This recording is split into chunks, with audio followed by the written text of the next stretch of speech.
This regular meeting to order. So for everything, as I said before, there is a first time, and this is my first time presiding over this new city council. Welcome to everybody. Welcome to the members of the council, those past and present, and welcome to all the members of the public. Before I turn it over to the clerk to conduct the roll call, I just want to describe the setting here. We have 5 council members here present at City Hall with a limited staff, all compliant with our CDC rules. We have plexiglass between us, and everybody is masked up with the exception of the person who will be addressing the council. So for those of you on the phone, just so you get a visual, that's what we're doing, and we have 2 council members that are joining us remotely by phone, so that is the way we'll be conducting tonight's meeting. And I'll go ahead and turn it over to Madam Clerk to call roll. Thank you, Mayor. Councilmember Becerra? Here. Councilmember Hernandez? Here. Councilmember Lopez? Here. Councilmember Mendoza? Here. Councilmember Fan? Here. Mayor Pro Tem Peñalosa? Here. And Mayor Sarmiento? Here. Thank you. So let me go ahead and turn it over to the clerk once more before I proceed with the Pledge of Allegiance. I believe she has an announcement that she'd like to make. Thank you, Mayor. I'd like to announce that later this week I will be sending out notifications through the city's social media platforms, and for those interested in serving a city board or commission, including those currently serving and are interested in continuing to serve, may submit an application found on the city's website at www.santahymn.org/cc/appointed-and-commission. Thank you, Mayor. Thank you, Madam Clerk. Let me go ahead and have us all do the Pledge of Allegiance, and if you'll all please stand. Place your right hand over your heart and repeat after me. I pledge of allegiance to the flag of the United States of America, United States of America, to the republic and to the for republic which it stands, for which it one stands, nation, under one God, nation, indivisible, under God, with liberty indivisible, and justice for all. with liberty and justice for all. Thank you, and if you'll all please remain standing, we are going to go to our invocations section of our program tonight, and we are going to change things up a little bit. We are blessed in this city to have people of many faiths, and we have synagogues, mosques, parishes, temples, and we have people that worship differently. So we want to make sure that we reflect that diversity in our city and make sure we all give everybody a chance to come and address us, give us blessings, give us wisdom. And tonight we will begin our invocation with Hussam Ayloush, who is going to be addressing us for the invocation. Thank you, Mayor. Thank you, members of the City Council. Again, my name is Hussam Ayloush, and it's a great privilege and honor to start this special City Council meeting with an invocation. As Muslims, we begin every prayer and every action by reciting the following verse from the Quran. In Arabic, it goes as such: Bismillahir Rahmanir Rahim. In English, it translates as, in the name of Allah, God Almighty, the most compassionate, the most merciful. And indeed, it is so befitting to start the City Council meeting with a prayer that focuses on mercy and compassion. We pray, our Lord, God, you know that our people in our city, in our country, and around the world are anxious and worried about their health and the health and safety of their loved ones due to the COVID-19 pandemic. People are worried about their jobs, their houses, their apartments, and about putting food on their table. We ask you, O merciful God, to bless our mayor, our city council members, our city staff, and all healthcare professionals and their respective families as they serve the needs of the residents of Santa Ana. We ask you to guide them to serve our city with mercy and to advance justice, equality, liberty, and dignity for all people. We ask you to inspire them to lead and strive for America's founding ideals, for an America that embraces and cherishes its diverse people. Oh God, we ask you to unite and bless our city, our country, our leaders, and all of our people. Ameen. Amen.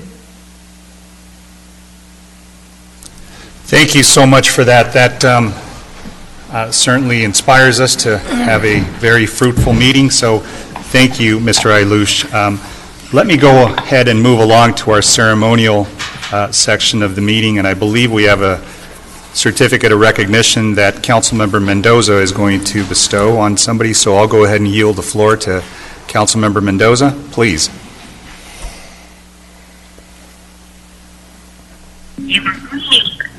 Thank you for that, Mayor Sarmiento.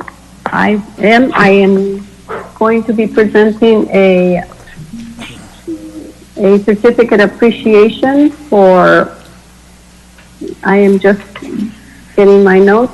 I apologize about that. I'm getting that right here. They were already out. I'm just having a little bit of trouble finding them.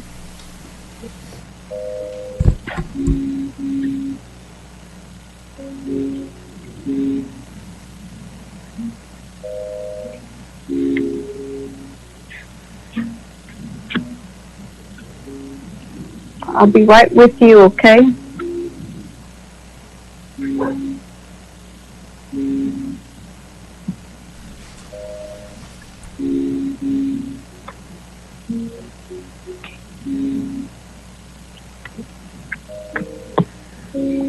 I apologize. Can we come back to that in a moment? Sure, council member. Let me go ahead, and I believe we have a presentation from staff that was going to follow this item, so why don't we go ahead and begin with that, and if you could find your notes and gather everything, we'll go ahead and come back to the presentation. So let me turn it over to staff for this item, which is a COVID-19 update to the community, and I want to begin by thanking staff and recognizing staff for the update. Thank you. Honorable Mayor, Mayor Pro Tem, and council members, I have a brief PowerPoint for you. You know that after we got the good news that the state was going to share some of the CARES federal dollars, you had requested for routine updates on this, and I did it mainly through city manager comments, but based on some other inquiries, I'm doing more of a formal presentation tonight. So it's to update you on our activities, the state of COVID-19 within our community, and just important to note, all of the funded activities have to conclude this month. That allows us for sufficient time. We're actually ending the programs December 20th, the majority of them, so that we have sufficient time, and staff will be busy working over the holidays to make sure that all of the final payments are processed and that we meet all of the U.S. Department of Treasury spending requirements. We've already had one introductory meeting with the State of California's Department of Finance, and they already are beginning their audit of our expenditures. So first, I just want to start with the counts, the state of our community. At a county level, cases to date are 107,937. Deaths to date, 1,695, with an overall positivity rate in the county of 13.2. If you drill down at our city, our cases to date are 18,452, with 338 deaths, and our positivity rate is 21.07. We do have, and I know most of you are aware that there has been a disparate impact on our community as a result of COVID-19 when compared with the rest of the County of Orange. If you are interested in more details on these numbers, Orange County Healthcare Agency does post on their COVID website pages by zip code, so you can certainly look at that, but the last information I received is we do have 5 of the highest zip codes with positive test cases in them. So one of our largest expenditures on our CARES money has gone to COVID-19 testing. So we engaged a contractor to perform testing. The goal was to provide up to 32,000 tests. They are provided to our community at no expense. And as of today, I'm really excited to say that I believe at the close of the testing that was done today, we have exceeded 30,000 tests for our community. We still have, as you can see from the the screen, we still have locations and future testing dates and times, several at Santa Ana College, and then we continue to also do our mobile resource centers. So with that, the testing will conclude on December 20th, and we will definitely hit the 32,000 threshold, and potentially we will go over the 32,000. And just today, staff has been scrambling to see if we could scrape together additional dollars to try to keep funding it so we don't have to turn anybody away at those already publicized locations. And one of our other large contracts is one that we have with UCI. This is their public health college. And UCI contracted with the county to do some serology testing for the entire region. So they would have only tested a couple hundred within our city. So we turned around and did our own contract with UCI for them to come in and conduct antibody testing.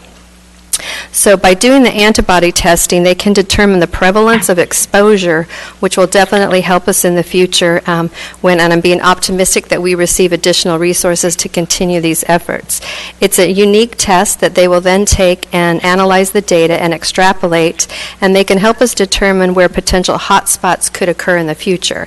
So if you have one community that the serology test indicates the presence of antibodies, that is a community that's already been exposed. So it could help us identify other communities where the exposure rate could be significantly higher.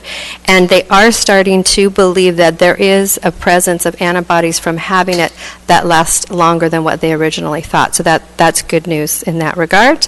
And you probably have seen the advertisements for the serology testing, and I believe they've done about 700 of to date. To take a look at the overall spending plan, I know some of you council members are familiar with this. We held a special meeting when we found out we were going to get the dollars, and these were the buckets where we put the funding to. One of the things that we did when you did bless this spending plan, you also gave me the ability to move between the different buckets, which has proved useful because some of our programs have been more popular than others, and I've been able to shift in between them. So just going through it, you can see we have our COVID testing, we have the UCI antibody testing, we have a nurses hotline. This is one that is quite active. It's a trilingual nurses hotline that anybody can call for free. The Mobile Resource Center, that was probably the most challenging of all of our programs. This is where we actually compiled all of the assistance programs and we took it out to the streets. We timed it with the street sweeping schedule so that we knew that we'd have space on the streets to set up the mobile resource centers. And we have visited over 100 neighborhoods within the city. And I believe if you map it out, that will mean we came within a half a mile of all of our residents. Clean and sanitize high-risk areas. You might have noticed some additional bodies out on the streets with sprayers that are doing the sidewalks, the crosswalk buttons, as well as the bus shelters. That came from also the CARE programs. And then the direct assistance programs, I'm going to talk about in a little more detail because I know that is of great interest to you. For our own staff, it's hard to believe, if you look around you at other governmental entities, a lot of them are scaled way back and closed down. Santa Ana, for the most part, we have not done that. We moved very quickly and put up the protective measures to protect our employees, but to still keep serving our community. But we did allow employees that their jobs were conducive to do telecommuting to keep them safe as well. We contracted with hotel rooms, so we had isolation assistance. Initially, we thought what we would do is for an individual who became COVID positive that needed to be protected away from their family, but what ended up happening is the individuals with the COVID wanted to stay in their house, and the rest of the household members got to go stay at the hotel. So we did keep the family protected from exposure. Homeless services, we do run our own homeless shelter, and we had to take additional precautions to protect the homeless individuals that were living in those conditions. Personal protective equipment, with that for our employees, but as well as part of the mobile resource, we handed out over 270,000 masks, and we're still handing them out today. Indirect city services, we have had to shift a lot of bodies over to do the work under the CARES program. And then outdoor dining, this is to keep, right now they're not opening, but in the past when restaurants were allowed to do the outdoor dining, we did, as requested by the council, contract out to set up and do the street closures so we could provide those restaurants the area to continue to offer the dining. And then a larger category, also first responders and EOC. Since the moment that we've been declared a pandemic, we have had our Emergency Operations Center opened. At first it was 7 days a week, 24 hours a day, but it has since scheduled down just to regular working hours. The direct assistance programs, to break them down, we had utility assistance, we did child care assistance, rental assistance, small business assistance, arts and cultural relief, and the arts and cultural relief went to museums and nonprofits as well as individual artists. We had allocated $8.6 million. We've actually expended already $5.5 million, and we have $3.1 million. The remaining balance has been obligated, but we haven't quite cut the checks yet on those. On the utility bill assistance, and this was one that was specifically requested by a council member, it was a one-time $500 payment, and it was for eligible households to pay any type of utility, whether it was their internet, electricity, gas, water, or phone. And in addition to the general outreach, staff did use our water customers and reach out directly to those that already had past due accounts via mail and bill inserts and phone calls. The assistance programs, as I mentioned before, the federal requirements for the spending on our $28.8 million comes to an end the end of this month. The good news is we do have some other money that we had received that can fund some of these assistance programs so we can keep them going until we receive additional money. So the types of assistant programs that we can continue after this month is the CARES for tenants. We do still have funding that we can use for rental assistance payments. We still have funding that we can use for eviction prevention program, and then we also have some funding to keep small business incentive grants running. Now, next I want to talk about a little bit about vaccines. I know we're in the home stretch, which is good and bad. Sometimes I think people stop being diligent with their protection and mask and sanitizing and washing their hands when they know a vaccination's on the way, but it's the time that we need to probably be the most diligent. So with the vaccines, there are two of them now that have been issued an emergency youth authorization, not approved vaccines, so there isn't a mandate. We can't require individuals to get vaccinated as they're just authorized. And there isn't one that has been trialed with children yet, so there isn't one for anyone under the age of 16. Today, they started the delivery throughout the 50 states, and I believe California was going to receive a little over 2 million, but with the directive from our governor, he wanted to ensure that the healthcare workers were some of the first ones received, and we have over 2 million healthcare workers within our state, so that is where the first ones will be going. As the others roll in, the distribution of them is being handled by the California Department of Public Health, and they are working directly with the counties. So as far as the priorities, we do believe that the state is going to follow what the CDC recommends as far as who is in priority to receive those. Unfortunately, substantial numbers of the vaccines, they're probably not going to reach our state so that the population who is seeking them can fully get them until probably late March or April. But significant progress will be made between now and then in vaccinating the most vulnerable and those that are working on the front lines. I did have a conversation with the County of Orange, and they are coming up with ideas as to how they're going to distribute. There will be distribution of the vaccines, obviously, through the medical offices, so individuals would be able to get them at their own doctor's office. But they also do want to set up mobile vaccination locations, and I've already offered to collaborate with them on trying to get some of those locations established within our city. I know a couple of you have asked, well, why can't we spend the money past December, and when are we going to get the next batch of money? And based on the information I've received, there's nothing in place at the federal level that is going to extend the deadline for the expenditure of the money. So that is why we have, and we will have, spent every dime that we did receive by the end of this month. Most recently, this week, there is a bipartisan group of lawmakers. They are working on a relief package. It's really two pieces. It's about $908 billion. The first one of it, the $748 billion, it would not provide any direct funding to local governments, but then there is an add-on proposal of $160 billion that would provide for some distribution to local governments.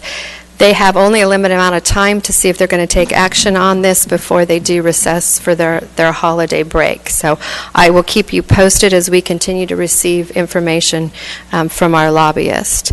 So with that, I am available, as well as all the staff that's done excellent work in this area, if you have any questions. Thank you, Madam City Manager. So before I turn it over to the council and I'm sorry, Mayor. We did put together a little video, if you would allow me to share that as well. The COVID-19 global pandemic has affected us all in one way or another. At the onset of this crisis, the city of Santa Ana emerged swiftly to provide relief. Less than 1 week after the World Health Organization declared the coronavirus a global pandemic, the Santa Ana City Council declared a local emergency, and the city manager began issuing executive orders to stop evictions and provide financial relief through existing city programs. In August, the city of Santa Ana received federal funding to fight the coronavirus. Within weeks, the city launched the Santa Ana Cares Assistance Program to help residents pay rent, utilities, and other bills, to provide grants for businesses and nonprofits, and even to offer a grant for local artists impacted by the pandemic. The city then began deploying mobile resource centers directly into Santa Ana neighborhoods, a move that made it both convenient and easy for residents to take advantage of the assistance programs and on-site COVID testing.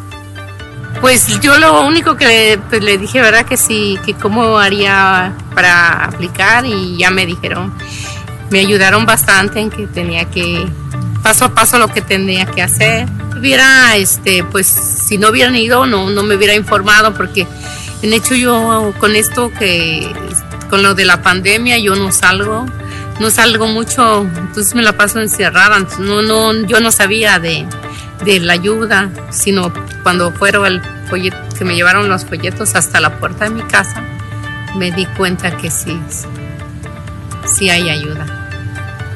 Y muchas gracias antemano. The CARES hotline fielded thousands of calls to answer questions about the new programs and help the public navigate the application process. Santa Ana Cares offers a myriad of programs for those struggling in the wake of the pandemic. One vital component of the program is free COVID testing. The city provided free testing for all residents at Santa Ana College, local high schools, and at the mobile resource centers in parks and neighborhoods. More than 17,000 tests have been administered. The city has deployed the mobile resource centers to over 100 Santa Ana neighborhood and park locations, reaching thousands of residents. The city handed out more than 270,000 masks and provided free COVID testing on site. In addition to free COVID testing, the city offers a multilingual nurse hotline with 24/7 free health advice for any residents who have questions about coronavirus. Santa Ana Cares offers a variety of financial assistance programs. One program helps tenants who have lost income during the pandemic by sending a $3,000 rental payment directly to their landlords. Another program pays most of the back rent owed by tenants if the landlord agrees to forgive 20% and not raise rent for a time, which inevitably helps both the landlord and the tenant keep their head above water. Millions of dollars in rental assistance is being handed out through these programs. Of course, with children at home these days, childcare is a necessity for many families. The Santa Ana Cares Child Care Grant offers up to $1,000 to help residents who have been financially impacted by COVID-19. Utility assistance has been provided through the Comprehensive City Program. Grants of $500 for Santa Ana households impacted by the coronavirus have reached more than 1,100 residents for past due utility bills, like electricity, natural gas, phone, internet, water, sewer, and refuse. Of course, small businesses throughout Santa Ana have also been impacted by the shutdown order and economic fallout. Again, The Santa Ana Cares program stepped up to the challenge with several resources for businesses, including grants of up to $10,000 for those with up to 25 employees. A restaurant and bar relief grant was also implemented to target the city's vibrant nightlife community. Over 300 Santa Ana businesses have taken advantage of these grants, helping to stave off closing. We got some outdoor patio furniture that we could use to help expand our patio to have additional seats and dining outside. We got PPE equipment for my staff and a lot of hand sanitizer. Finally, an arts relief grant program assisted individual artists and arts-related nonprofit organizations. And the city also began allowing restaurants, retailers, hair salons, and personal care services to expand their operations outdoors to help prevent the spread of COVID-19. My business took a big hit. I also took a big hit as an artist.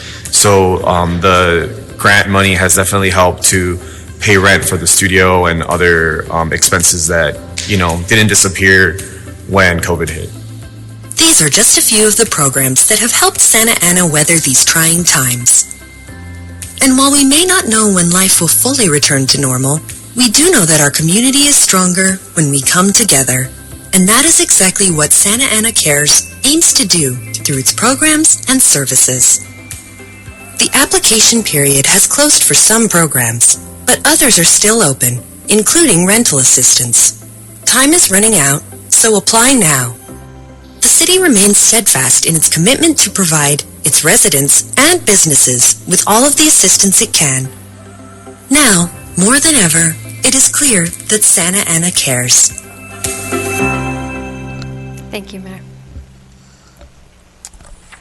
Great, thank you, Madam City Manager, and boy, that was an excellent video, and thank you for that presentation, because I think what it does is it summarizes for those of us who've been here, but also those who are new to the council and the public, where we are. And I hope that with my colleagues' indulgence, this remains as a standing item on the agenda. We obviously won't need to go into this much detail. You gave great background, but maybe as we go through, you can update us, you and your staff, Madam City Manager, on the numbers.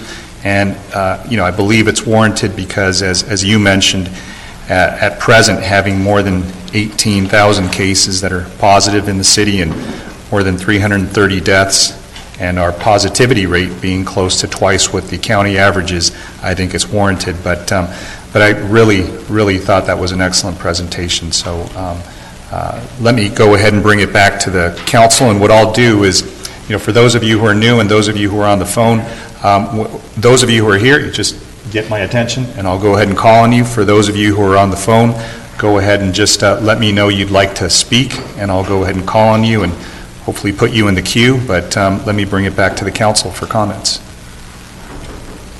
I have a comment, Mayor Sarmiento. It's Councilmember Mendoza. Go ahead, Councilmember. Thank you. I'd like to just ensure the public and the rest of the council that we have a friend in Washington, D.C., Congressman Lou Correa is attempting to get an extension in getting more CARES funding for Santa Ana and other cities in the 46th Congressional District.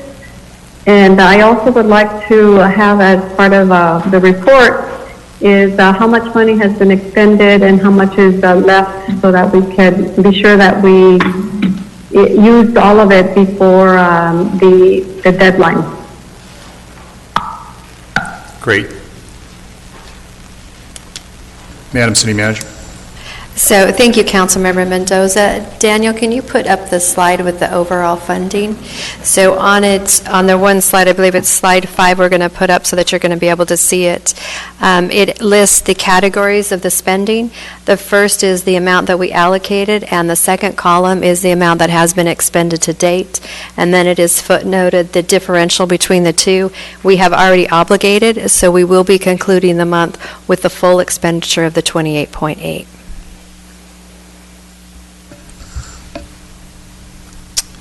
Great. Thank you for that, Madam City Manager. Mayor Pro Tem Peñalosa. Thank you, Mr. Mayor. And just for clarification, I could go out of turn, right, as Mayor Pro Tem? I mean, does it matter when I go, or? Whoever wants to speak and raise their hand, that's fine. Thank you for that.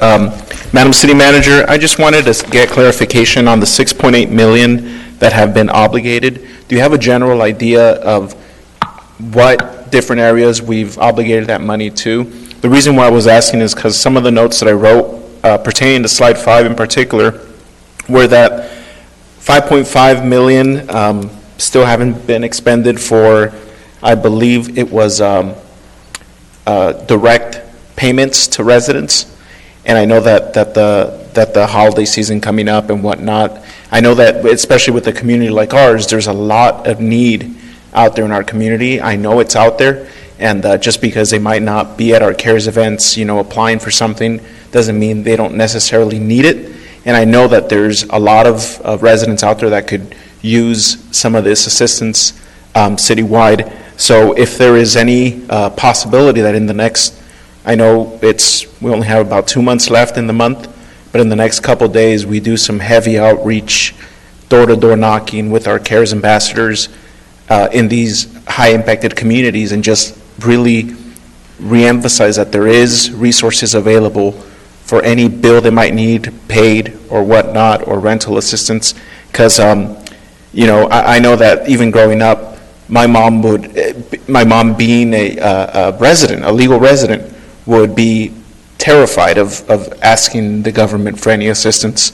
So if we could do that, that'd be nice if it's available. I know time is tight, but with those extra money that you haven't expended, but you did say they were obligated, so if you could give us a general idea of where. Certainly, Mayor Pro Tem. So it's in a bunch of different buckets. So to the extent our contractor continues with COVID testing, we receive a bill, so we're obligated to pay him under his contract. The UCI contract, we haven't paid their entire amount, but we're obligated to pay it. There's outstanding purchase orders, and then there's the applications for the various assistance programs that are in the pipeline that just haven't been paid yet. But to the extent there's any available dollars, we still have been pushing very, very hard. Some of the programs did close as of today, but a few others are open through December 20th. So we will certainly do a last-minute push to try to get every penny completely spent. Thank you for that. And then just one final thought on the COVID testing. I know that for me personally, one of my tests were misplaced 1 or 2 times when I went and got tested. So how are we keeping track of, are we just getting a bill from Medica or the company, and we're just directly paying without asking questions or really looking into making sure that these tests were actually done? Or is it a thing where we just get a receipt and we pay it? Good question, Mayor Pro Tem. And no, we've actually been in the field observing them. We have weekly meetings with them where we debrief on everything that went wrong at different testing sites. And there has been some stumbles early on, and we do scrutinize the invoices. We did find some invoices where we were billed for tests that weren't performed at one of our sites. So we did identify that, and that is being led by my office and Assistant City Manager Stephen Mendoza and Assistant to the City Manager Daisy have been staying on top of that. And the weekly meetings have helped out tremendously with the vendor, because you can imagine it was a big undertaking to roll out that level of testing in the community. Right. And I appreciate that. I just want to make sure that, and I know from conversations in the past, your office has done a good job at staying on top of these things, but I just want to make sure that we're carefully vetting every invoice we receive from these different companies that we're working with, because I could see someone just kind of, fluffing up the numbers to get paid. So with that said, those are my comments, Mr. Mayor, so thank you. Thank you, Mayor Pro Tem. Let me go ahead and recognize Councilmember Lopez. Thank you, Mayor Sarmiento. Well, I have a comment and a question, and my question, City Manager, is what are the programs that closed today?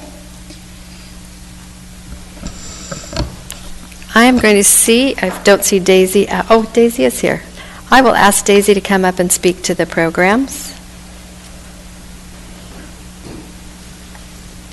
I know the UCI is continuing through the month. The testing is continuing through the 20th, but I believe she's probably asking on the different assistance programs. Mayor and council, so for the different assistance programs, for the rental assistance, even though you don't see it fully expended out there, staff does have enough applications to fully fund that.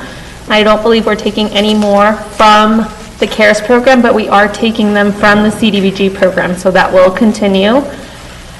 For the utility assistance program, we're taking those until December 15th, and that gives staff enough time to process the paperwork. For any of the small business programs, we also have enough applications in the pipeline to fully fund those with CARES in the budget that you saw, and then anything remaining after that will be funded by the CDBG program as well. So all of the applications that we take for the CARES program, we will take through December 15th, and then we will finish testing, the actual COVID testing, December 20th. And then the antibody testing will continue through December 26th. Thank you, Daisy. Thank you.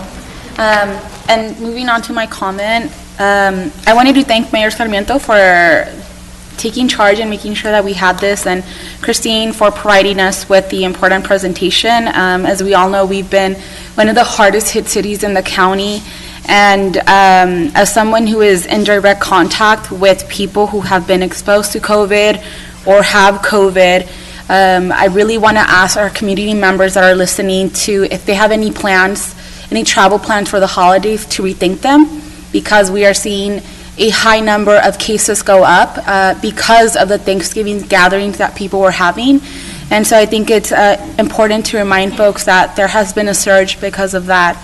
And I just really want to, thank everybody for their patience and and encourage them to continue practicing good hygiene. And again, I'm really excited to see this presentation, and I am supportive of having this be an item that continues. Thank you. Thank you, Councilmember Lopez. Any other comments or questions from staff?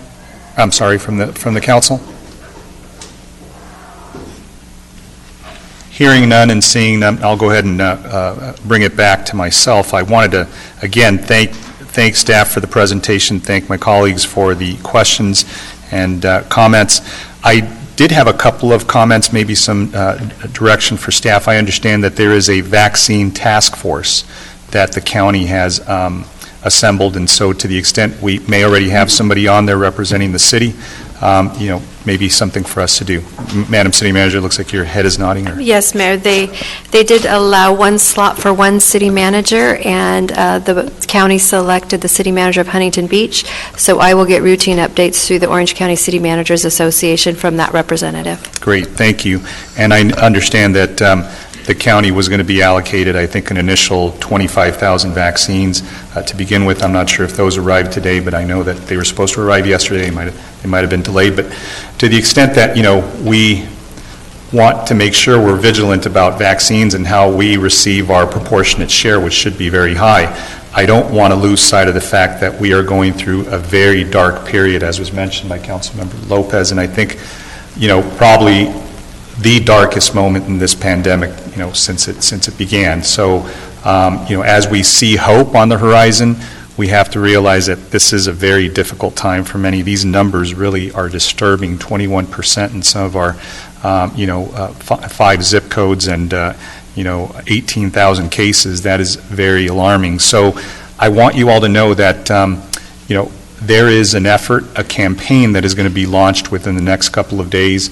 That is going to be a concerted effort amongst the county, the school district, and the city, and Latino Health Access to push out a singular message, because all those agencies have been trying to blunt this surge, but we realize that we're all saying good things, but we're not under one banner or one uniform theme. So we all agreed to do something that is going to be much, much more visible, and all of us are going to get behind the theme of basic, simple direction, which is, 6 feet apart, wash your hands, wear your mask.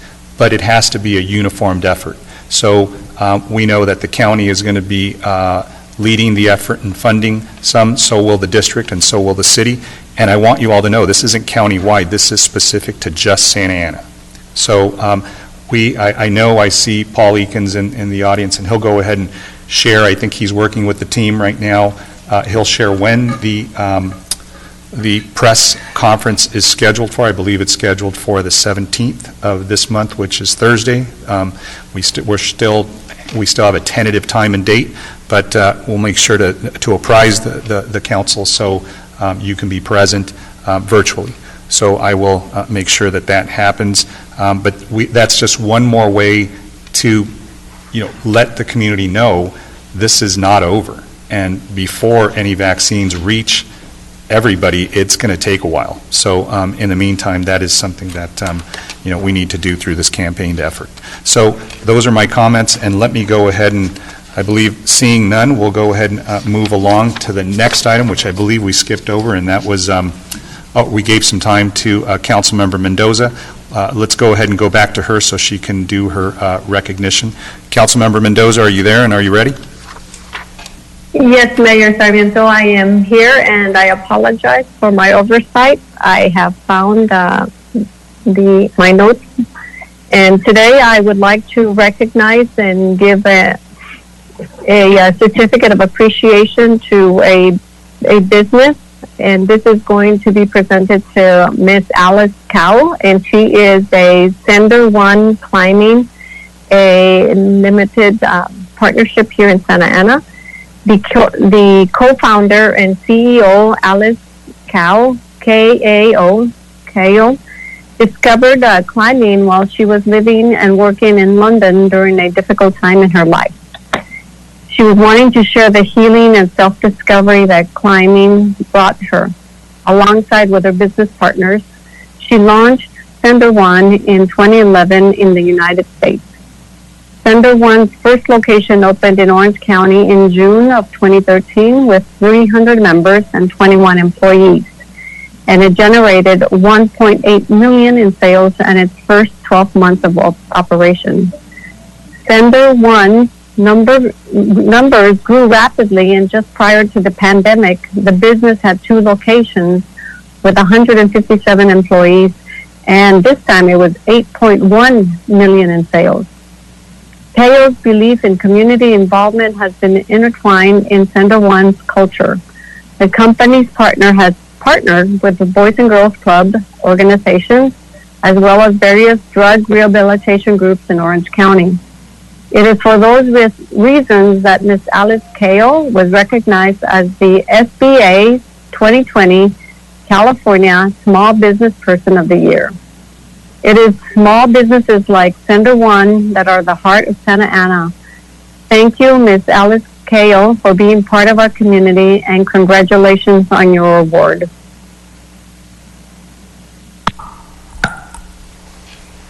Great. Thank you, Councilmember Mendoza. Let me go ahead and move along. I believe we don't have the recipient on the line or anything. She wasn't going to make a comment. Ms. Cowell? Got it. Perfect. So let me go ahead and recognize the Madam City Attorney. Is there anything to report out from closed session? Thank you, Mayor, and members of the council, members of the public. We have no reportable action this evening. Great. Thank you for that. Let's go ahead and move along to the next section, which is a public comment section of the agenda, and this is for the members of the public to address the City Council on agenda and non-agendized items. You will be given 3 minutes to speak. The public comment line has been opened at least since 5 p.m. It will now be closed, so Madam Clerk, is there anybody on the line wishing to speak and address the council? Yes, thank you, Mayor. There are speakers ready to provide their comments, and as a reminder for callers wanting to speak on any public hearing items, please let me know when you are unmuted, and you will be placed back on hold until the mayor opens the hearing. Before unmuting callers, I'd like to begin by reporting the following summary of emails provided as of today. For 11A, there was for the second reading ordinance, Fourth and Mortimer project, there were 5 Santa Ana residents or organizations in opposition.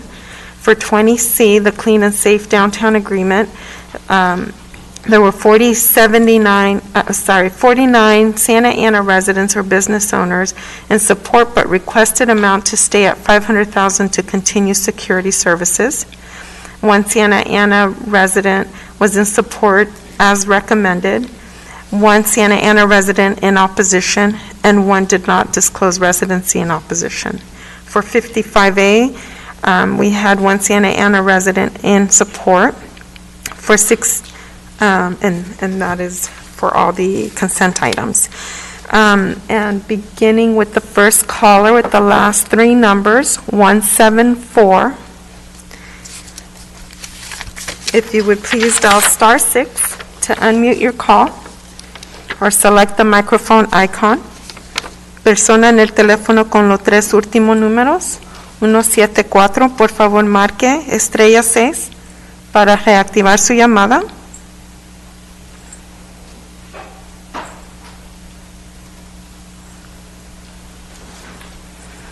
Persona en el teléfono con los tres últimos números, 174, por favor marque *6 para reactivar su llamada.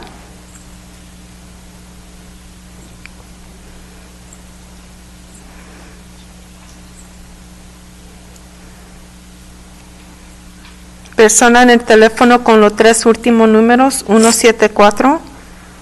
Por favor, marque *6 para reactivar su llamada o active el sonido en el aparato en cual está usando Zoom.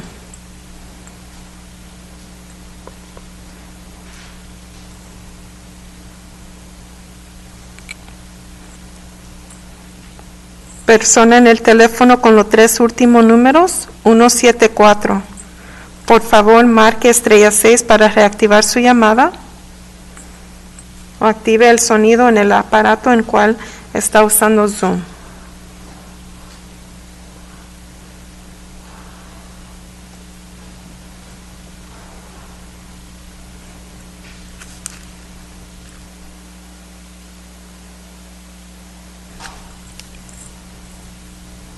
Persona en el teléfono con los tres últimos números, 174.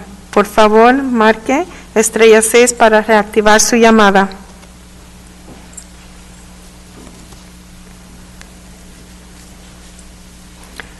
Gracias, ahora puede hablar.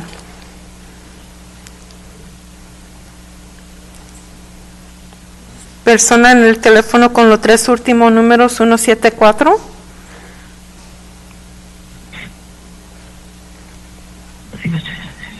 Sí. Okay. Sí.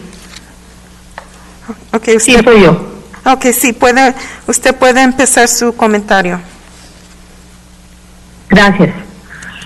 Buenas noches, mi nombre es Adela Montañez y nuevamente quiero felicitar a los nuevos miembros del concilio y pedir el apoyo para poder no pasar el punto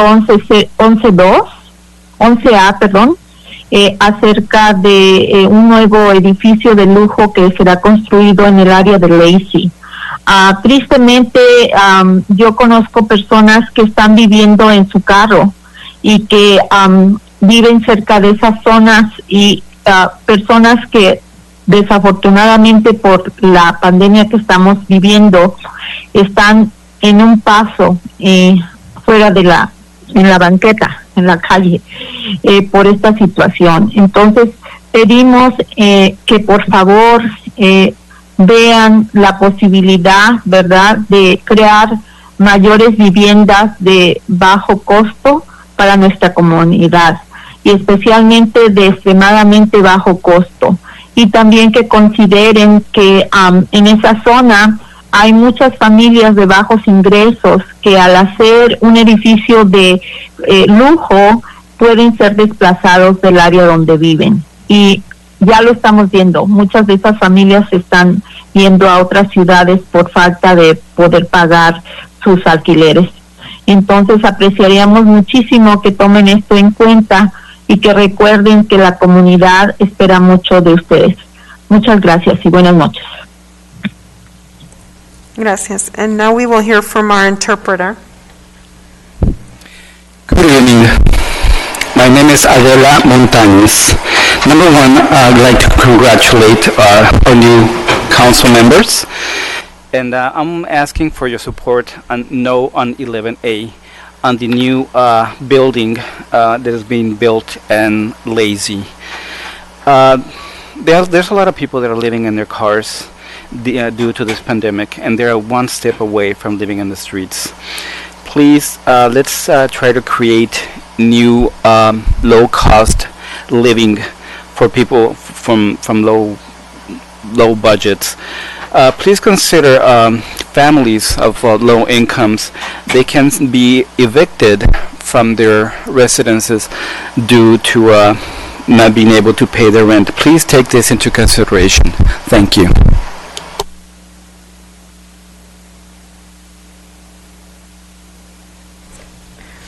Thank you. Caller with the last three numbers, 251. If you would please dial *6 to unmute your call or select the microphone icon. Thank you. You may proceed. Hello, can you hear me? Yes, we can hear you. You may proceed with your comment. Thank you. I just wanted to say that I have been living in Santa Ana all my life. Me and my siblings and my parents, we are very connected to the city. And though I feel very frightened by the new development, only because there is a lot of people that I know that are still members of the community that aren't able to afford at-rate market value apartments. The fact that there is consideration for a luxury apartment to be built is pretty surprising. I know the city of Santa Ana has done wonderful things in order to develop housing for residents of Santa Ana who have fallen on hard times, homelessness. But I would really love to see a development come online for members of the community who've been part of the Santa Ana community for years that are moderate to low income, to really support the community that you guys represent. Again, you guys done wonderful with the homeless population, but I would love to see a development that is for the people. Santa Ana is great because of the people that have come together to live here, the culture that is here, and it's really unfortunate to see, something like Northgate try to push members of that same market out. So thank you for all your work, and that's all. Can you please announce your name for the record? Myra Vargas. Thank you.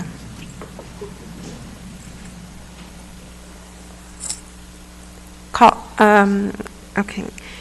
Persona en el teléfono con los tres últimos números, 135. Por favor, marque *6 para reactivar su llamada.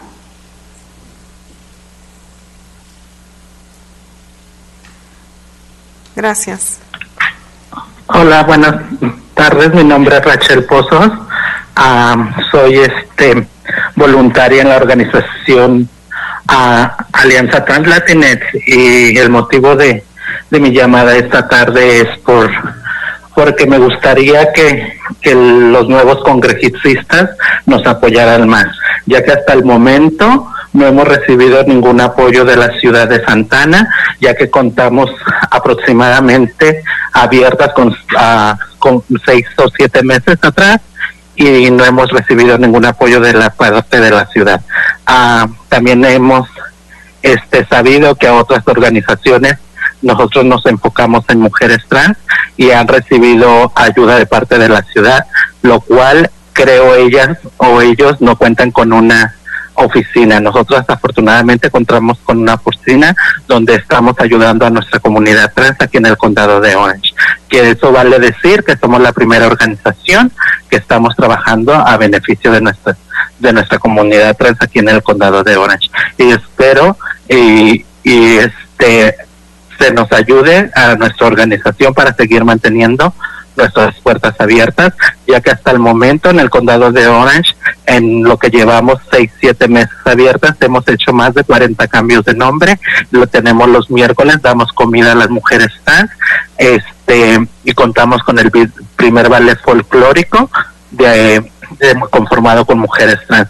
Eso vale decir que nosotros sí estamos trabajando para la comunidad y no hemos recibido ningún apoyo de la ciudad de Santa Ana. Eso me hace estar un poco molesta, ya que dicha organización que han recibido fondos no se mira el trabajo que estén haciendo. Ya basta. Enfoquémonos más o seamos más cuidadosos en ver a quién le donamos el dinero y que ese dinero se ocupe para lo que realmente es, para ayudar a la comunidad. Mi nombre es Rachel Pozos, muchas gracias y espero se comuniquen con nosotras. Somos Alianza Translatina, la primera organización de mujeres trans dirigida por chicas trans en el condado de Orange. Gracias. Gracias. Okay, now we won't hear from our interpreter. Good afternoon. My name is Rachel Pozos. I'm a volunteer at Alianza Trans Latin. I like to request help from our new Congress people to get our support. We are not receiving any support from the city of Santa Ana.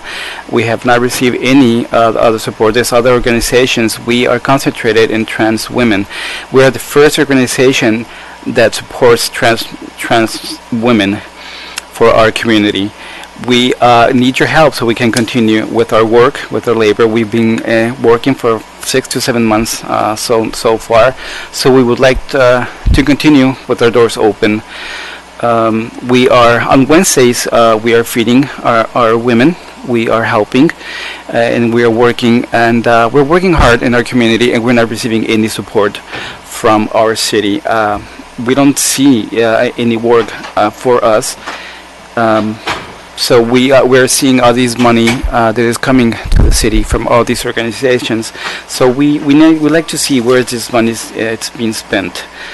Thank you so much. Once again, my name is Rachel Pozos, and we are working with the. I'm a volunteer at Alliance Trans Latin Women, and we're the first organization in the city that is helping this population. Thank you.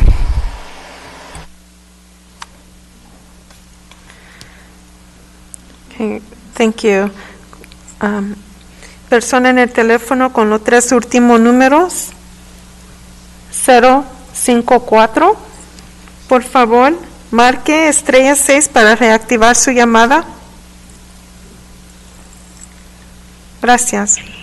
Puede empezar con su comentario. Sí, buenas tardes, concejales. Mi nombre es Rosa Ramírez. Soy una residente de Santa Ana, California. Estoy en desacuerdo con el punto 11A. Me gustaría que se construyeran viviendas accesibles a la comunidad inmigrante o para trabajadores que tengan una vivienda digna. Recuerde usted, alcalde Vicente Sarmiento, que cuando tuvimos una reunión con las mujeres, usted nos dijo que usted estaba para escuchar a la comunidad. Pues quiero decirle que este es el momento de que nos escuchen, nos apoyen y no apoye esta ley. O sea, gracias. Gracias. And now we will hear from our interpreter. Good evening. My name is Rosa Ramirez. I'm a Santa Ana resident. I'm here to request your support on 11A. Please work more on our low-income housing. Remember, Mr. Mayor Sarmiento, that once you came to one of our meetings and you said that you're here to listen to our community. So this is the time that we need to listen and to support us. Thank you.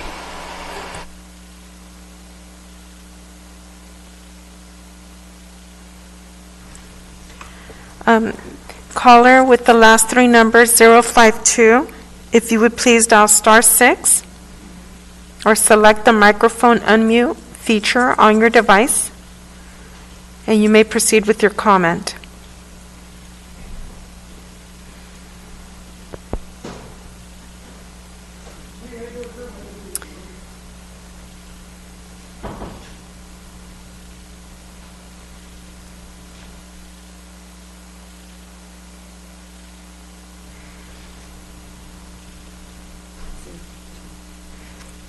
Caller with the last 3 numbers, 052.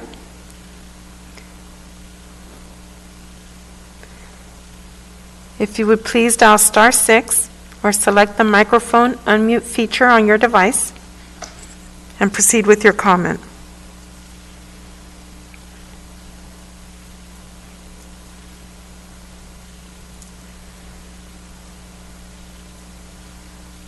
Caller with the last three numbers, 052.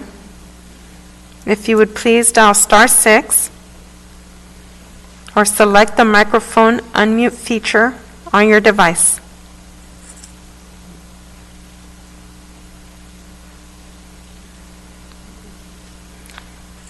Caller with the last three numbers, 052, or Zoom ID Juan, wanting to speak on item 11A. If you would please dial *6 or select the microphone icon on your device to unmute your call.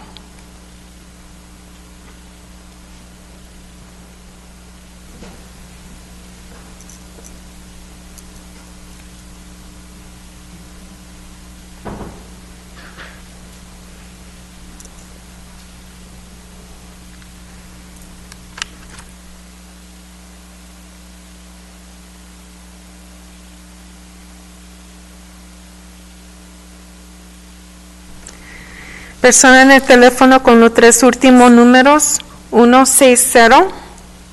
Por favor, marque *6 para reactivar su llamada. Gracias. Puede empezar su comentario.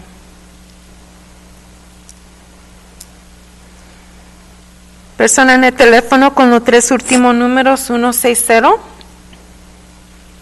Puede empezar su comentario.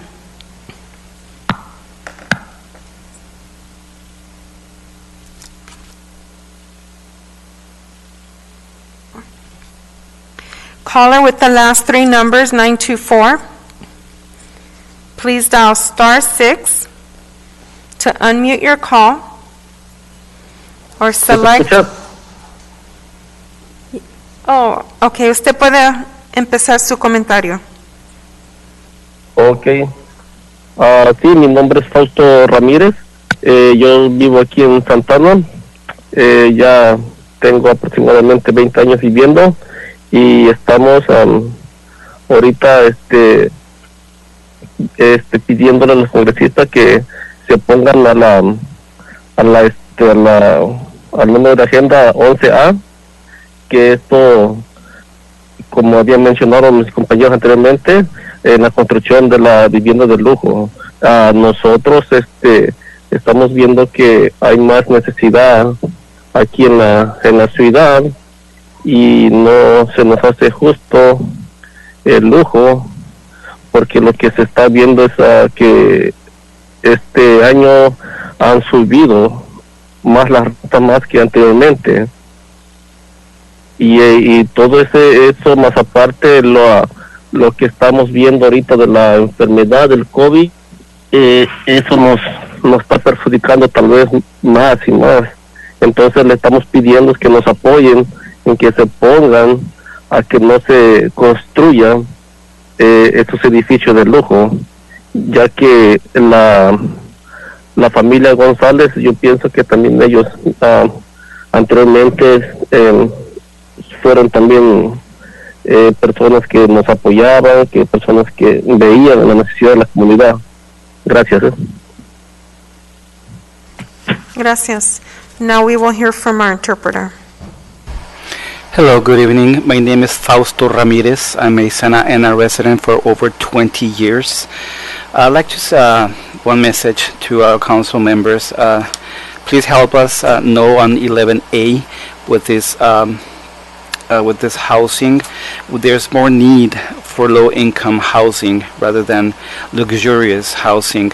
This year it has increased a lot more, and due to COVID-19, it's really affecting a lot of people. So please help us and not to build this development.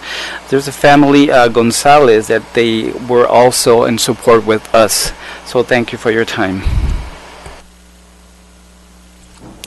Thank you. Caller with the last three numbers, 052. Please dial *6 or select the microphone icon on your device to unmute your call.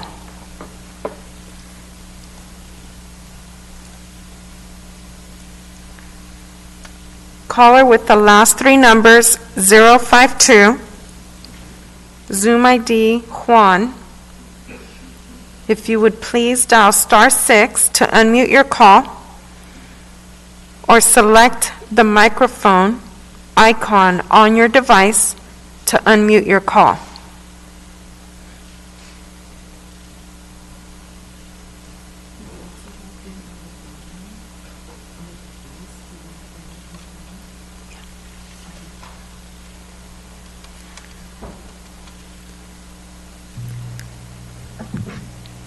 Hello, can you hear me?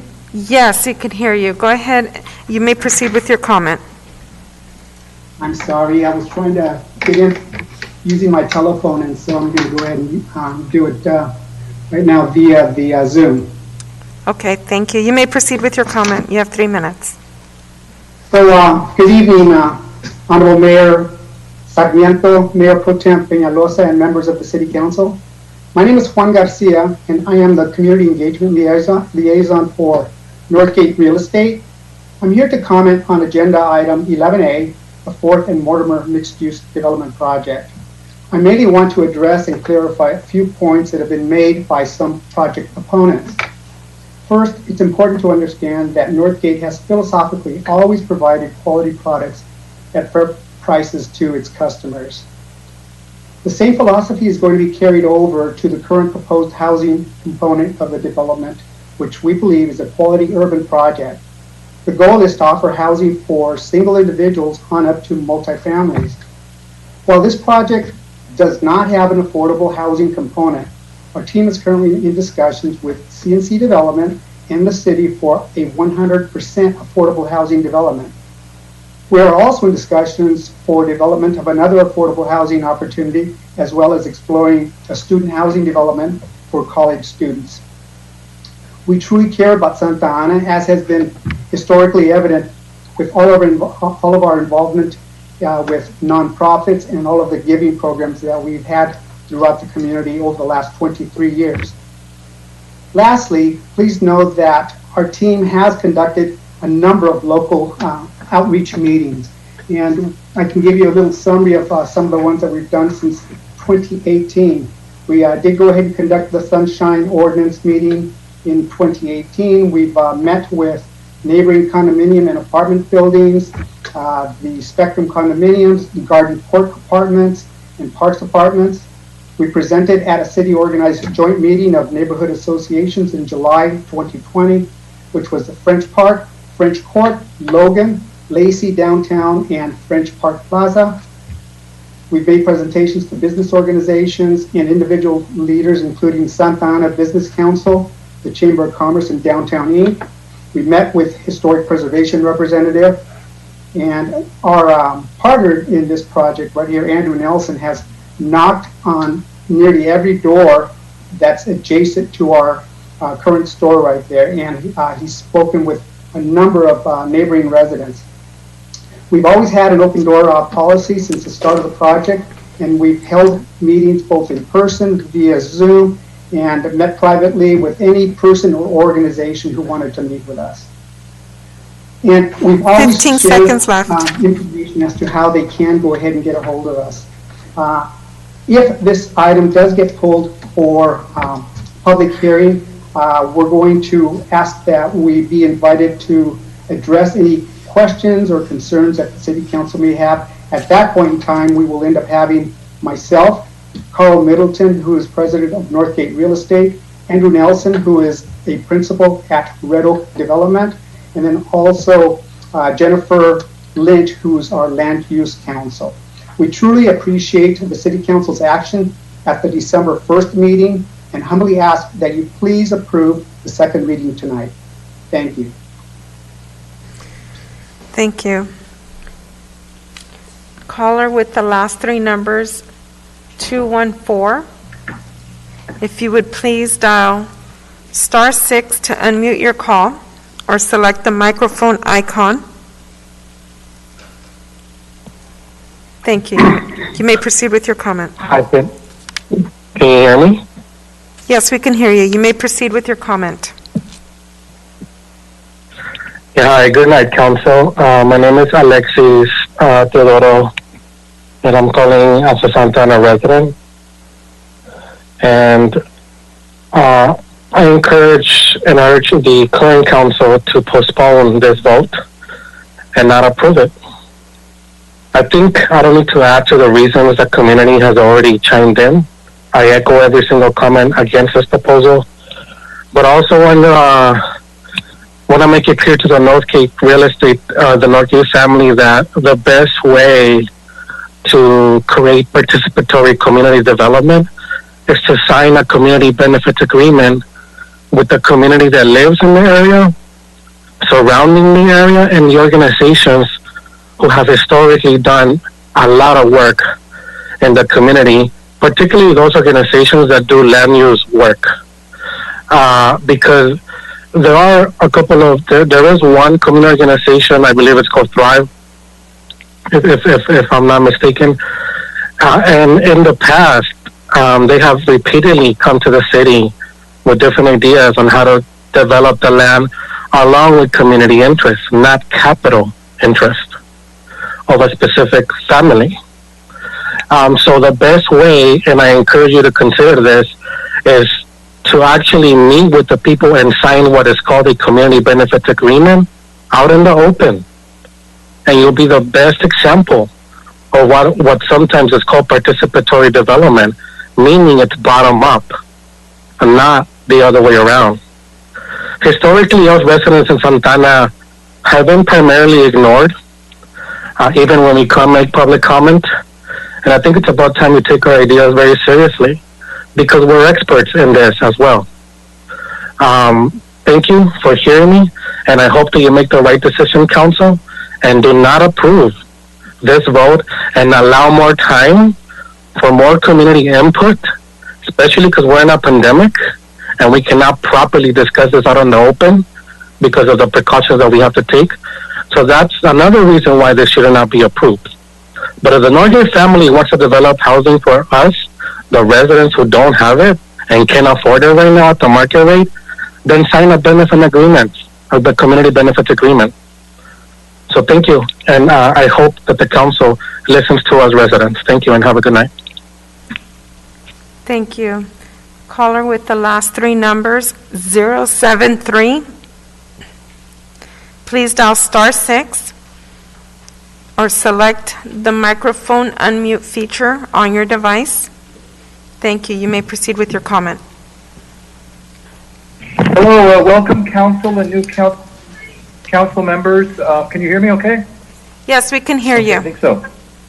Okay, wonderful. Okay, so I want to talk about item 20C, the clean and safe contract for downtown, and start by saying that I'm a resident of Santa Ana, and my wife's family has been in Santa Ana for over 70 years, and I'm concerned that the $400,000 from the YMCA sale is going to the Clean and Safe program to benefit the interests of Downtown Inc. primarily because the YMCA is a citywide historical asset, and the revenue should really serve the interest of all the city, not just the downtown. The downtown for years has gotten quite a bit of investment, and we really need to share that with the rest of the city who also need cleaning. To say that I don't know if the security guys are in this contract. I didn't see them, but I see pictures of them. But just to say that my experience with the security guard is that they have primarily been there to serve the interests of Downtown Inc. by underreporting crime to the police, underreporting violence from the bars, and that the downtown business owners are actually instructed not to call the police, but to call the Yellow Jackets. And so I think that the main purpose of the Downtown Inc. and this Clean and Safe is to serve the interests of the Downtown Inc. board members and their properties. An example is that looking at this contract, primarily the alleys that are cleaned are on 4th Street, even though the bid area is much larger. And 4th Street contains a lot of businesses and properties owned by DTI board members. So, they should be spending their private money on the cleaning of their private alleys, ways, but the public money should really be spent to help the other businesses paying into the bid. I noticed there were a lot of letters of support that were in favor of keeping the amount at 500,000 and in support of this. But I just wanted to point out that the majority of those letters also were from Downtown Inc. property owner tenants or board members. And I don't think that that's an indication. It's a sign of kind of the inherent conflict of interest that exists, and having DTI, manage this amount of money. I think there needs to be an open RFP for a competitive bid. I have seen that Downtown Inc. inflates its budget. I think, especially now that we're in a pandemic, and this notes that the parking revenue has gone way down, it also means that the amount of traffic of people in the downtown has gone. So to pay the same amount for cleaning the downtown when there's not that many people coming to the downtown, I think that needs to be re-examined, and that the money from the sale of the YMCA should go somewhere else. And also, just that there's an inherent conflict of interest in giving a contract to Downtown Inc. to serve its own areas and properties, and that, to know that the money needs to go to a wider area, in this case, the people that are paying into the bid, but the money actually your 3 minutes is are coming up. from the sale of the YMCA. Thank you. Caller with the last 3 numbers, 841. Please dial *6 or select the microphone unmute feature. Thank you. You may proceed with your comment. Hi, good evening, City Council members. My name is Sammy Carmona. I'm a 32-year-old resident of Santa Ana. I'm a second-generation Latino. And I want to thank the City Council members for unanimously approving the 11A development last week. We have a lot of affordable housing in Santa Ana, and we have a lot of new development happening now as we speak. This new development on 4th Street would be great for people like myself trying to set our foot in the place. I myself attended Henninger Elementary just down the street there, and I remember my parents walking me to school every morning. This development gives me that chance with my son attending Henninger Elementary. So I thank everyone for the approvals, and I hope this goes through. Thank you very much. Have a great night. Thank you. Caller with the last 3 numbers, 170. If you would please dial *6 or select the microphone icon on your device. Thank you. You may proceed with your comment.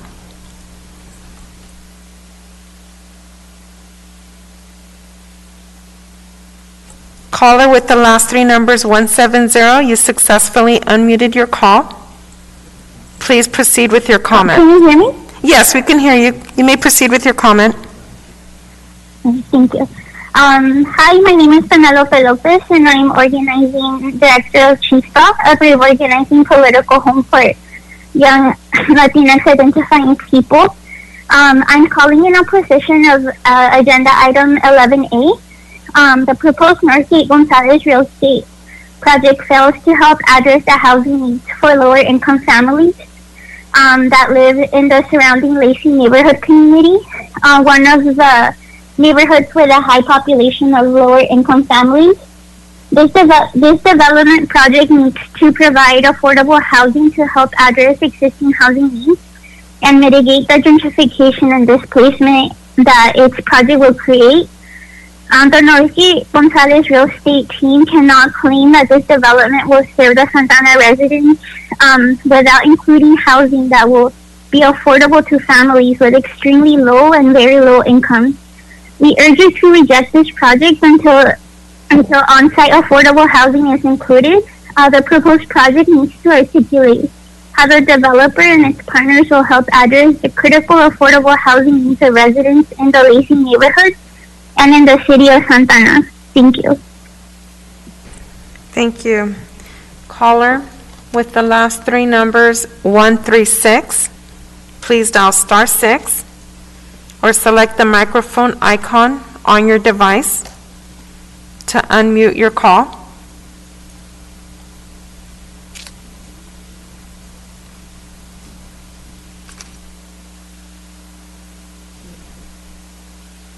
Caller 136, if you would please dial *6 or select unmute or the microphone on your device to unmute your call. Thank you. You may proceed with your comment. Hello, my name is Alondra. I'm a community member of Santana. And I wanted to call to make a comment on item 11A. First off, I wanted to respond to the comment made earlier by the proponents of this luxury housing project. I believe he said that there was like many meetings held in 2018, but something he forgot to mention was that at these meetings, many community members clearly and repeatedly voiced their opposition to the development of these luxury apartments. And it's nothing new today. In 2018, amongst many other concerns, community members showed up to express their worry regarding the displacement that the project would inevitably bring about. Profit and development should not be prioritized over the livelihoods and well-being of community members. Low-income working-class community members should not be disposed of, and that is essentially what you are doing if you prioritize the development of these luxury apartments that aren't meant for low-income communities. In 2018, I remember some of the presenters of this project had said some of these units are going up from $2,000 to $4,000 a unit, and this is by no means accessible. This displacement largely affects communities of color like Santa Ana that are targeted by development and are highly gentrified. These social inequities and factors have widened the health disparities, which have been exacerbated, as we have seen, by the COVID-19 pandemic. Right, so it should come to no surprise that communities of color like Santana have been immensely and gravely impacted by this pandemic.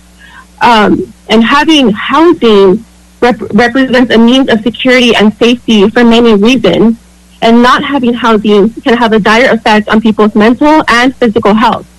A recent study from the UCLA School of Public Health highlighted that thousands of COVID-19 related deaths were highly correlated to eviction. These are deaths that could have been prevented had people not been pushed out of their homes and forced to live in crowded housing conditions, had people not been inflicted with loads of stress detrimental to their mental and physical health, had people like politicians like you cared for the community and provided resources and support. We should not have to be revisiting an issue about development as the majority of the community has already opposed. People are being pressured to call and repeat themselves, when we should be focusing on how to make housing more accessible. We should be having a conversation about how to instill a strong rent control in Santa Ana, how to make housing more accessible and secure, instead of considering these plans that, like I said before, will inevitably lead to more evictions. There are several city council members that have claimed to support the health of the community, so I urge you to oppose a project that you know is going to clearly leave a lot of people without homes. Thank you. Yeah! Thank you. Caller with the last three numbers, 160. If you would please dial *6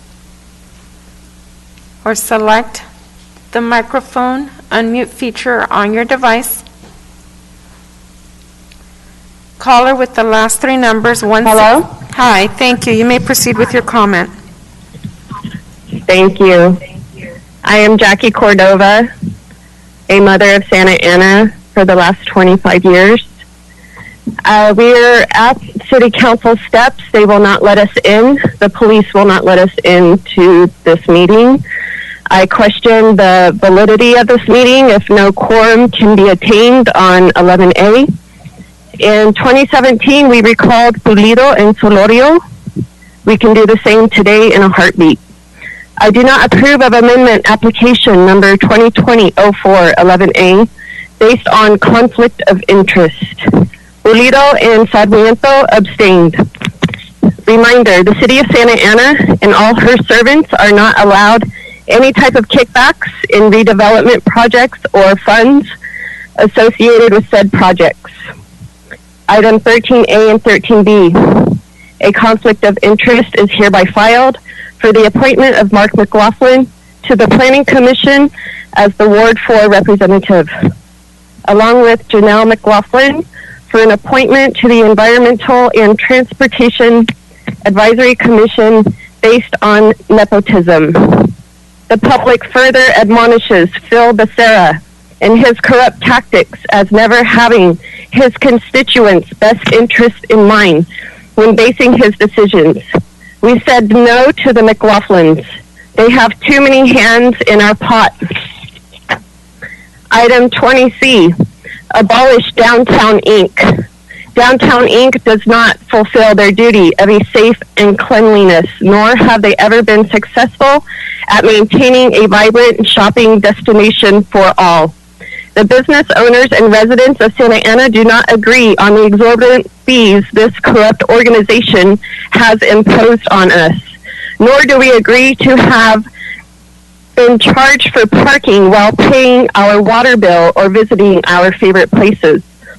Item 20C, I have called and emailed the city manager several times regarding the condition of the property named The Courtyard, located at 400 West Santa Ana Boulevard, Santa Ana, an old bus terminal currently holding Orange County's homeless. The property is not safe, nor is it clean. Downtown Inc. does not do the job. How are you going to sell off our resources like the YMCA and funnel this money to another corrupt organization? Item 22B. The headlines read, Santa Ana police lawsuit settlements cost taxpayers at least $24 million over the last decade. 15 seconds. Judge approves $800 million settlement for Las Vegas shooting victims. And hot off the press in today's deadline, Santa Ana police officer to plead guilty to federal charges. I would like to thank the FBI for investigating our police force. I do not consent to the purchase of 12 more police vehicles. Thank you. Your time is up. Caller with the last three numbers, 994. Please dial *6 or select the microphone icon. Thank you. You may proceed with your comment. Dave Elliott, President and CEO, Santa Ana Chamber of Commerce. Welcome, Mr. New Mayor, to lead us, Mayor Sarmiento. For so many years, I've been saying a different name, so this will take a little bit, Vince, for me to get used to this. But welcome as our mayor, and our new council members, welcome to the council as well. We look forward to meeting with you in the next few months to hear your ideas and stuff for our city. I just also want to thank the council for the 4th and Mortimer project that you voted in last month. We think that this is a good project that fits long-term vision for downtown. It's an economic development, a positive economic development project with jobs, residences, businesses, etc. So I just wanted to thank the council for what you did last month, and hope that you will continue to move forward with this project. And I wanted just to welcome our new council members and our new mayor. Thank you for your service, and appreciate all of you. Thank you. Thank you. Caller with the last three numbers, 276.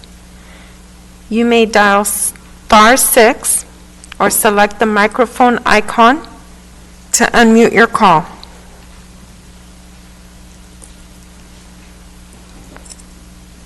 Caller with the last three numbers, 276. Please dial *6 or select the microphone icon on your device.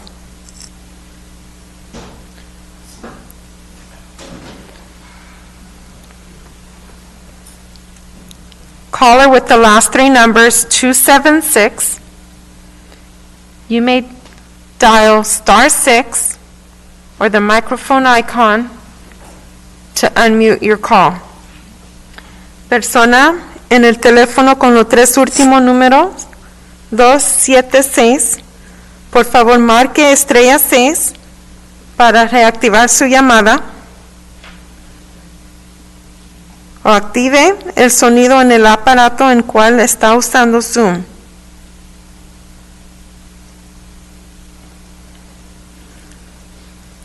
You may proceed with your comment.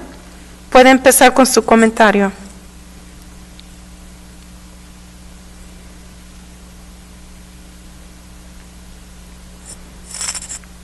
Caller with the last three numbers, 276. You successfully unmuted your call. You may proceed with your comment.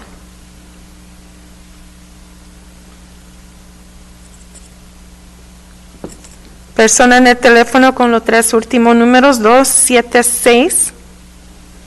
Puede empezar su comentario.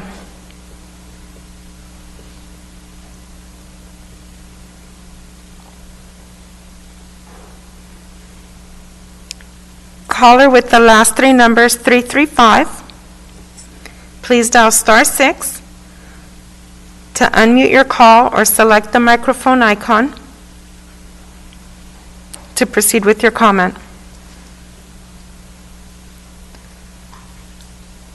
Caller with the last three numbers 335, please dial *6. Buenas noches, ¿me escuchan? Sí, puede empezar su comentario. Buenas noches, mi nombre es Saraí Arpero, soy residente de Santana. Mi comentario es en oposición al punto 11A. Este proyecto no es lo que se necesita en nuestra ciudad de Santa Ana, se necesita vivienda asequible y no de lujo. Quisiera comentar que Norgay González habla de tradición, herencia, familia. Con este proyecto no refleja los valores que tanto dice honrar. Un negocio que honra a la familia y la herencia y la tradición no desplaza a su comunidad, no hace construcciones donde sus propios empleados no tengan oportunidad de poder tener una vivienda en ese edificio después de tantos años que esta comunidad los ha llevado al lugar en donde están. Por favor, no al 11A. Gracias. Gracias. Now we will hear from our interpreter. Good evening. My name is Saraí Alfredo. I'm a long-term Santa Ana resident. I'm here just to say that we don't need 11A. We need low-income residents housing. They were talking about tradition, heritage, and family, and this is not any tradition, heritage, or family. This does not evict their community members when in a place where their own employees cannot afford living in this neighborhood, in these buildings. So please support us and saying no on 11A. Thank you.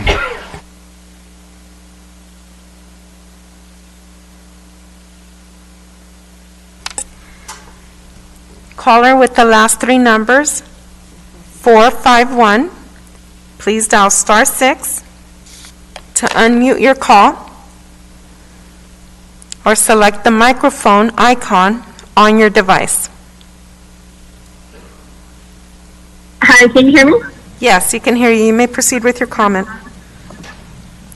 Thank you. I will speak in Spanish and then I will speak in English. Mi nombre es Isuri Ramos y soy una residente de Santana que ha trabajado mucho en el vecindario Lacey y con los residentes que viven ahí. Yo llamé hace 2 semanas para pedir al concilio que votaran para continuar este proyecto o votar en su contra hasta que el equipo de Northgate pudiera tener una reunión en persona y hasta que pudiera responder a los pedidos que hace la comunidad para vivienda de bajo costo como parte de este proyecto.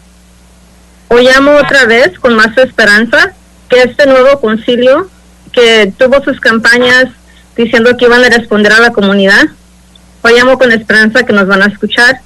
La única reunión en persona que tuvo Northgate ocurrió en agosto del 2018 y en esta reunión hubieron casi 100 personas y todas en oposición a este proyecto. Desde entonces, Northgate no ha tenido ninguna reunión en persona. Y la reunión por Zoom, por internet que tuvieron este año, tuvo una participación muy pobre. Entonces yo dudo del enlace comunitario que dice Northgate que ha hecho. Yo conozco a varios residentes que viven a pocos pasos del proyecto y Northgate no tocó sus puertas. Esos mismos residentes estuvieron presentes en la reunión de agosto del 2018, que significa que Northgate tiene sus nombres y tiene sus números telefónicos, pero Northgate no hizo el esfuerzo de comunicarse con ellos. Estos son residentes que se oponen al proyecto y que representan el vecindario Lacey. Este tema tiene que ser continuado y con nuevo alcalde Sarmiento y concejales, esta es tu oportunidad de poner el ejemplo y demostrar que valoras a los residentes de Santana y las preocupaciones que tienen. La necesidad para vivienda de bajo costo es real. Y dije esto hace 2 semanas y lo voy a decir otra vez. No es que tus planes para construir vivienda de bajo costo en otras partes no importan ahorita. Si quieres hablar de vivienda de bajo costo, tienes que incluirlo como parte de este proyecto. I'll speak in English now. Good evening, Mayor Sarmiento and council members. My name is Isuri Ramos. I am a Santana resident with close ties to the Lacey neighborhood and the residents that live there. I called in 2 weeks ago to ask that the council vote to continue this project until Northgate Real Estate can hold an in-person meeting and respond to the community's ask for affordable housing at this project.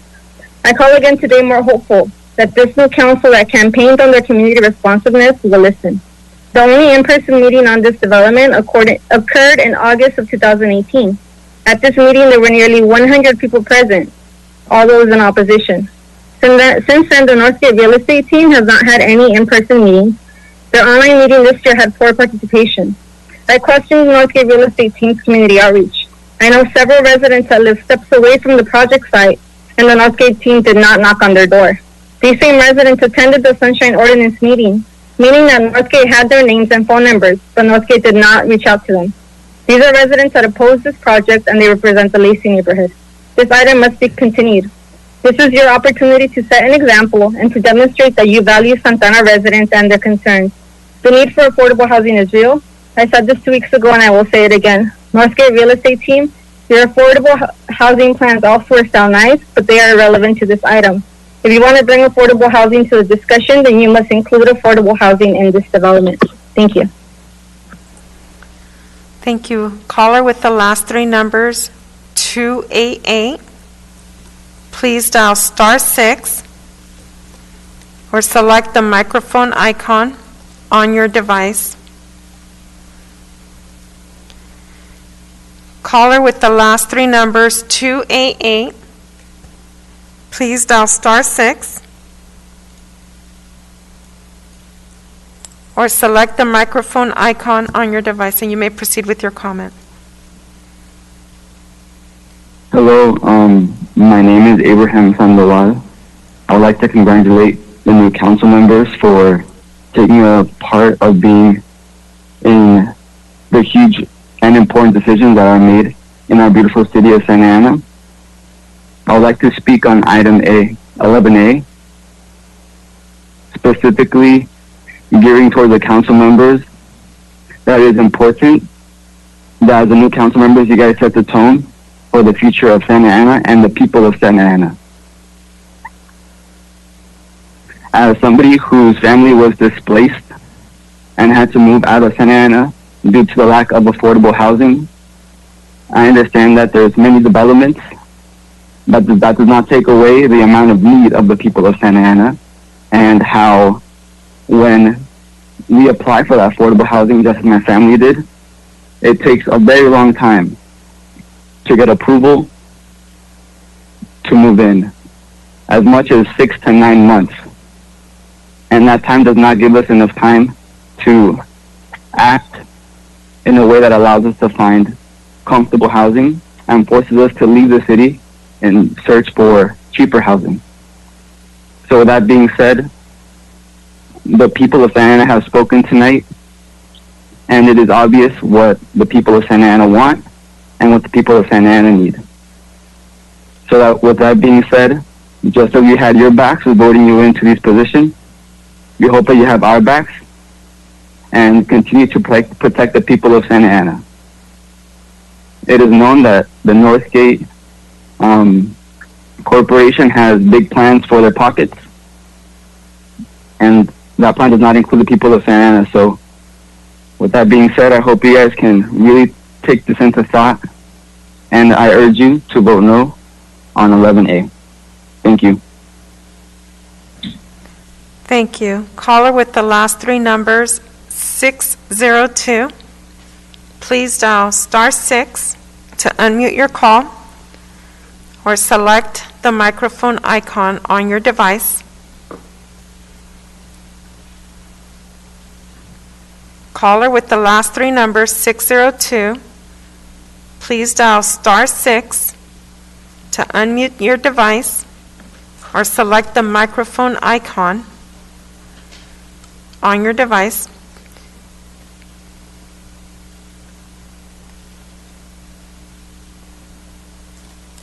Persona en el teléfono con los 3 últimos números, 602. Por favor, marque *6 para reactivar su llamada o active el sonido en el aparato en cual está usando Zoom.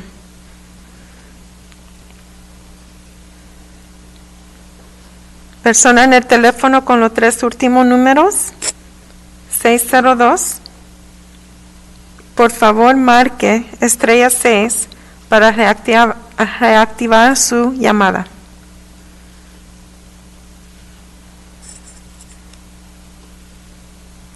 Caller with the last 3 numbers, 602. Please dial *6 from your device or select the microphone icon to unmute your call.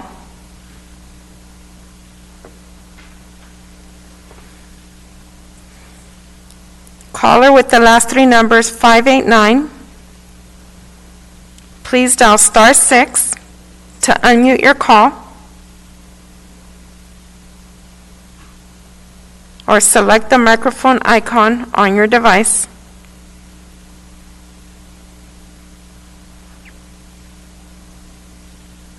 Hi, can you guys hear me? Yes, you may proceed with your comment. Hi, good afternoon. My name is Kimberly Castro. I am a youth and resident from Santa Ana.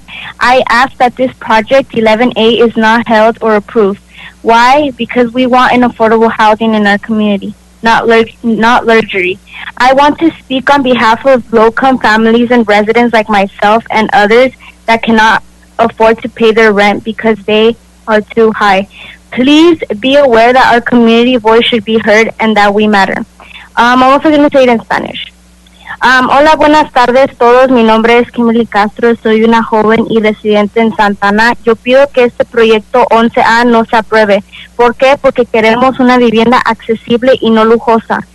Yo quiero hablar sobre las familias de bajo ingreso como yo misma y muchos que no pueden pagar la renta porque están muy altas. Por favor, sean conscientes que la comunidad tiene una voz y debería ser escuchada. Nosotros importamos. Thank you, everybody. Have a great night. Muchas gracias a todos. Thank you. Caller with the last 3 numbers, 081. Please dial *6 or select the microphone icon on your device. You may proceed with your comment. ¿Puedo empezar mi comentario? Sí, por favor. Sí, buenas noches. Mi nombre es Araceli Robles. Soy residente de la ciudad de Santa Ana y quiero felicitar a los nuevos miembros del concilio. Les quiero decir que hoy es un momento histórico aquí en nuestra ciudad de Santa Ana, porque ustedes están a punto de parar el proyecto de vivienda de lujo.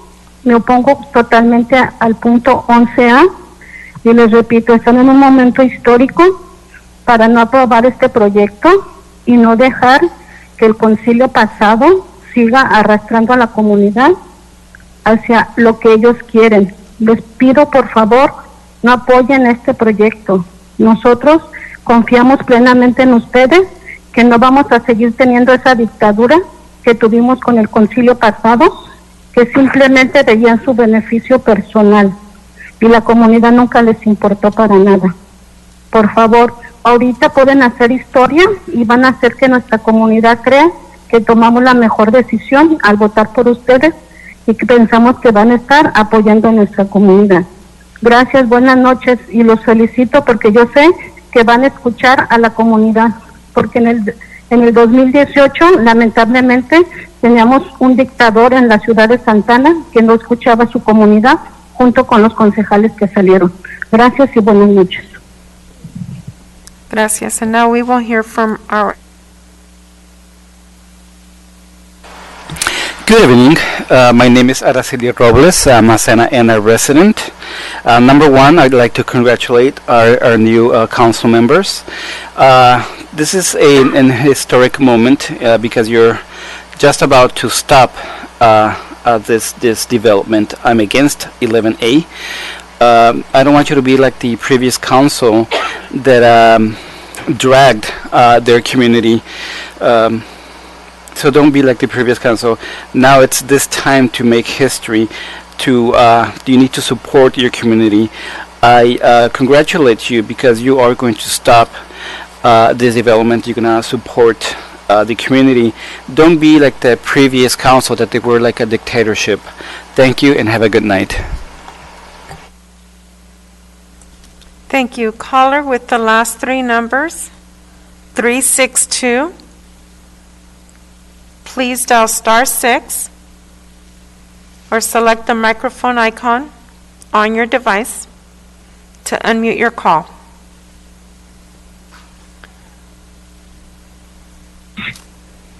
You may proceed with your comment.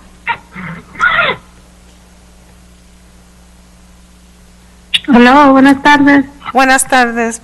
¿Puede comenzar su ¿Sí me comentario? escucha? Sí, le podemos escuchar. Sí. Ok, hola, mi nombre es María Victoria. Soy residente de Santana y mi comentario es para el punto 11A. La verdad que pues ahorita yo pienso que esos edificios que quieren construir al nivel que estamos ahorita y pienso que no es bueno porque estamos pasando por una situación muy fuerte, que hay muchas personas que no tienen ni para pagar la renta, personas que están viviendo en la calle y pienso que ahorita eso no es momento para que estén haciendo esos apartamentos de lujo. Le pido a los congresistas y al concejal que nos apoyen porque para que esto no siga pasando más. Y pues muchas gracias. Gracias. Okay, our translator will interpret now. Good evening. My name is Maria Victoria. I'm a Santa Ana resident. I'm here to talk about 11A. I think that it's difficult to build today, considering our present time. We know this is a strong situation. There are people that cannot pay rent. They cannot pay rent. They are living in the street. So we don't need luxurious apartments. So please support us so this does not happen, so this is not built. Thank you. Thank you. Caller with the last three numbers. Oh, my apologies. With the Zoom ID. Oh, okay, so it's caller with the last three numbers, 896. Please dial *6 or select the microphone icon to unmute your device. Thank you. You may proceed. Good evening, Mayor, Sarmiento, council members. My name is Cesar Covarrubias. I'm the Executive Director of the Kennedy Commission. Wanted to call in opposition to item 11A. This is a development that is proposing to bring housing that, unfortunately, a lot of the working families in Santana will not be able to afford. But at the same time, they are requesting incentives and concessions that they're not entitled to. So the city and the residents of Santana should get something in return. They should get affordable housing as part of this development, or make sure that there is appropriate affordable housing being built here for the community. So with that, I wanted to just point out a few things. If the developer wants to proceed with this development that they're not entitled to with zoning, they're asking for a zoning amendment, then they should use the appropriate measures, which are either doing a density bonus and provide for the concessions that they want in exchange for affordable housing, or comply with the affordable housing ordinance and provide affordable housing for working families in the city of Santana. Thank you for your time. Good night. Thank you. Zoom ID, David Carvajal. Please dial the, yep, you may proceed with your comment. Good evening, City Council. My name is David Carvajal. I'm a lifelong resident of Santana and a community health worker living here in Ward 2. I'm calling in regarding agenda item 11A. I want to adamantly oppose the Northgate development. I want to express that at a time of immense financial hardship for Santana residents, I urge you all to reconsider the approval of this development. Like it's been mentioned many times tonight, in 2018, over 100 people crowded the one and only public meeting that I heard of, and I'm sure many of us heard of regarding this development. And it was evident that the consensus at this meeting was that this development doesn't meet the needs of our community.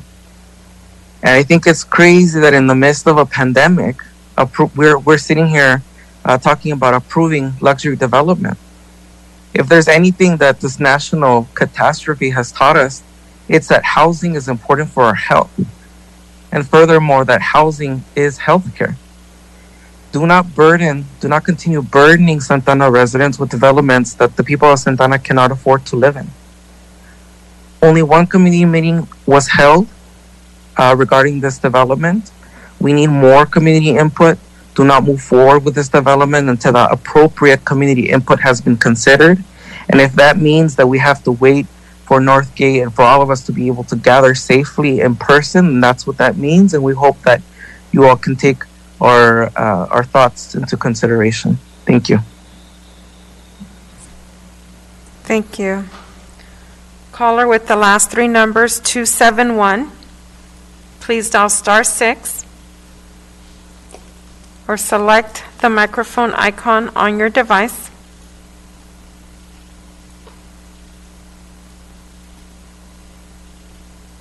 Caller with the last three numbers, 271.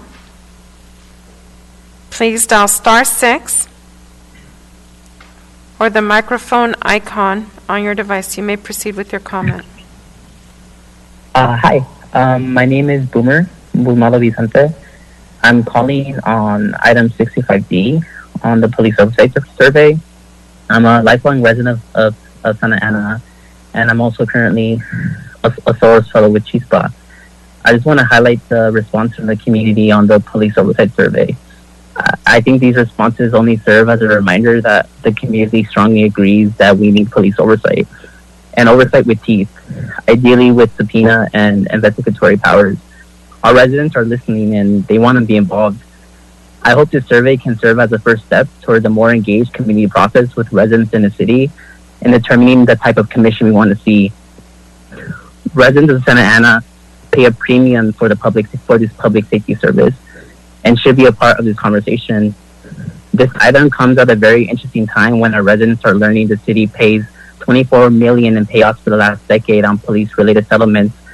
And recently today, with Santa Ana police officer Steven Lopez, who pleaded guilty to a federal charge of bribery.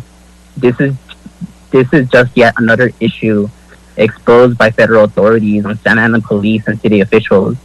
Our city has shied away for too long on police accountability and oversight. I suggest staff look into models like Oakland and Portland, which serve as good models that are independent commissions with investigatory powers. I hope the new council can take the right steps in addressing this long pertinent matter. Thank you. Thank you. Caller with the last three numbers, 943. Please dial *6 or select the microphone icon on your device. You may proceed with your comment. Yes, my name is Albert Castillo. 2 years ago, Northgate wanted to demolish the market on Calle Cuatro. The reason for this was to build luxury apartments. The community came together and shamed them for wanting to demolish a neighborhood market where many in the east side bought their groceries. We made Northgate wealthy. You would think a family-owned business would support our community, but greed has no boundaries. We believe that Pulido, who is a consultant or on their own decided to move forward under the cover of a pandemic that has devastated our city. The Pulido era is almost over. We need to halt all new development until the new mayor and city council reconsider the unjust 5% in lieu fee for affordable housing. Santaneros have had enough. We elected all of you because we demanded change. Don't become like the past politicians that enrich themselves and make deals to prepare themselves for the next election. Stop Northgate and reconsider a better option for our residents. Tell all these outdated, corrupt ways of doing business that change has come. El pueblo no más se vende. Boycott Northgate. Thank you. Thank you. Zoom ID, Evan Grant.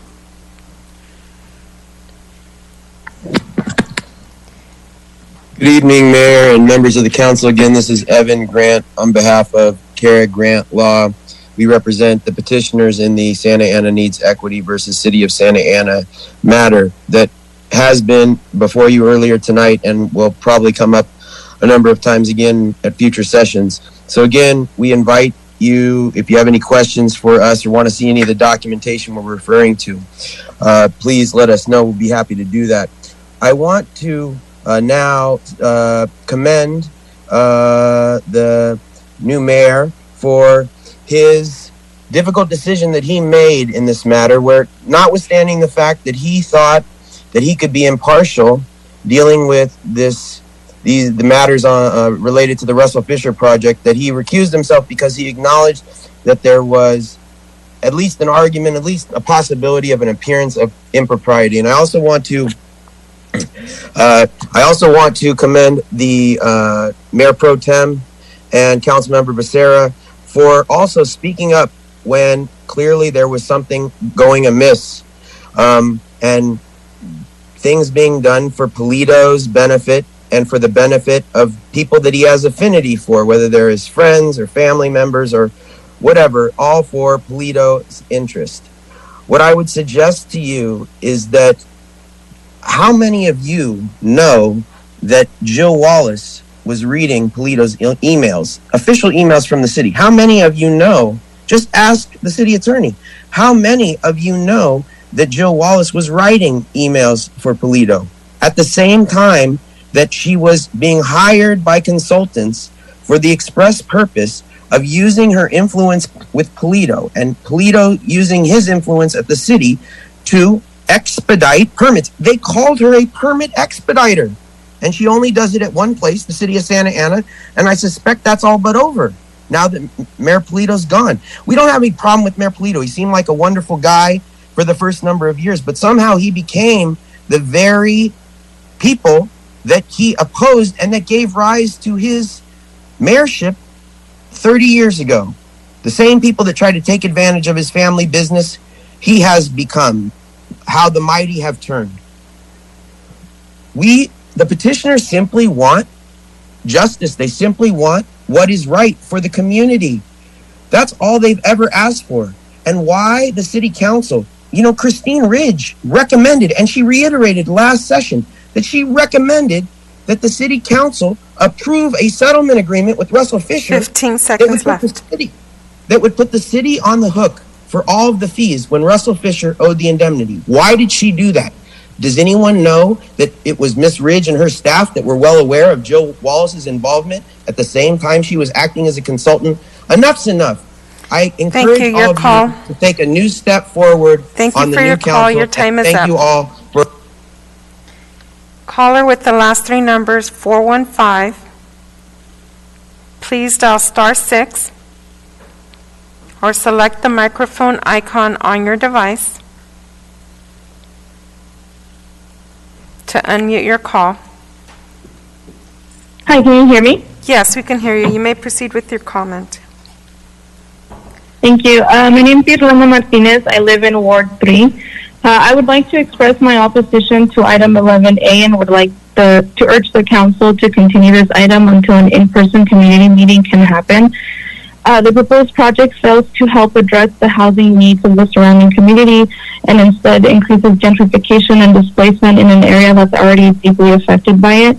In 2015, I had the honor to work with multiple organizations on a study overseen by 2 university professors that specifically looked at the income levels and overall housing conditions of the residents in this specific neighborhood. During the study, I saw firsthand the hardship these families are living through and learned that half of the households in this area have a household income of $25,000 and below. I also learned that nearly 20% of those household incomes were between $10,000 and $15,000 a year. While this study happened 5 years ago, I can't imagine that things are dramatically better now. During election season, I kept hearing candidates say things like born and bred in Santana and advertise themselves as community champions. This right now is a way to walk the walk and show up for the 100 plus residents who said no to this project 2 years ago. This is a perfect opportunity that you should all take to take a stand for the disenfranchised community in Santana, the way that previous council members stood with the community surrounding the 2525 North Main project. In the midst of a pandemic, council already reduced the housing opportunity ordinance fees, which was a significant generator of affordable housing funds. Approving projects without affordable housing, in addition to decreasing affordable housing fund generators, would be a double hit to our community.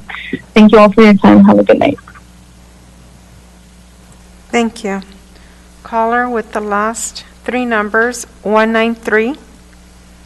Please dial *6 or select the microphone icon on your device.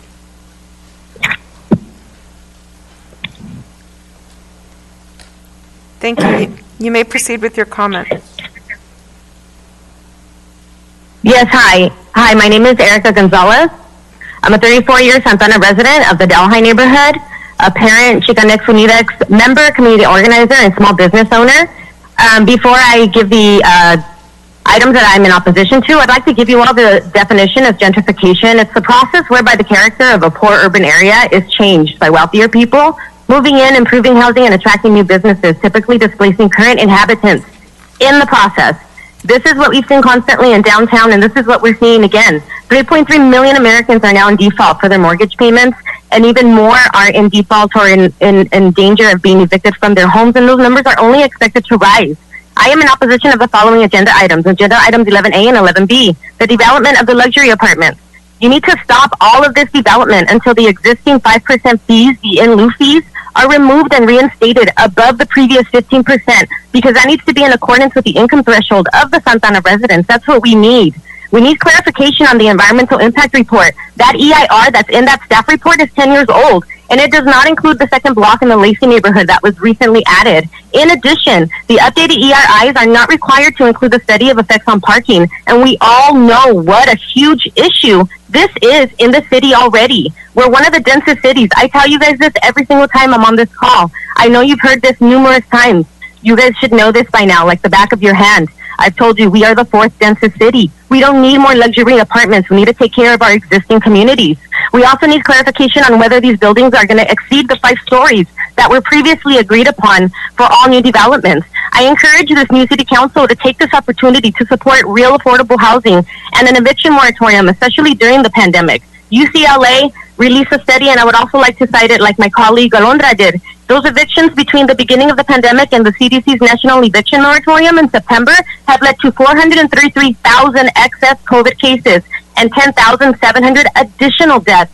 Additional deaths. That's 10,000. That's almost 11,000 people that died and didn't have to. The racial and economic disparities of the pandemic have been well documented. And if you guys really want to show that you care, like that video says, then show us that you care. Listen to our demands, because we're not asking anymore. We're demanding. You, Northgate, we have supported you for 40 years. There's 5 Northgate markets in Santana. We can organize boycotts for all of them. We helped you succeed. We can bring you down if you don't want to support us when we supported you.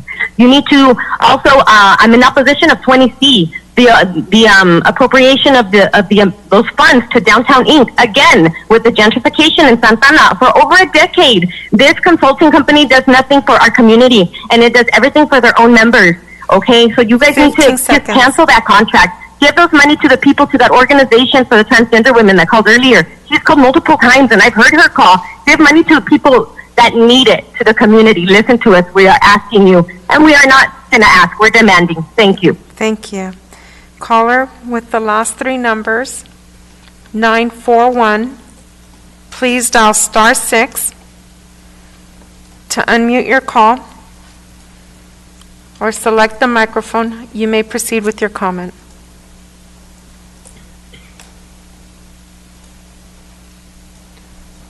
Caller with the last three numbers, 941, you have successfully unmuted your call. Hi. Hi, please state your name for the Hi, record. can you hear You me? may proceed with your comment. Yes, my name is Carla Dionisio, and I am calling on behalf of for agenda item 11A on regards to the Gonzalez, Northgate Gonzalez development. Northgate Gonzalez has been a staple in our community, and up until a couple years ago, it was a great example of what Hispanic companies can achieve. Since 2018, however, dissolution I have all my life of La Gonzalez has been tainted by gentrification and their willingness to be a vessel. Gentrification is the process whereby the character of poor urban areas is changed by wealthier people moving in, improving housing and attracting new businesses, typically displacing current inhabitants in the process. In 2017, the Georgetown Journal for Poverty Law and Policies wrote in an article titled Examining the Negative Impacts of Gentrification, that gentrification usually leads to a negative impact such as forced displacement, a fostering of discriminatory behavior by people in power, and a focus on spaces that exclude low-income individuals and people of color. So as you can see, this is a perfect opportunity for this city council to do what they said they did every weekend at the community walk for them. Because this is going to show to the public and to all their constituents that they really meant what they said. And I am a member of Chicanos Unidos, and we have been doing work for years calling attention to these projects. And I am so proud of Santa Ana residents that are calling in today with the same passion that we have spoken about this for years. Furthermore, I would like to oppose the appointment of Mark McLaughlin to Ward 4 because he lives in Ward 3. And it doesn't make sense to me that Gentrifil Becerra is appointing him to represent my ward. So isn't 14 years of city commissions enough? Like, if that is longer than our own city council members can be on there. So, and regardless of all his accomplishments, he has gentrified everything in Santana, and I find it that it's problematic and it's a conflict of interest that he is a board of director of the Santa Ana Chamber of Commerce, the same people that have called tonight in support of Gonzalez development. So if this is not a conflict of interest, then what is it?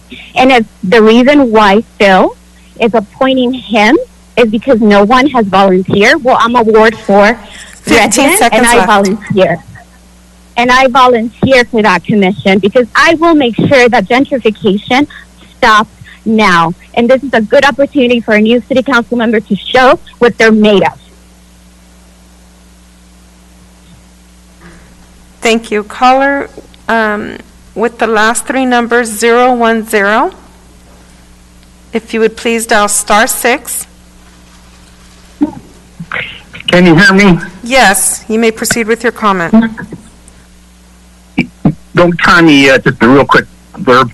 It's not a reflection of anybody, but it took me 3 hours to get on, and somehow, 3 hours waiting to participate in democracy is like waiting 10 hours to vote. It doesn't really work, so just my comment, 3 hours from the time I started to now, and most of the comments were duplicative. So give that some thought, in the future. We're trying to be good participants, good citizens, but 3 hours, I think you would agree, is a little bit too long to wait to speak for 3 minutes. Thank you. Anyway, so now I'm again. So there's three topics I'm going to speak on. Item 65, and the moral economy and financial errata. With regard to the police commission, the time to begin formatting is now, today. You have some excellent information to begin this effort. The cost is relatively low. You can choose a structure from the report, some which are very well established, or design at your own direction. Either way, there is no need to hesitate or keep kicking the can down the road. The reputation of the city is online. I've spoken to Jerry Serrano, head of the POA, tonight, and he is in agreement with moving forward on the commission, as he was in agreement with working with me during my run for council on a commission. So the POA is not holding anything back. It's up to the council at this point. In this respect, I recommend the following. Appoint a citizen fact-finding commission delivered to you a report for a specific recommendation. The commission can provide much more time for hearings and input from the community and can free the council to do its normal duties. All commissioners should be randomly selected as an Anaheim. Let's eliminate the politics of this commission and ensure fairness to residents who want to serve. Along the way to police operations, they should increase the probationary period for sworn officers from 18 months to 36 months. The council should also agree to increase the requirement for police employment to require at least an AA degree and one that's been granted within 2 years from the date of employment. Please be aware there's a bill under consideration of the State Assembly to require officers to have a BA degree. This is a recipe for disaster for Santa Ana College. It will negatively impact the best in the nation public safety program, and also potentially eliminate working and middle-class jobs that the Academy supports in the surrounding community. At a time of soaring student debt, there's got to be better options for the attention of this bill. Please contact our good friends at Rancho Santiago Community College to express your concern. The council understands. I also feel the council needs to understand the use of digital tools in the survey. We're not very effective here. We have a massive digital divide that exists, and we're spending money to improve it. And what do? We go and use a digital survey. We need to do better, maybe a paper survey or through a fact-finding commission. With respect to the moral economy, just last month, the council's very limited discussion approved over $40 million in spending. Not 1 cent went toward employee residents. Tonight, you have the chance of fresh start for a new way of being. Mr. Mayor, may you exercise privilege. I have a speech impediment, and this is rather difficult to get through in 3 minutes. I promise that I'll only need 60 seconds more. Go ahead. Thank you, sir. Tonight, you have a start for us to begin a new way of business through a moral economy by keeping tax dollars in Santa Ana. Item 22B for the sole source contract for 4 trucks at a time when this auto industry is devastated is simply immoral. Once again, the local economy cannot compete for the over $494,000 that was being requested on a sole source basis to an existing relationship. The council can begin a new course for a moral economy, vote no on 22A, and have it sent out to bed with points for local businesses. People are keeping tabs. Financial errata. The past 15 years, the city has budgeted for a full-time city attorney, and I mean a city attorney like Sonia. It's unclear why the city budgets for a city attorney when there's a contract and we have Sonia. I would encourage you in the interest of financial integrity to research and clean it up. It looks like money's being loaded into your budget that doesn't need to be. Secondly, this document that shows payments for police payouts in the city was published in the Voice of Santa Ana. This is not a correct way to identify this information. It's not what I consider the standards of practice and risk management, and it does not consider, there's a lot of things that go into this. To this end, I've made a public information request both for the city attorney information and to get the correct data and publish it in a manner that it should be published, not in the manner that was published in the Voice of OC or presented to the Measure X committee. Lastly, some Santa Ana stars and positive remarks. Kudos to Officer Prieto and Delgado, who are on the downtown beat in our city. They are cordial, personal, and professional. Our community in downtown Santa Ana is much safer because of their work, and we need to continue on that type of quality of effort by all our police Thank you. officers. Your time is up. Kudos to all right. And caller with the last 3 numbers, 351. Please dial *6 to unmute your call. Thank you. You may proceed with your Hi, comment. good evening. Can you hear me? Yes, we can hear you. Perfect. Thank you. My name is Chloe Rios, and I'm the CEO and co-founder of Alianza Translatinx, the first and only transgender-led organization currently with a physical office space in Santa Ana. We highly oppose 11A, and we wish for this luxury apartment complex to not be supported by our city. First off, I would like to thank Councilmember Mendoza and Becerra as well as Mayor Sarmiento for reaching out. Alianza Translatinx has been trying to get the city's attention and support since back in July of this year, and we are just thankful that you finally paid attention to us. Alianza Trans Latinx currently offers name and gender marker change supportive services to 50 transgender people per month. We offer hot meals to over 40 houseless transgender and gender non-conforming people every Wednesday. We offer monetary support through our fiscal sponsor partnership with the Trans Latina Coalition to over 30 transgender and gender non-conforming people. We also offer hormone replacement therapy through our collaboration with the Trans Wellness Center in Los Angeles. We have the Alianza Trans Latinx Ballet Folclórico, which promotes community building and physical activity. In August of this year, Alianza Trans Latinx put together the very first community health fair in which several OC organizations and LA organizations participated, such as V-Rock of Garden Grove, APAIT, Prop 21, AIDS Healthcare Foundation, and Flux. We also organized the first Transgender Day of Remembrance in Santa Ana with over 40 transgender people showing up. And on November 25th, we provided the first Transgiving dinner in OC, through which we provide a dinner meal, gift cards, and personal care items to over 50 transgender and gender non-conforming people. We want to make sure that the work Alianza Trans Latinx has done over the past months and continues to perform is recognized and supported by our local leaders so that we can continue to grow and expand as an organization. We have been informed that there is a member of our community who is saying that they are working for the trans community and providing services. This person has received monetary support and certificates for the work they have not performed by a former council member, Solorio. Please do not be fooled or misled by anyone that says to be helping the transgender community, but instead are working for their personal gain. The work is being done by Alianza Trans Latinx, and we have the support of the community. Lastly, as a longtime resident of Orange County and growing up in Santa Ana, I want to thank you for your service, but I also want to ask you to please invest in transgender lives by supporting Alianza Trans Latinx. 15 seconds left. We hope you can all attend our office grand opening once COVID-19 ceases. Thank you so much. Thank you. Zoom ID, Alondra Salazar. Please dial the microphone icon on your device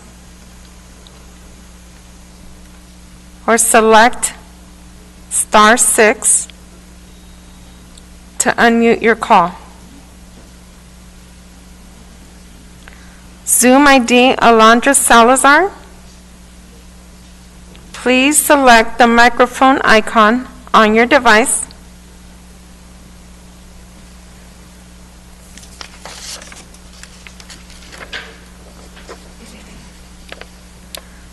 Persona en el teléfono con Zoom ID, Alondra Salazar.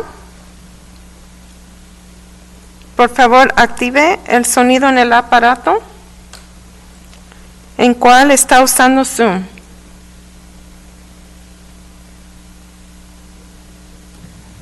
I already spoke. Sorry, I already spoke. Just wanted to mention that. Thank you. I think you may be logged in more than once. Caller Zoom ID, Victor Payan.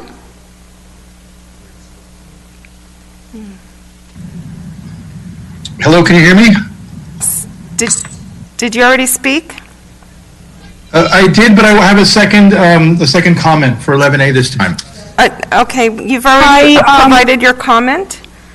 What was that? You've already provided your comment at that time. You could send us an email for additional comments. I spoke on 20C. Caller Manny Escamilla, Zoom ID. If you would please select the microphone and you may proceed with your comment. All right, can you hear me there? Yes, we could hear you. Thank you. Okay, yeah, I guess hello to the new council and mayor. Congratulations on the successful runs for all of the folks up there. It's quite an interesting bunch, and you already have a lot of big decisions to make on your first outing there. I'm actually probably going to go to some of the more obscure items on the agenda. There's the item 20. Oh my gosh, I can't believe I'm missing the item number 25. E, which is going to be an approval for a new digital planning service or planning process. So I think that's actually one of the, for me at least, big highlights in this particular agenda packet. And I want to kind of let you all know how great it is to be able to kind of do these types of things electronically, especially under COVID conditions, just because of the fact that you're going to be making your staff a lot more efficient and not having to kind of carry around all this paper throughout the city and then making it easier for folks to submit. So I really do think that that's a good example of the way that the city can implement technology programs in order to serve the residents and folks a little bit better. But I do want to caveat that with the worry that some of these documents and plans do have kind of long-term value. So, when it comes to the digital storage, sometimes we kind of let things go and get outdated and then we can't access the files. So I just want to make sure that we kind of keep an eye on making that available in the long term, especially when, kind of down the road, if someone ever needs to modify some of these buildings, we can still kind of have the plans around in, 10, 20, and 30 years and even longer down the road. So that's the first item there. And then the second one is actually related to the housing joint session that you're having later for item 80A. And it's great to just kind of look to see where the moderate income housing asset fund is at currently. But what's buried in there is actually one of these parcels, or these remnant parcels from the 5 freeway that's kind of been sitting around and owned by the redevelopment agency and now by the housing successor agency. And it's kind of just been sitting around and not being used. Is a parcel by Spurgeon and 22nd Street. It's really kind of behind these homes, and it's a big empty lot, and it's been up for sale a few times, but there's no one that can really develop it because it doesn't conform to any of our standards, and it seems to be, quite frankly, a bit of a wasted space. And we have a gardening program that's in the same neighborhood in Park Santiago, and we do actually allow agricultural uses and greenhouses and that sort of thing in that type of zoning.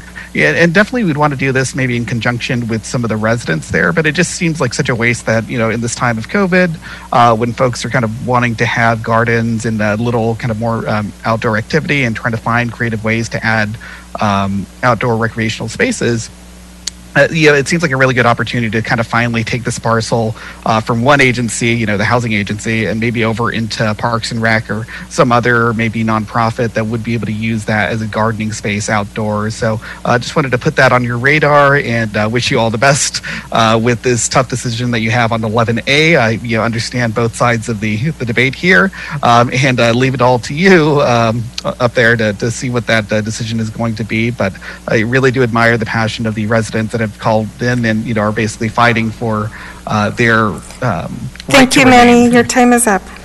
Thank you. Zoom ID, Adriana. If you would please select the microphone icon on your device.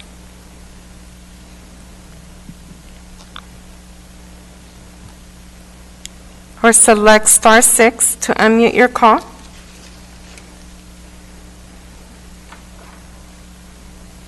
Persona en el teléfono con Zoom ID, Adriana. Por favor, active el sonido en el aparato en cual está usando Zoom.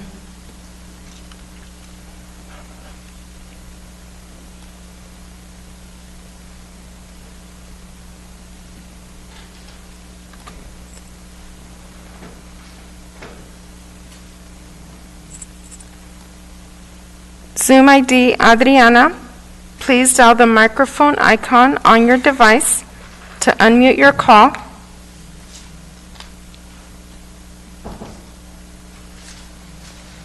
Or select *6.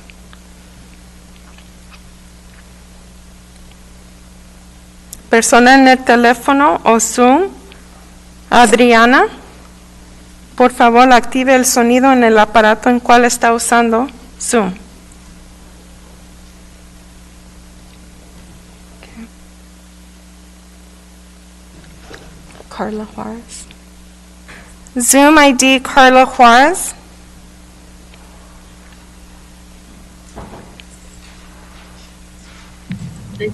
Yes. Can you hear me? Yes, hi. Hi, thank you. My name is Carla Juarez. I'm a Santa Ana resident. I'm calling in opposition of 11A in regards to the luxury homes. I want to address the individual that called complaining that he's been waiting for 3 hours on the phone. Well, we have as well, because our livelihood is on the line, or not livelihood, but our being able to stay in Santa Ana is on the line. With luxury homes that we can't afford, families are being pushed out. And you guys have heard this many times before, and also through the previous callers.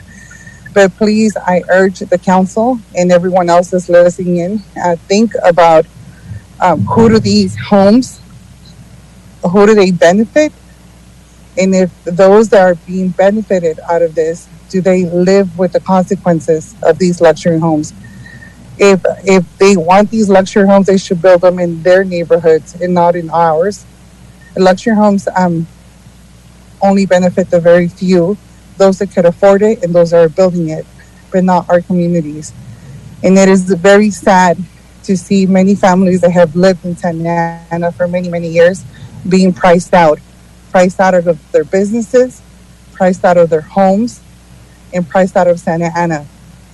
And it is very also sad that we are paying sales tax of 9.25 when other cities that are better off than us are paying less. So how is it that we continue to build luxury homes? Also, the person that called wanting a luxury home, there's many already built in Santa Ana that are vacant.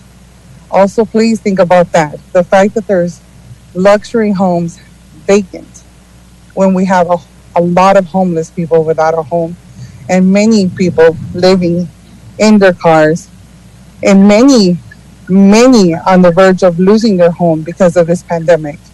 Because after the protection against eviction is taken away, they're going to be in danger of losing their home. But though we still have vacant homes, vacant apartment complexes, vacant condominiums, Valle El Toro, everywhere in Santa Ana. So how is it that we are building more and it's not housing that we could afford, but luxury homes that only a few could afford? Luxury homes can wait. During a pandemic is not a priority. A priority is taking care of our residents. A priority is taking care of our students, of our kids, of our education, housing. 15 seconds left. Thank you. Luxury homes is a luxury, not a priority. It's more a want and not a need. And we need protections for those that already live in Santa Ana. Thank you for my time. Thank you. Zoom ID, Leonel Velasquez. Please select the microphone icon or unmute feature on your device.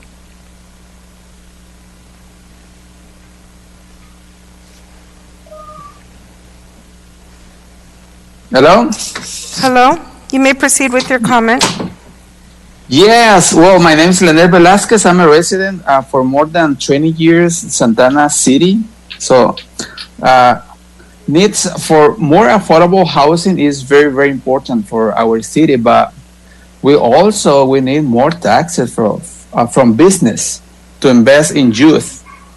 Luxurious apartments sounds wonderful, but with 30% for low income. For low income, that means for minimum wage. Luxury apartments without a diverse community to prevent gentrification. So item 11A is very good opportunity to change the rules for a new apartment, especially for new luxury apartments in Santana. Thank you.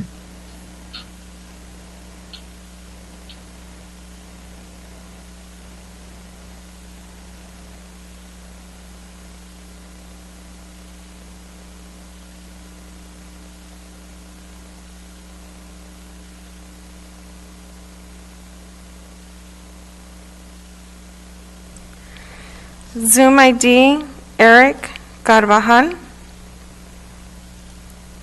If you would please select the unmute microphone option on your device. Thank you.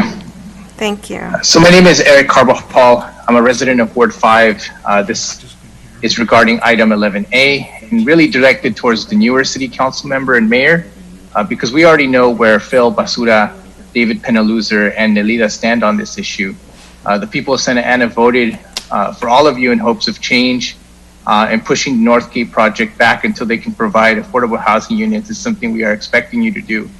It is the agenda item where you have your first opportunity to demonstrate whether you are going to stand for the platform that you ran on or simply recycled Santa Ana politicians with new faces. On behalf of myself and others, we hope you live up to our expectations on 11A and push the project back until they can come forward with affordable housing for the residents here in Santa Ana. In addition, I would like the city council members, in particular, Jonathan Hernandez, who represents my ward, Ward 5, to look into rebuilding the handball courts of Chepa Park in the Logan neighborhood of Ward 5. My understanding is that this happened without the prior city council's knowledge or approval, but now that you're aware of it, we're hoping that you can rebuild the handball courts or move to rebuild the handball courts that the community enjoyed using for decades. If you love the Barrio Logan neighborhood so much, like you said during your campaign, and I hope you can demonstrate it by moving to rebuild the Chepa Park handball courts. Thank you.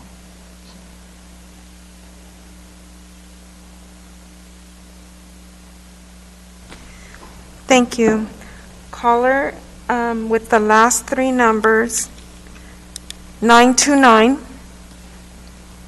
If you would please dial *6 to unmute your call or select the microphone icon on your device.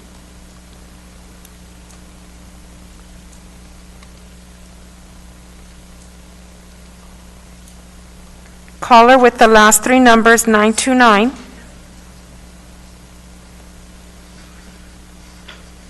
Please dial *6. Thank you. You may proceed with your comment. Hi, I'm Gabby Hernandez Castillo. I am a social worker here in Orange County, and I also live in Ward 3. And I'm calling regarding item 20C and 75A. And I believe my comment will probably apply to all the agenda items. It's heartbreaking to hear that during this pandemic, people are begging to stay in their homes and to stay in their communities, when on top of that, they're also like striving to live, striving to eat, striving to provide for their kids. And what privilege that city council members are able to be at home and decide if people should be kicked out of their community or not. This responsibility as a city council member carries so much weight. And as many of you recently joined the city council, as you were campaigning and knocking on doors and talking to these people and telling them that you're going to represent them, whether you recently got on or you got on a few years ago, it is your duty to protect residents. This framework that the city of Santa Ana has worked off of is so outdated, where you have the city and the staff, the politicians have prioritized developers and investors and have not cared about the basic needs of their residents. As an essential worker, it baffles me how the streetcar and luxury apartments are considered essential in a time during a pandemic. When is it going to be enough? When is it that, how many luxury apartments do you have to create to meet that goal that you want to be a thriving city?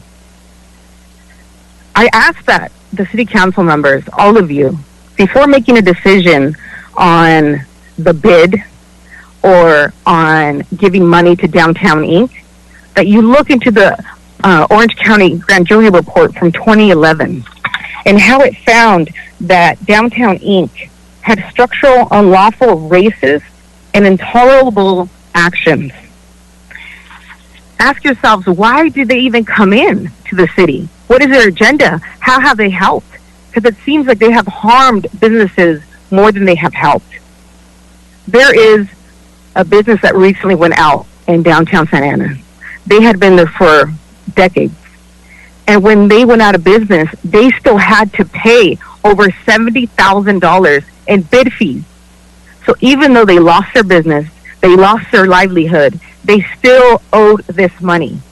So how can a city continue to impose these fees on businesses when they are struggling to even survive? And the businesses in downtown, which were struggling even before the pandemic, with the high parking fees, the citations, the never-ending streetcar, the changes in the social climate as it caters to out-of-town young crowds. It is time that you change this narrative, that you commit yourself to the needs of residents and not to the people that we hear calling that have been on the commissions for over 15 years, the CEOs reminding you of the favors that you have to provide for them. Zoom ID Melissa Palmerin. Please dial the microphone, select the microphone on your device or the unmute feature.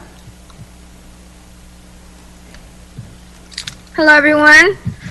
I would like to bring attention to something I found out recently. In the Santa Ana City's website, in Facts and Figures, there's one paragraph about the history of what we call Santa Ana. Yet there's nowhere in this paragraph about the nations who lived on this land over 10,000 years ago, and still do. Yet we talk about Portola, who arrived on the land of the Quiche Nation and the Adashima Nation. Is it accurate to say he discovered this land? He did not discover this land. Colonizers came to this land, committed genocide. They killed first people in masses, caused serious bodily injury and mental harm to first people, deliberately tried to eradicate and hold the first people, and forcibly transferred children away from their families. That is what occurred. That is still what is occurring around the world today.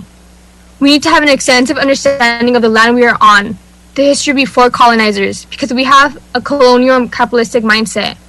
We continue to take away the Quiche and Adashima Nation's land in hopes of revenue and profit. This land is not ours. I want to urge all of you to propose an amendment or an item to create a section in our website talking in detail about the land of the Adashima and Quiche Nation, their culture, and the benefits that they contribute to the land that we settle on.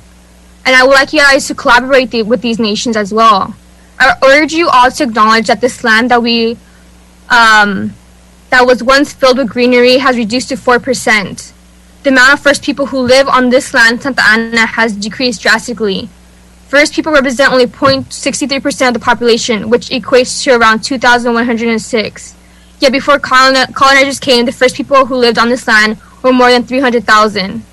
Every single city council meeting, we should normalize saying we are gathered here today on the homeland of the Quiche and Adashima Nation. I think acknowledging is the first step. Next, we need to take action and work closely with these nations. Lastly, I oppose 22B, 11A, and 11B. Thank you. Thank you, Mayor, council members. That was the last caller. Thank you, Madam Clerk, and thank you to all the callers. I think we had some very articulate comments. I think your comments are obviously more effective when they're not made personal and we stick to just the policy. So thank you all of you for calling in. Let me go ahead and bring us to the consent calendar items, and for our new council members, this is a section of items that you can pull if you'd like to discuss individually. If not, they would be voted on en masse, or if you'd like to recuse yourself or abstain from any of the matters, you can do so as well. So I'll go ahead and use this time to call on you if any of you would like to pull or abstain from any items. And let me start with Councilman Becerra. Thank you, Mr. Mayor. I'd like to go ahead and pull items 20C as in Charlie and 20E as in elephant. Great, thank you. Mayor Pro Tem. Thank you, Mr. Mayor Sarmiento. I'd like to pull items 20D as in dog, 20E as in elephant, 25E as in elephant, and 55B as in boy. Great, thank you for that. Councilmember Fan. Mayor, I'd just like to state on the record that I will be abstaining and recusing myself from item 55D. The property owner on this item is Arnell Developments, and they are a long-term client of my employer, Rattan & Tucker. I've never worked on any of their projects. And although on consent calendar items, I'm not normally required to leave the dais, but I will do so on that particular item. Great. Thank you. Thank you for that, council member. Any other council members wish to pull any items? Councilmember Lopez? Hi, yes. I want to pull 11A, and I want to comment on 20A, but I don't need to pull it. Great. 20A, you want to comment on it? Yes, I can do so now. I just want to comment that... Let me go ahead and just so we can, so we'll move the other items, and that way, you probably want to pull it to comment on it. That's technically what we want to do. Okay. And so I'll go ahead and just set it aside and have the clerk pull it for us, so you can comment on it, and then we can address it then. Any other items, Councilmember? Yes, this is Councilmember Hernandez. I would like to see us further discuss 11A as Jesse requested, and the item on police oversight as well. Great. Yeah, we'll take that up. That's outside the consent calendar section, so we'll go ahead and take that up. Thank you, Councilmember. I might as well just go ahead and call on Councilmember Mendoza. Any items you wish to pull or abstain from? No, Mayor Sarmiento. I don't have any items to pull or abstain on. Great. Thank you for that. So I'll be abstaining on item 11A. We have a property that's in close proximity to that site, so I will be recusing myself based upon that, as I did during the first reading. So I'll go ahead and I think there's one more request. I apologize. There were a lot of items pulled, and so I just wanted to make sure. Was 22B pulled? No, we did not. I don't think so. We'll add that. Thank you. Great. So, Madam City Clerk, did you get all those items? I believe so. Okay. So I'll entertain a motion on the balance. Motion to move the balance. I'll second, Mr. Mayor. Great. Thank you. We have a motion and a second. Madam Clerk, will you please call roll? Councilmember Becerra? Yes. Councilmember Hernandez? Yes. Councilmember Lopez? Yes. Councilmember Mendoza? Yes. Councilmember Fan? Yes. Mayor Pro Tem Peñalosa? Yes. Mayor Sarmiento? Yes. Motion carries 7-0. Great. Thank you for that. Let me go ahead and I think the first item that you'll be pulling is 11A, and that's the one I abstained on, so I'll turn the meeting over to Mayor Pro Tem. Mayor Pro Tem, meeting's yours. Thank you, Mr. Mayor. And 11A was pulled by Councilwoman Lopez, correct? Okay, Councilwoman Lopez, the floor is yours. Thank you. Before I make my comment on this item, I want to, for full transparency, I want to state that I have spoken to our city attorney because I am employed by Latino Health Access, and Latino Health Access has taken a position on this project. However, I have my own opinion, and I do not have any conflicts in acting on this item, and I am able to remain objective.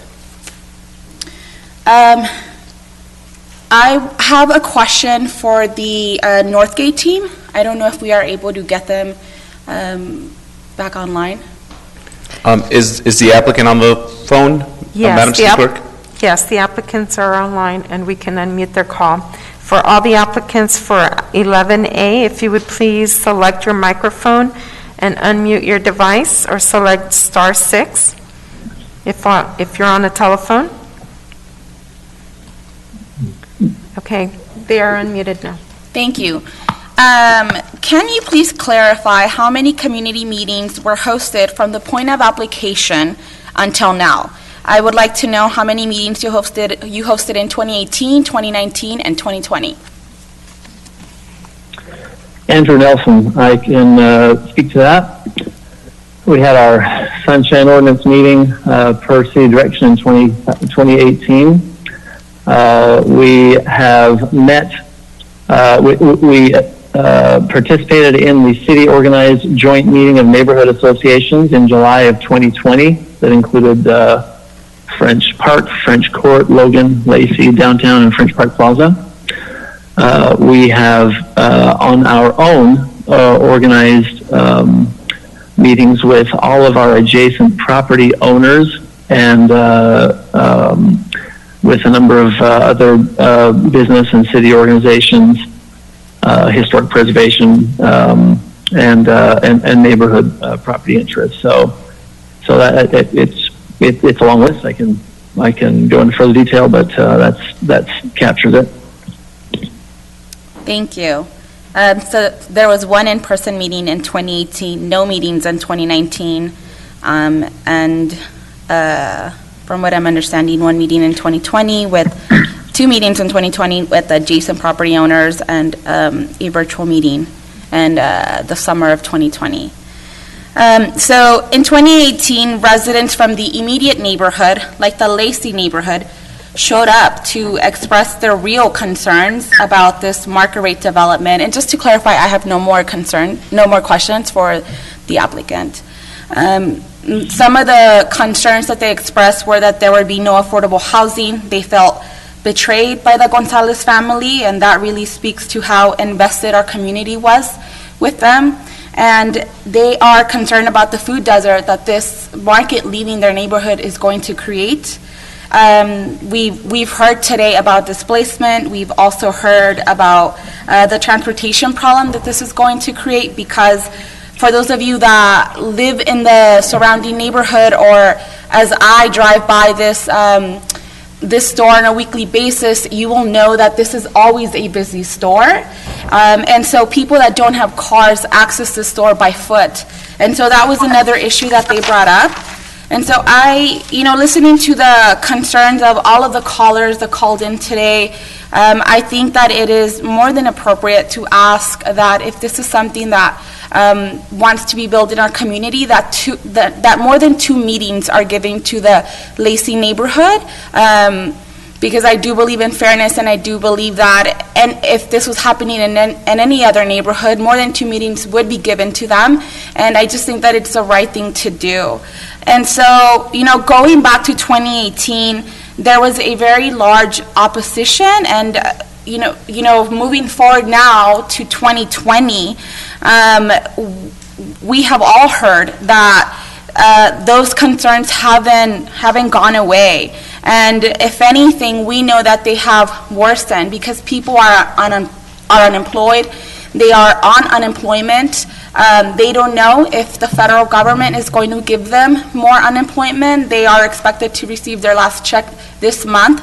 And, we're also going to see a tsunami of evictions that are going to not just impact our residents, but Orange County residents.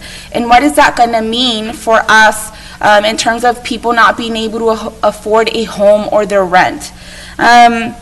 And so, we know that people are living paycheck to paycheck and that they need support. And I think that, we are not a community that is hard to work with.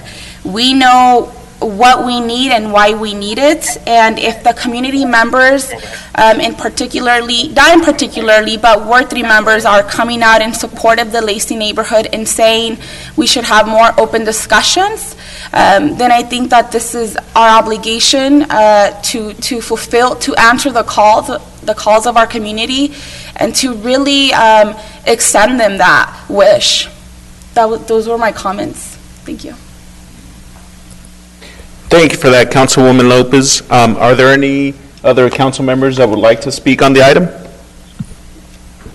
Yes, Mayor Pro Tem Peñalosa, this is Councilmember Hernandez. Go ahead, Councilmember Hernandez. Thank you. I want to say thank you to the residents that took hours on end out of their day to speak on this item. As the council member of this district, I became a parent at a very young age, and I lived in Santa Ana my whole life, and I know firsthand how discomforting it is to live in poverty and to live in a community that does not prioritize you, and to see luxurious buildings be built that you will never have access to. And during a time like this, when we as a city are supposed to be a shining example of what government is supposed to do, which is serve the people, I don't think that this building is exactly what our community needs, as evidenced by the outpouring, opposition to this item. The lack of affordable housing concerns me. I did speak to the Northgate family and in Red Oak, and I was able to learn about this project, and I wanted to bring as much information and education about this project to the dais as possible.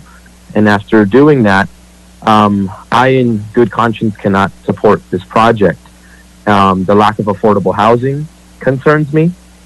The public safety concern is the most concerning to me. The fact that not having enough access to affordable housing actually causes spikes in crime to happen, and that's not what we need in our community. We need to create safe havens for families to thrive, and I think that this is something that is going to be good in theory, of course, right? It looks like a beautiful building, and I'm all for that, but in practice, it's going to potentially do a lot of harm, and I can't support that. Thank you, Councilmember Hernandez. Are there any other council members that would like to speak? Councilmember Fan, the floor is yours. Hi, thank you, Mayor Pro Tem. So this project had come before me actually as a commissioner on the Planning Commission, and I had a meeting with the developer, and we had, obviously several meetings about this on the commission and now here. Is the applicant still on the line, Daisy? Madam Clerk? Yes. Okay, great. So I do have a few questions for the applicant as well as our director, Min Tai, on this project. And so the first thing is, I hear a lot of course, the concern for affordable housing is a major issue. I've experienced that, my family's experienced that. But as I understand it, this current site has no housing. That's correct, right? So with no housing. That's correct. Okay, and Director Tai, is there any way that we would ever be able to request or require a developer to build affordable housing? Good evening, Mayor and City Council. The city does have a housing opportunity ordinance that seeks to have inclusionary housing as part of new development. That inclusionary ordinance is known as the Housing Opportunity Ordinance under the zoning code. It was recently modified back in September. The current requirements is that any new project that has a density request that is above the current general plan designation would then be required to have an inclusionary affordable housing component within it. Without that specific element in a project, the city, that's the only time when a city can ask for inclusionary housing. Right, but with the recent or the previous council, they had changed the WHO, resulting in this project not being required to have any inclusionary housing units, correct?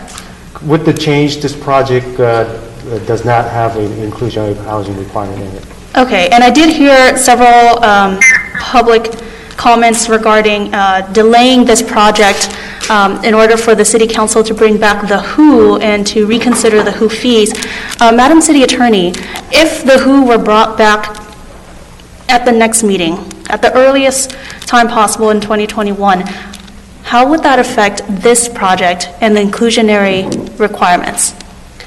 So my understanding is that when this application was submitted and was actually reviewed by the Planning Commission, the WHO ordinance had already changed and was already in effect. Correct. So at this point, if the City Council were to even desire revisit that public policy issue, it would be necessary to go back through a first reading and a second reading and notice that all over again. And it would you'd have to also wait 30 days after that second reading for it to become effective. So in effect, even if this City Council revisited its public policy issue, it would not automatically apply to this project because it's further down the road. Right. So I guess what I was trying to get at is that the WHO ordinance that applied was that which was in effect at the time the application was submitted, not something that is going forward and not acting retroactively. Another concern that I wanted our city to address, or the applicant, is the affordable housing issue. I understand that the applicant had discussed providing affordable housing off-site with a different developer. Will the applicant speak to that, please?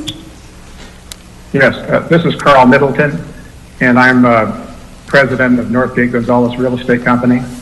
The answer is yes, we do plan to have off-site affordable housing.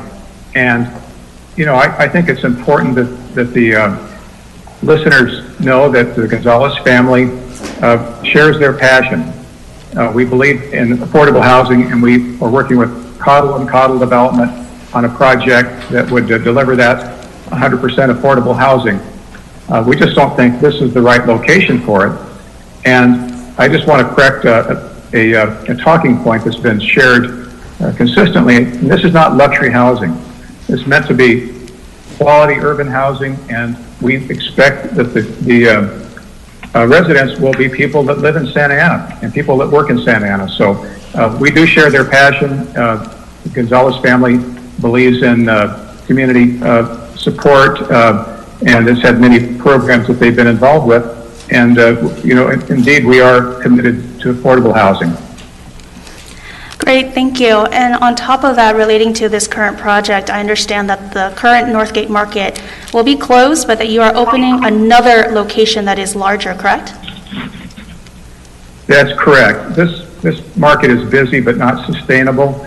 The goal is to build a new market close by, and we have a site that we are working on right now that we expect will come before the City Council next year, where we'll have a full-size market that will serve the community better, allow for everything from better social distancing to better variety, better service, much better parking, and it will be a benefit to the community. And we certainly will help people with access to the market during the transition period. Okay, and then one other thing is that you mentioned, at least as far as I understand it, that current Northgate workers will not be losing their job with this one closing down and the new one under construction, correct? That's absolutely correct. You know, great people are hard to find. We have a great team that we certainly will find other places for them. And great customers are hard to find too, and we don't want to lose these customers, so we will do everything that we can to give them access to our other stores and perhaps an interim store in the area before the replacement store can be constructed. Great, thank you. So, you know, I asked all these questions because, you know, when it comes to development of the city, I definitely think about the impacts on the community, the commercial development, as well as the affordability of the units available to our residents.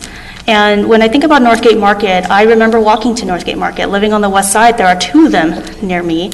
And, you know, I think it's a really important business for the community to get food, to get all the necessities. And I really do believe that by opening a larger Northgate Market and the fact that they are currently under discussions with an affordable housing developer to have 100% affordable, that, you know, will better serve the community in other ways, because this new development will have commercial, which will ensure that we hire more local residents. We'll have units that, at least as the developer says, not luxury, but tailored to the downtown area that will allow Santa Ana residents to also live there. I think there's a lot of positives that will not only spur development, increase revenue for the city, but also provide additional services to residents. So those are my thoughts, and I just wanted to make sure we had some of these questions answered that were brought up during public comment. Thank you. Thank you, Councilwoman Fan. Are there any other members of the, I see Councilmember Becerra has his hand up. Go ahead, the floor is yours, sir. Thank you, Mayor Pro Tem. I want to reiterate what I had said at the previous meeting when this item was brought up. I want to thank the folks at Northgate for bringing this project forward. I also want to thank them for, you know, really looking beyond just this site. As I appreciate my colleagues and the questions that they've asked, because I think Councilmember Pham asked some very good questions in regards to kind of more of a totality of what Northgate is hoping to do here in Santa Ana, and it's beyond just this site. I also want to thank Councilmember Lopez for her comments, because I think, as we go forward, I've always championed transparency and outreach, and I think that, what Northgate did here was above and beyond our current requirements, and I'd be happy to work with my colleagues to see what we can do to even expand what is the minimum requirements for outreach, because I think it's important that our community is aware of projects like this and has the opportunity to engage the folks that are proposing these projects. Some of the comments that were brought up by folks that called in, I do want to thank them all, because I know some expressed their frustration with the time it took to be heard, but again, I thank everybody who's committed to our city and wants to express their points of view. Some of the things that were brought up, for one, that this is luxury housing. I know the applicant stated that this isn't luxury housing. It isn't affordable subsidized housing in the traditional term or the traditional sense. But here in Santa Ana, we have folks that grow up in affordable subsidized housing. And God bless it, they end up going on to college. They go on and they actually, they get jobs that they end up making a lot of money. And it's great. Now, I guess what we have to ask ourselves here is, now I know as a homeowner, I pay on my property tax bill, I pay for facilities or improvements to facilities at Santa Ana Unified Schools.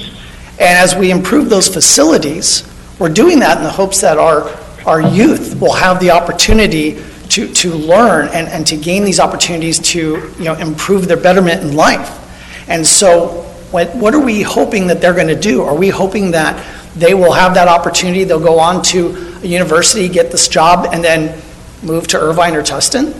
I would like to see them come back to the community, invest in the community, strengthen the families that are already here. I don't want to see displacement. I want to see enhancement of our community. And I think that when we're talking about what can we do to sustain the folks that are here, adding affordable units does not necessarily guarantee that Santa Ana people will get those units. And we have to make sure that we understand that. A new affordable unit is not guaranteed to house a Santa Ana person.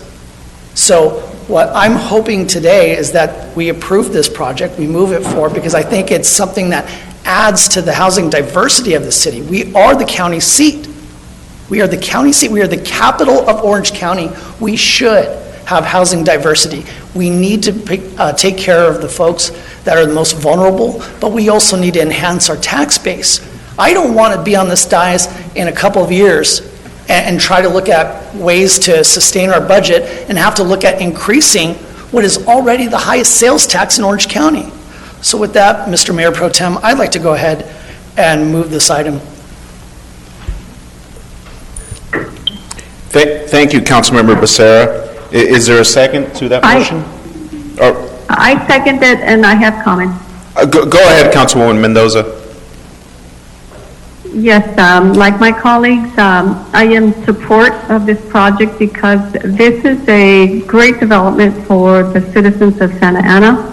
And I appreciate all the people who have been waiting 3 hours or more to make their comments. And I just want to let you know that we hear you. We understand your concerns, and we are working to make this a better city for you and bring a higher quality of life for all our residents, not just a certain ward.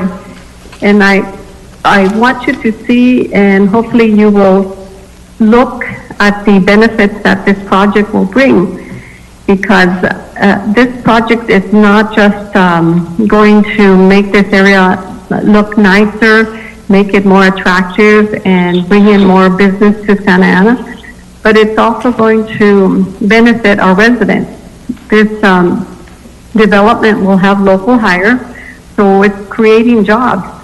And in addition, when this development is ready, it's going to bring in money, the revenue that we will be profiting from, and that is you, all of the city of Santa Ana residents. You will be benefiting from the services, because that means that we're going to have more money to give to other programs such as youth services, senior citizens, more parks, more cleaner space, more enforcement, more law enforcement. So ultimately, we're looking to what is the best for you as a resident. In addition, many of you have asked for low-income housing, and we do need it. However, Santa Ana has already exceeded its requirement for building affordable housing. And actually, we are way over the percentage that any city has had is required to build low-income housing. In addition, you residents of Santa Ana, we do not benefit from the low-income housing because you may not qualify, I may not qualify, and the people who qualify come from outside of Santa Ana. So it's not going to benefit us to continue to build low-income housing. So like my colleague Becerra indicated, we want our youth to get a good education, go and find careers that are profitable and where they can earn money and come back and live in these units. We do not want them to go to other cities. We want them to stay here and give back to their communities. And so the development is ultimately a good project for Santa Ana. And if you give us your patience, I know that you will see the benefits and that you will also be in agreement with me. So with that, I am in agreement and I am ready to take the vote. Thank you, Councilwoman Mendoza. Are there any other members of the council that would like to comment? Hearing none. Go ahead, Councilmember Hernandez. Thank you. I have a question for the developers. I want to say thank you for them to being accessible during this meeting. I know that we've been on this call for quite some time. I have a question, and in learning about the fact that they are willing to build affordable housing down the street, two-part question. Number one, can you tell us where these affordable housing units would be built? Sure. This is Carl Middleton again with Northgate. Right now, we're working to acquire properties along the west side of Grand between 4th and 1st, or actually between 4th and 2nd Street, and we've already acquired the west side of Grand between 1st and 2nd Street. So we have a couple properties that we're working with the city to acquire, but we also have one property at the corner of 1st and Grand that will be a part of that project too. So we are absolutely committed to affordable housing. We hope that that's the location. We have another location, Councilman Hernandez, that we've talked to you about that's not quite public yet. It's we're working with the Diocese of Orange County on a site, and we would expect there to be some affordable housing there as well. Thank you, Mr. Middleton, for committing to create a 100% affordable housing unit. My following question is, if you have the capacity to build 100% affordable housing, why not build this location as 100% affordable housing? Well, I think that a couple reasons. The first is the city's vision for the downtown is that of a lively downtown with residents to support the retail businesses. And we saw this as a location where we could have, really a quality urban project. And right now it's planned to be 169 units, which isn't a large project by any stretch of the imagination. But we do realize that there's no WHO ordinance now that affects our project. And we thought, even when there was a WHO, why put money into the WHO? Let's actually build some affordable housing units. And so we went out and sought a site. And we don't have experience doing affordable housing, so we found a great developer, CNC Development, to partner with us. And we found a site that we thought was great and ties into an overall vision to renovate the area between 1st and 4th Street on both sides of Grand Avenue, where we hope to have our new store. So I think that was really the idea that it made more sense to really focus on affordable housing where we could really go in depth with a quality developer rather than just try to tag something onto this project. Thank you for your answer, Mr. Middleton. Thank you, Councilmember Hernandez. Anybody else on the? Yeah, I have a last comment. Go ahead, Councilwoman. Thank you, Mayor Pro Tem. While I do commend Northgate for thinking about affordable housing in the future, as the applicant just said, we are discussing items that are not public and that are not on the agenda. So we should keep that in mind. I also want to point out that while no Northgate employee is going to lose their job, they have publicly in the past stated that they cannot afford these apartments. And I am the workforce that Councilmember Becerra and Ms. Mendoza speak of. I am from Santa Ana. I went away to college. I graduated. I came back. And I still can afford market rate housing in my hometown. And on the point of the RENA numbers, even if they are met, we should always want to strive to provide the needs of our communities, which is affordable housing. We know that there is a need for that. And in order for this city to long-term address homelessness, overcrowding, poverty, and equity, a core value of the city, we need to have this conversation. We just saw that we spent $2.3 million from the rental fund about CARES money, and here we are potentially approving market rate development that the community members just spoke out against because they cannot afford this, because they are rent burdened. 57% of our renters are tenants, and this is the voice of the community telling you this is not what they need, this is not what they can afford. Thank you. Thank you, Councilwoman Lopez. I have a couple comments to make in regards to this project. I know that, I want to thank the callers that called in, demanding that we have affordable housing in our city. There's definitely a need in our city of Santa Ana. There's a need for affordable housing to be built. And I know that being on this council in the short 2 years that I've been on here, we've approved a lot of affordable housing and exceed any other city in the county. Just last year, a mile and a half down the street from this location, we approved over 500 affordable housing units on First Street. Because there's a need for this, then we need to find the little soft spot and proper balance to have housing across the board of all levels of income, because that's what you should do to have a good mix of people. Also, I know I heard there was also a concern of nearby residents losing their neighborhood market.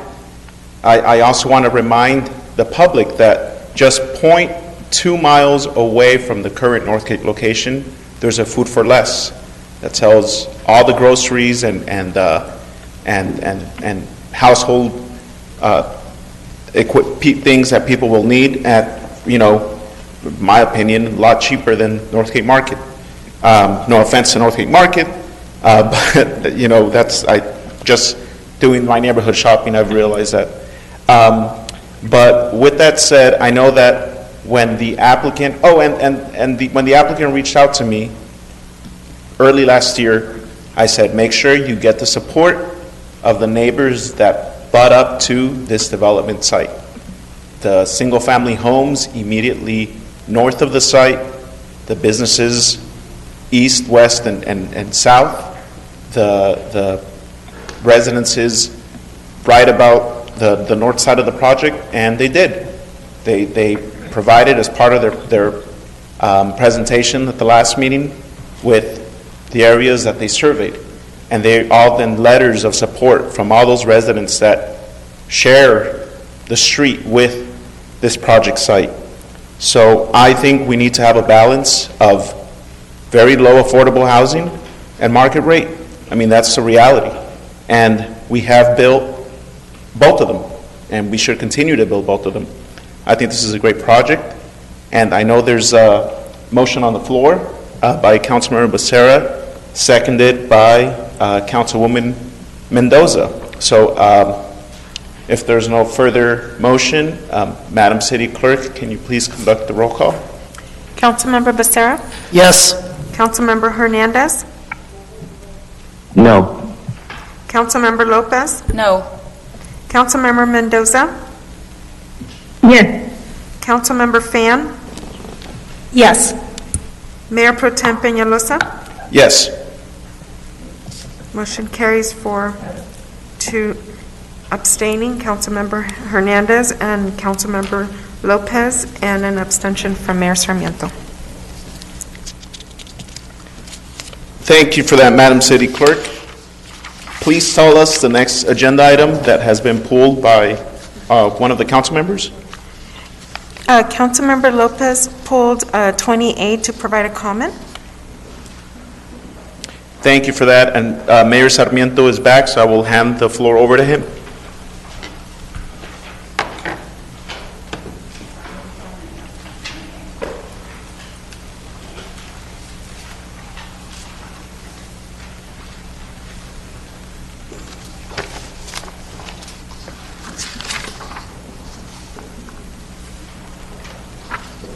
Sorry about that.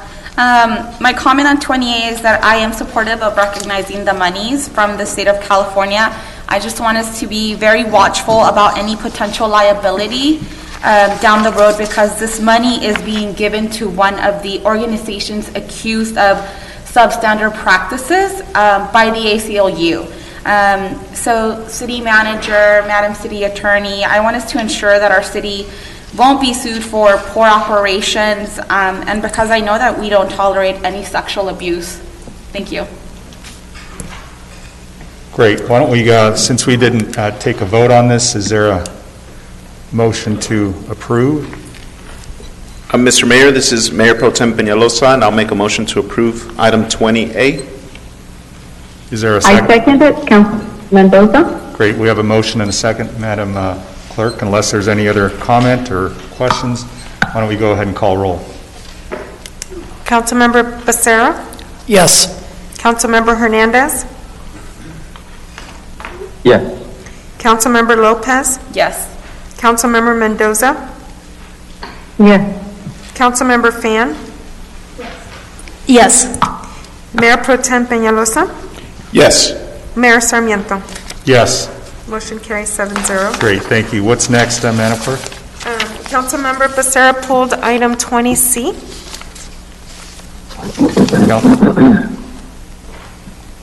Councilmember Becerra. Thank you, Mr. Mayor. I'd like to ask for either Mr. Mendoza or Mr. Morley to come up to the podium. Mr. Mendoza, thank you. So I just, from some of the comments that I heard from the folks that called in this evening, I just wanted to have you kind of clarify a couple things when it comes to what this program is. So in other words, so for Clean and Safe, this is not the same as what the businesses are assessed in relation to the two organizations in downtown, which are Downtown Inc. and the Santa Ana Business Council, correct? Correct. The Business Improvement District is a self-imposed business tax that they place on their business license to fund events and the management of those two areas. That's a separate item. And now when you say, I'm sorry, go ahead. Okay, and that is funded by an assessment on the business license. Okay. This is a Clean and Safe program that is part of an old settlement. If you remember, years ago, we entered into negotiations to settle a lawsuit, which came up with the funding of the Clean and Safe at $400,000 a year at the time. And that is funded through our parking revenues. Completely different than business license assessments. Right. So in other words, the assessment is a self-imposed assessment by the businesses. So it's not like they walked in and, the city slapped it on them. They elected to have that imposed upon themselves. Yeah, much like the hoteliers did a couple of meetings ago. Correct. Okay. And so now the 400,000, that was an increase in 2018. Yes. Okay. And so and when did we increase it to 500,000? That year afterwards. Yeah, last year, 2019. 2019, okay. One of the things that, we've received a lot of communication, obviously, from concerned business owners in the downtown and other folks that patronize the businesses and establishments in our downtown. And Their concern is that obviously there's a lot of activity that the Clean and Safe program addresses.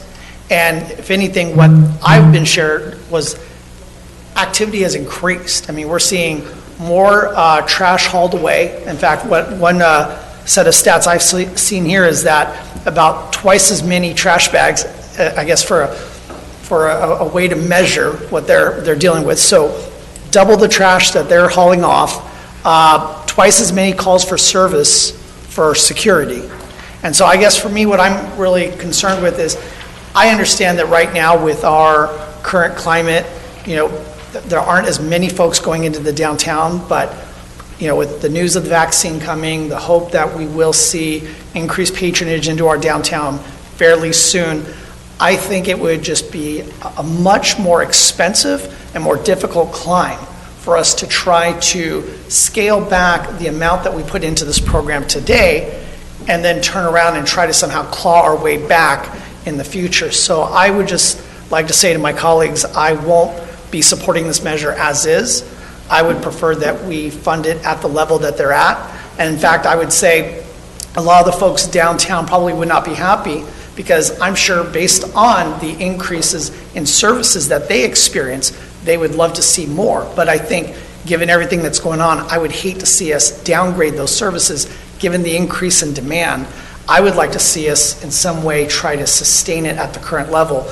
But I do want to thank staff for your guys' creativity in trying to figure out a way to, I guess, provide a stopgap in the interim. And I know that, as we get into the budget coming up, we're going to have some hard choices to make. But I think that when we talk about as a city, if we're going to provide municipal services, having clean streets and safe streets kind of hits right at the fundamental. I mean, of all the things that we want to accomplish, the core responsibilities really get down to clean and safe streets.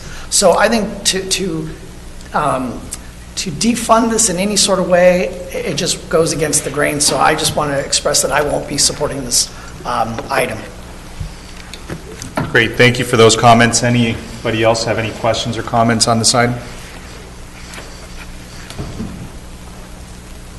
Anybody on the phone? Council members Hernandez or Mendoza? Okay, hearing none, let me give it back to Mayor Pro Tem. I think he has a comment. Thank you for that, Mr. Mayor. And thank you, Councilmember Becerra, for pulling this item, 20C.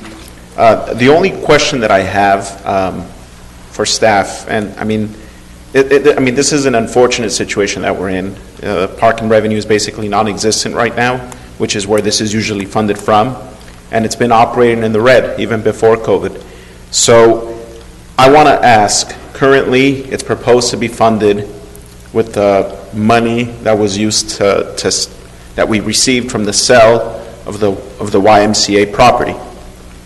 So how do we fund this next year? If the conversations that I've heard from staff is that it is forecast that next year will be worse when it comes to the budget and approving the budget for 21-22, how do we fund this next year? Have we looked a year from now to see where we're going to receive? Because I don't want to start saying, we need to sell another piece of public land to, pay for this program.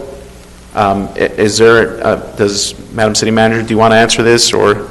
Certainly, Mayor Pro Tem, I'll take this. So first of all, we build our budgets a fiscal year at a time. So we are going to be beginning that in a few short months. So it will be prioritization of funding and where you choose to put the money. I do want to mention that the Clean and Safe program that they do fund did operate at $400,000 a year for 5 years until it was increased to the $500,000. And also to mention that in addition to the extra cleaning efforts that the downtown does, the city already performs street sweeping and police services as well, so it's not leaving the downtown without any level of services.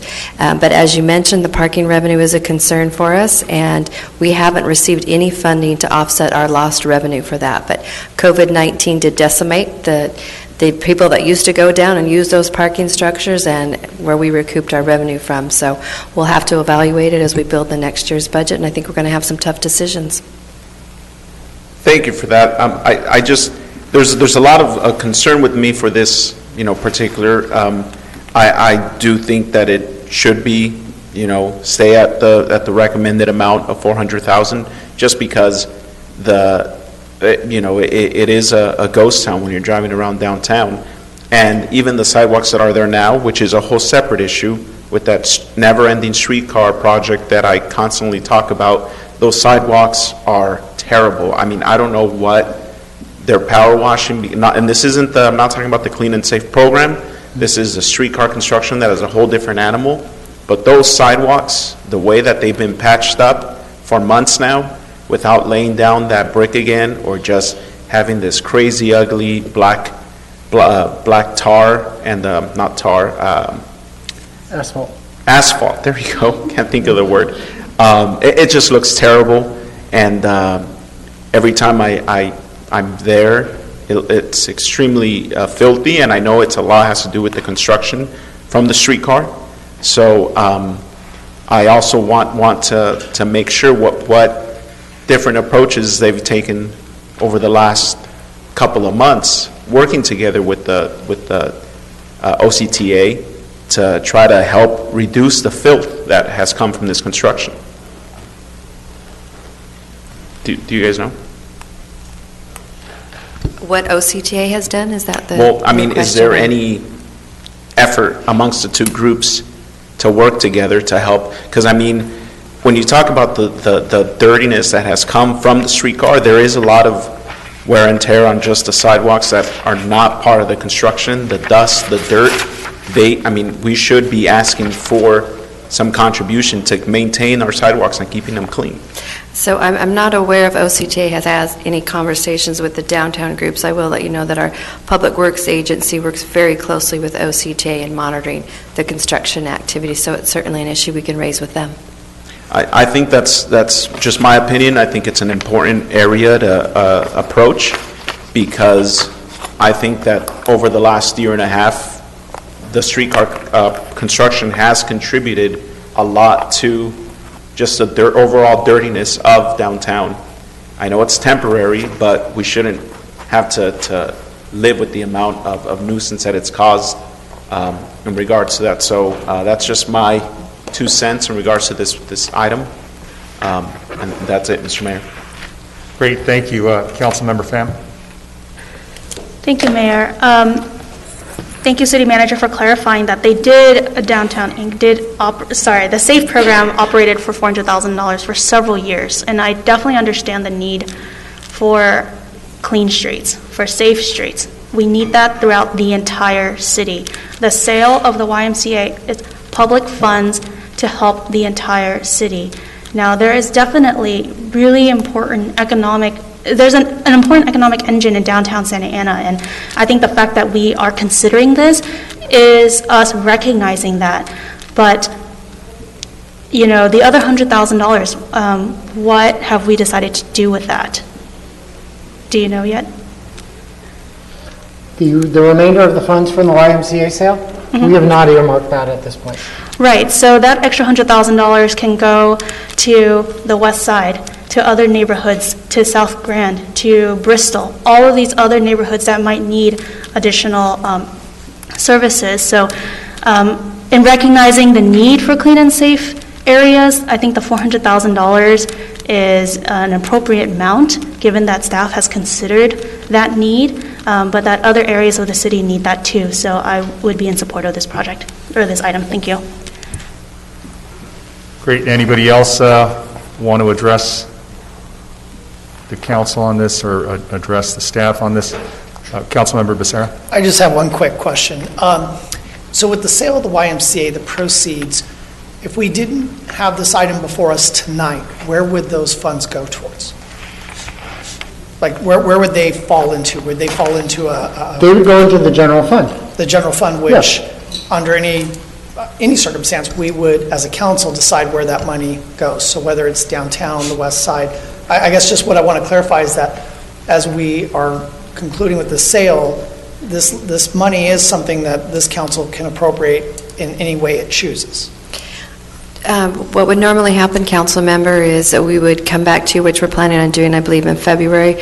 We would give you a mid-year budget update report, and to the extent there are excess revenues, because, we do our best to project what our revenue streams are for the general fund. We don't always hit the mark 100% of the time, so to the extent we had a shortage in revenue, but we still had the budgeted level of expenditures, it could get absorbed in other locations. But that would be the time where we would point out to you, we do believe you have some excess money, and you would have the opportunity to make a policy decision where to reprogram it.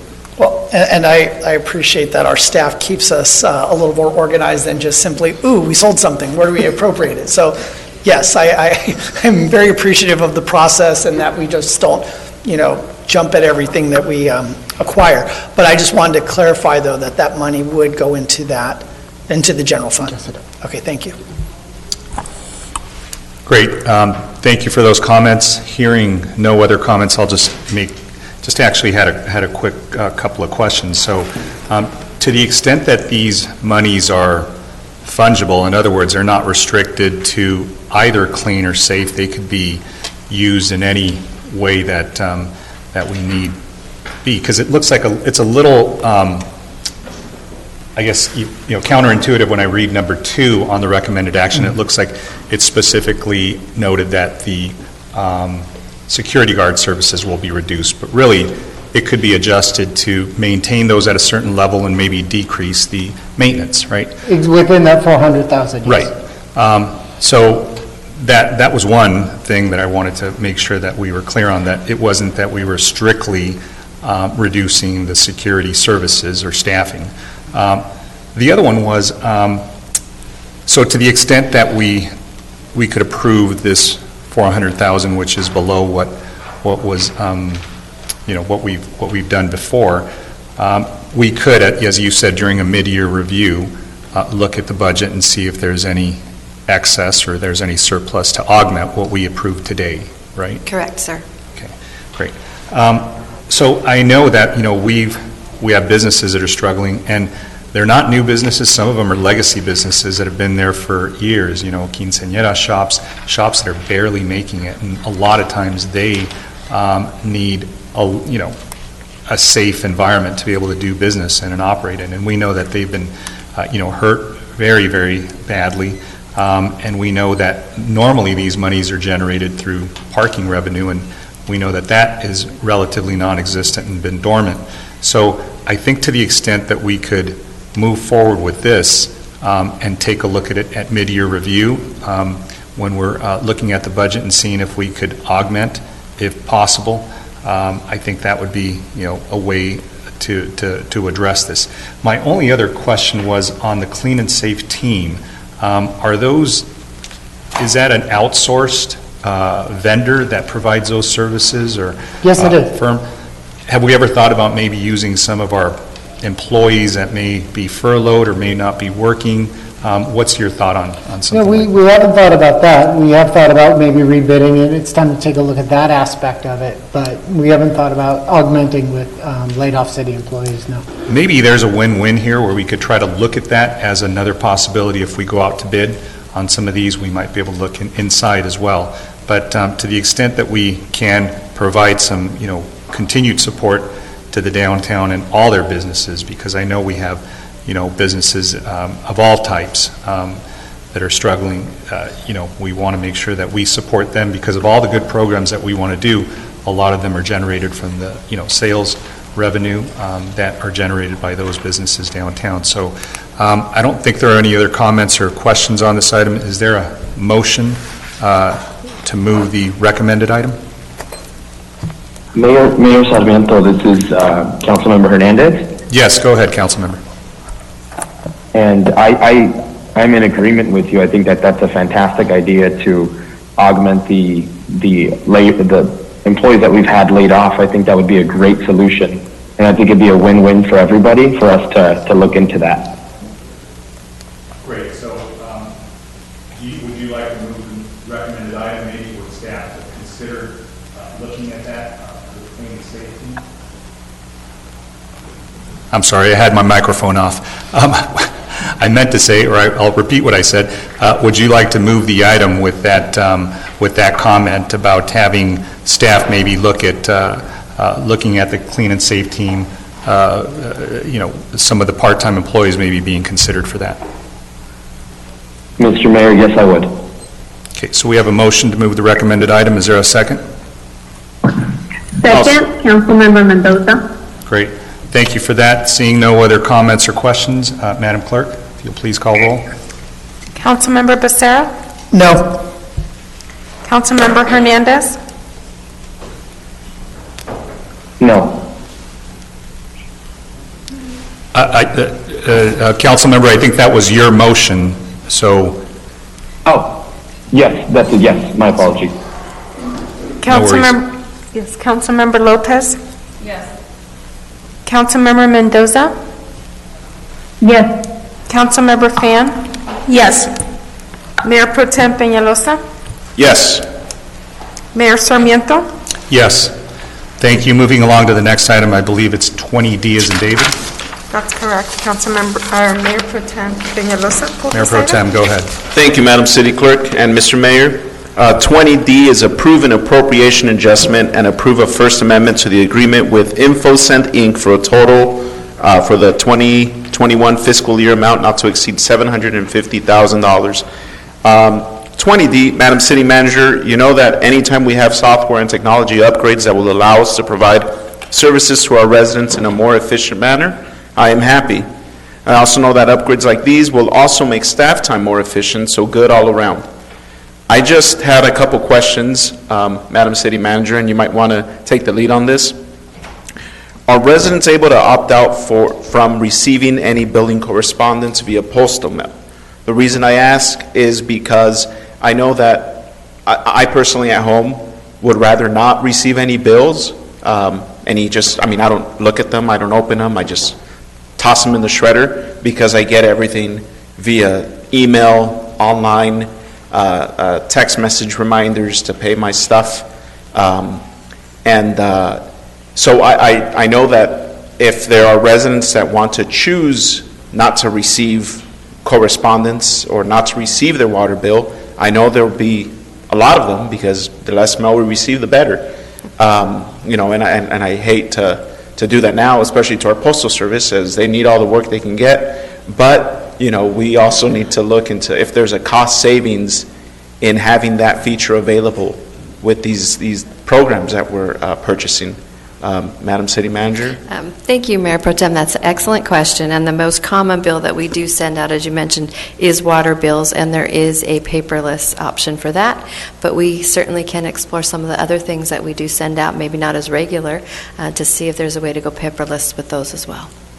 And if in the future, maybe we could bring back I don't know how easy or hard that would be, but to get back a report of just how many residents opt out of a paper bill, because I am a sitting council member and I don't know how to opt out of the bill. So if anyone's staff, if you could go find my address and just send me an email. I don't need a physical bill at my house. That would be great. But it's something that we should, promote to our residents to, hey, if you want to receive a simple text message or an email of how to pay your bill. I know that I receive the emails, but I still receive the bill.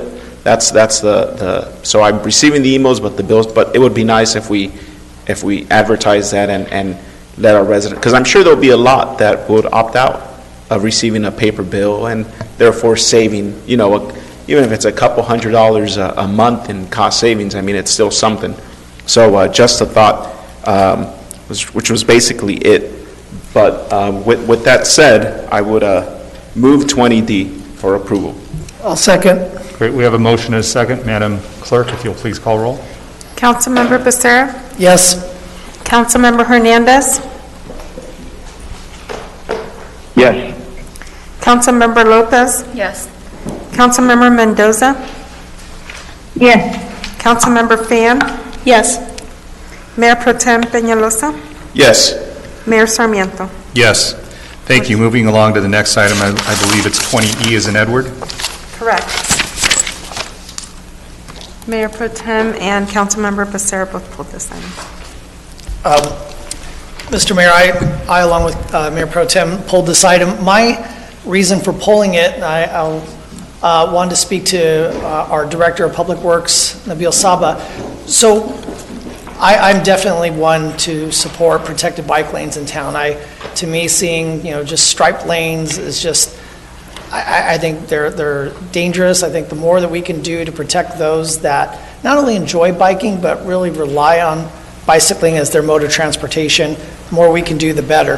And so when I saw this item, I was excited because anything we can do to have protected bike lanes. But when I went through the staff report, it wasn't clear to me because there are different ways that different jurisdictions offer protected bike lanes. And I think Santa Ana has some fantastic examples. So what I was hoping to have Director Saba do for us this evening was just to confirm what it was that would, or what is going to be constructed along Bristol between Edinger and First.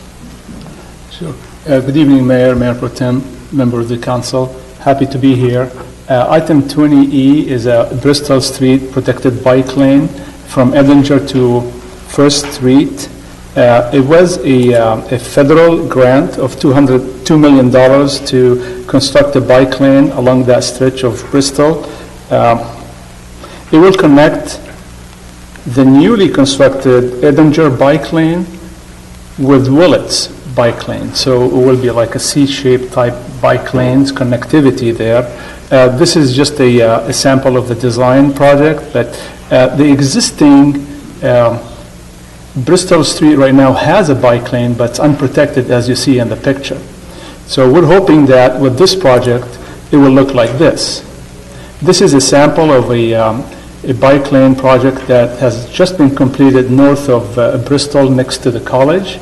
It will look exactly like what we have here. From left to right, a landscape medians island, then 3 lanes of vehicle traffic, then a raised median to protect the bike or the bike lanes, and then a bike lane followed by the sidewalk.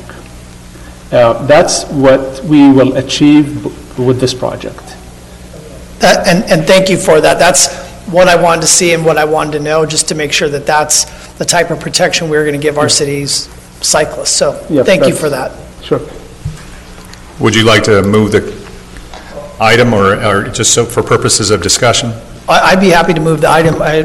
Great. Mayor Pro Tem, do you have a? And I'll second that, Mr. Mayor. Please, go ahead. But I also pulled it because I had a couple comments.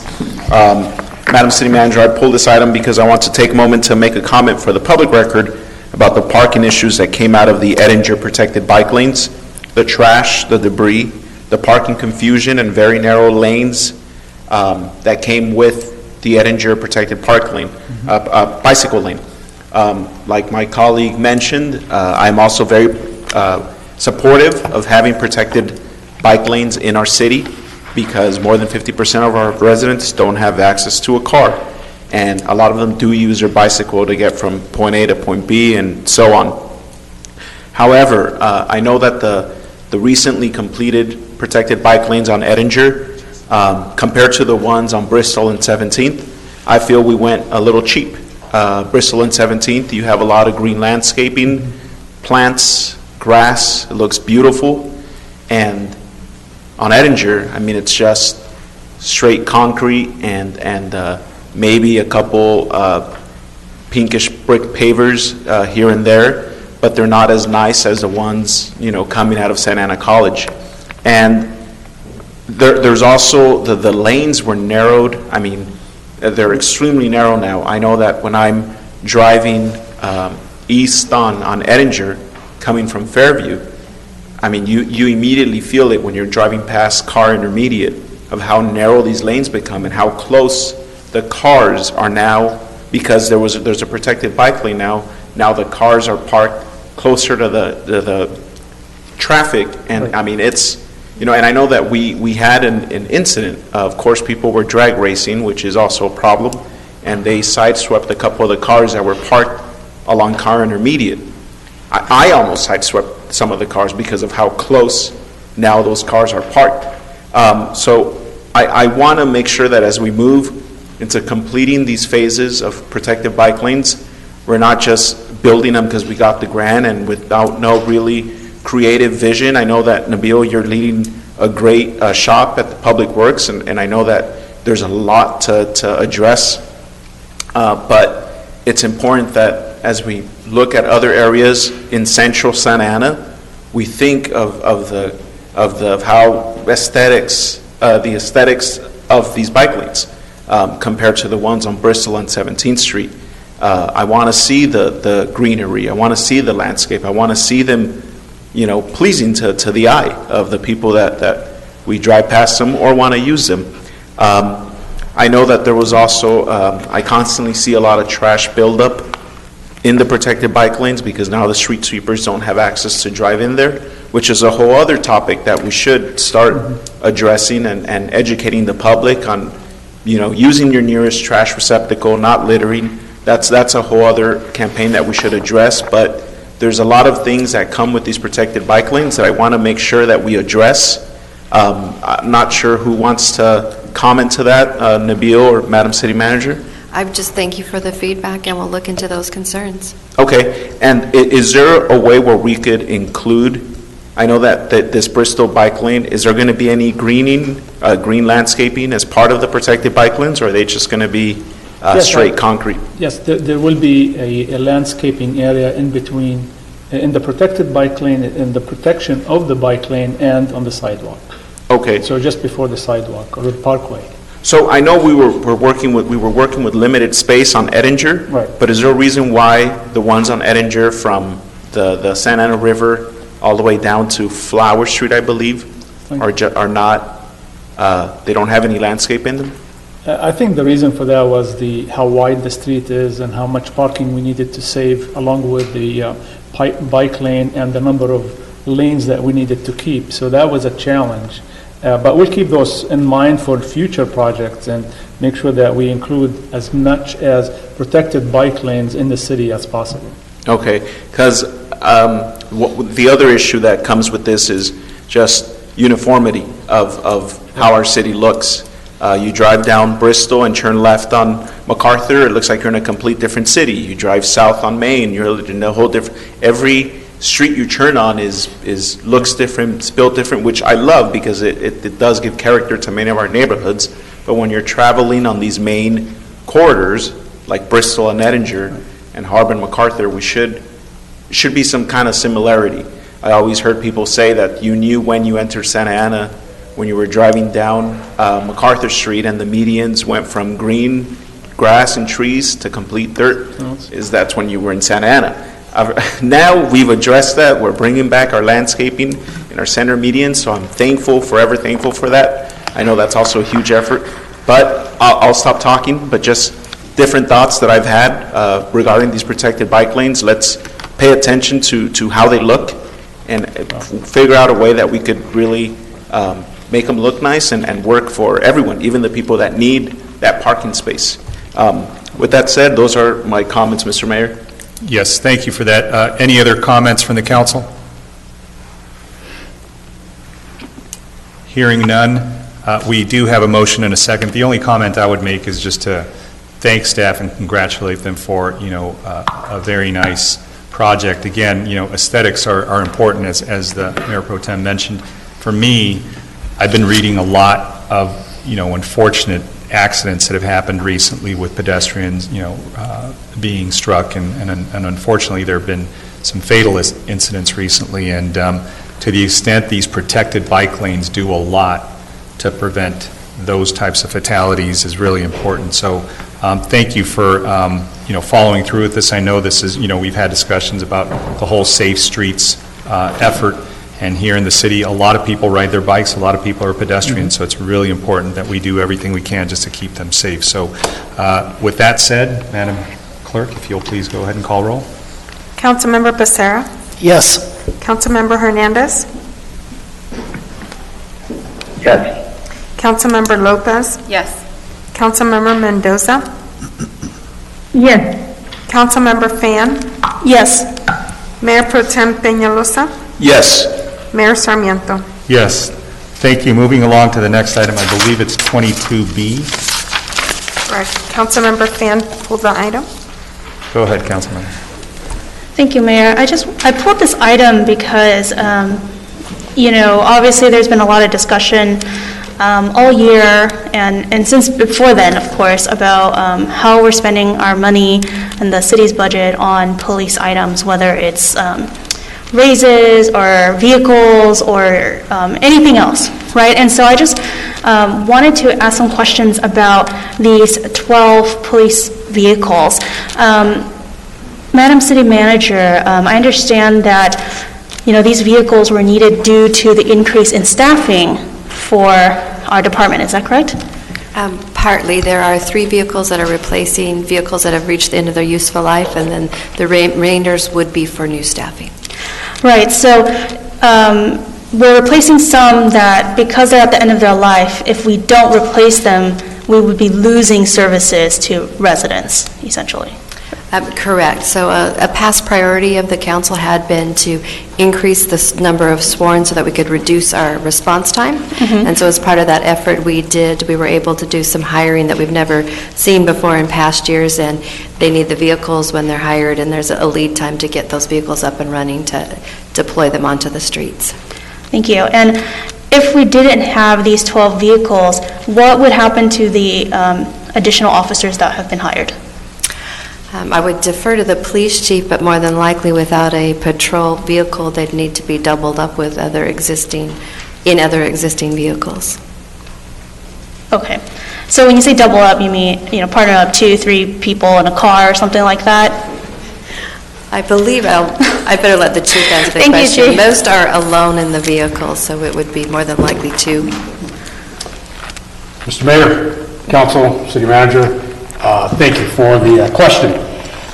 So we deploy in 1 officer per vehicle. That is our deployment platform in the police department. And the city manager is correct. If we didn't have these vehicles, we would either A, have to double up 2 officers per car, or in some instances, we would have officers without a vehicle to go out in the field.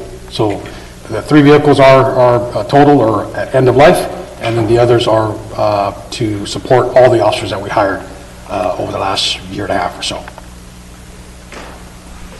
Great. So, I guess I wanted to ask the question because I was interested in seeing, understanding how increasing the purchases or having these purchases would decrease response times, correct? Correct. Thanks. That was all. Okay. Thank you. Easy questions. Thank you, Councilmember. Mayor Pro Tem. Thank you, Mr. Mayor, and thank you, Councilwoman Fan, for pulling this item. I wanted to also, state that I'm supportive of this item because I know that we have, done a lot of hiring this past year and a half, 2 years, in bringing, filling all the vacancies that we had within the police department. So that's going to increase the need for police interceptors, the official name here, vehicles that we might need. I know that just to remind the public that just early this month, we had a drunk driver that crashed head-on into 2 police vehicles that were completely totaled and were taken out of service. So, it's wear and tear, it's accidents, it's, they've reached the end of their life hiring new officers.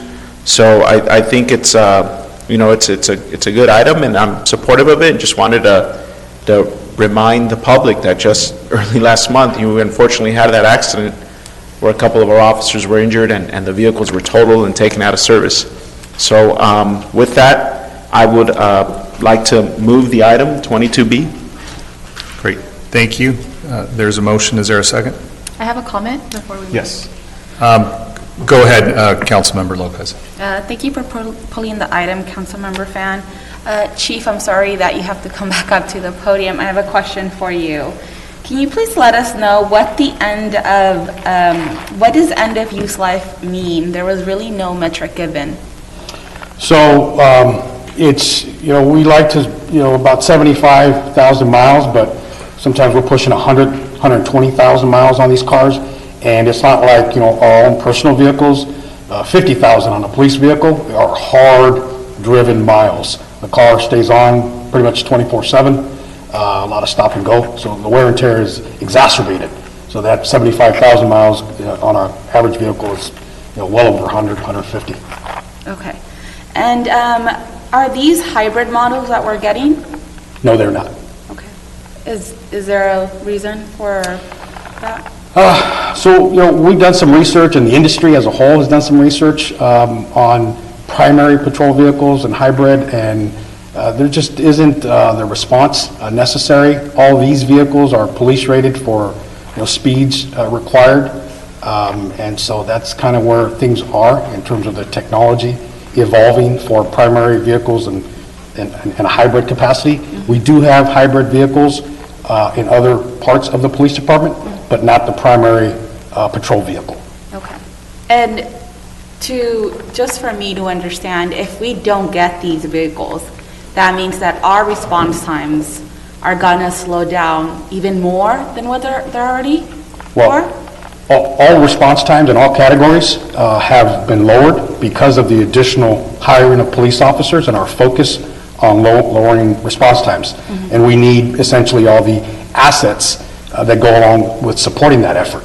So we either would have officers with no vehicle to go out in the street, and yes, then response times would go up.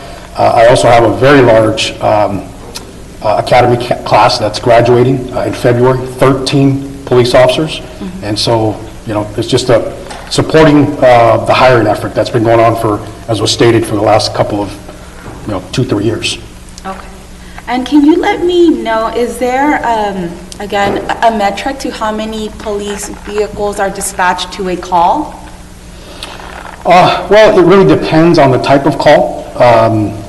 So something not urgent? Something not urgent could oftentimes provide no police response. It could be handled over the phone, or it could be handled in our telephonic reporting unit. We try to be efficient in that manner. When we actually have an officer respond to a scene, it's an emergency, or there's suspect information, the call requires immediate follow-up. And in some instances, when a resident demands an officer and one's available, we're going to send one. Okay. Okay, thank you. Yes, ma'am. Yes.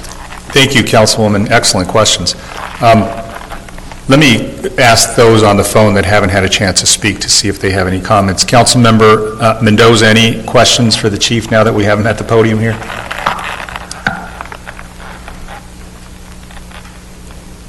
Sounds like a no. Thank you. Go ahead. Thank you for the opportunity, Mayor Sarmiento. I don't have any comments. I understand that we need to replace vehicles for the safety of our officers and for the safety of the public. So I don't have any questions. I am in support of this item. Great, thank you. Councilmember Hernandez, any questions or comments? Yes, for Police Chief Valentine, I have a question. First and foremost, thank you for taking the time to answer our question. My question pertains to what does it cost us to upkeep these vehicles and to maintain them? What are the additional costs that we could be looking at as a city? Well, there is the regular maintenance that occurs like any other vehicle. Being that these are police vehicles, they do require additional maintenance. I don't have an exact dollar figure. The initial cost of the vehicle, then it needs to be outfitted with all of the equipment, which increases the cost, of course. Our maintenance is completed by our city yard staff, internal, and so we contract with them. But they are hard-ridden miles, as I said, and so they require regular maintenance. Thank you for your response, Police Chief. Thank you, Councilmember. We have, I think it was Councilmember Pham and then Becerra. Go ahead. Thank you, and thank you, Councilmember Lopez, for asking your questions. And that actually made me think of a couple more, or at least a comment, right? We were talking about reducing response times and being responsive to residents.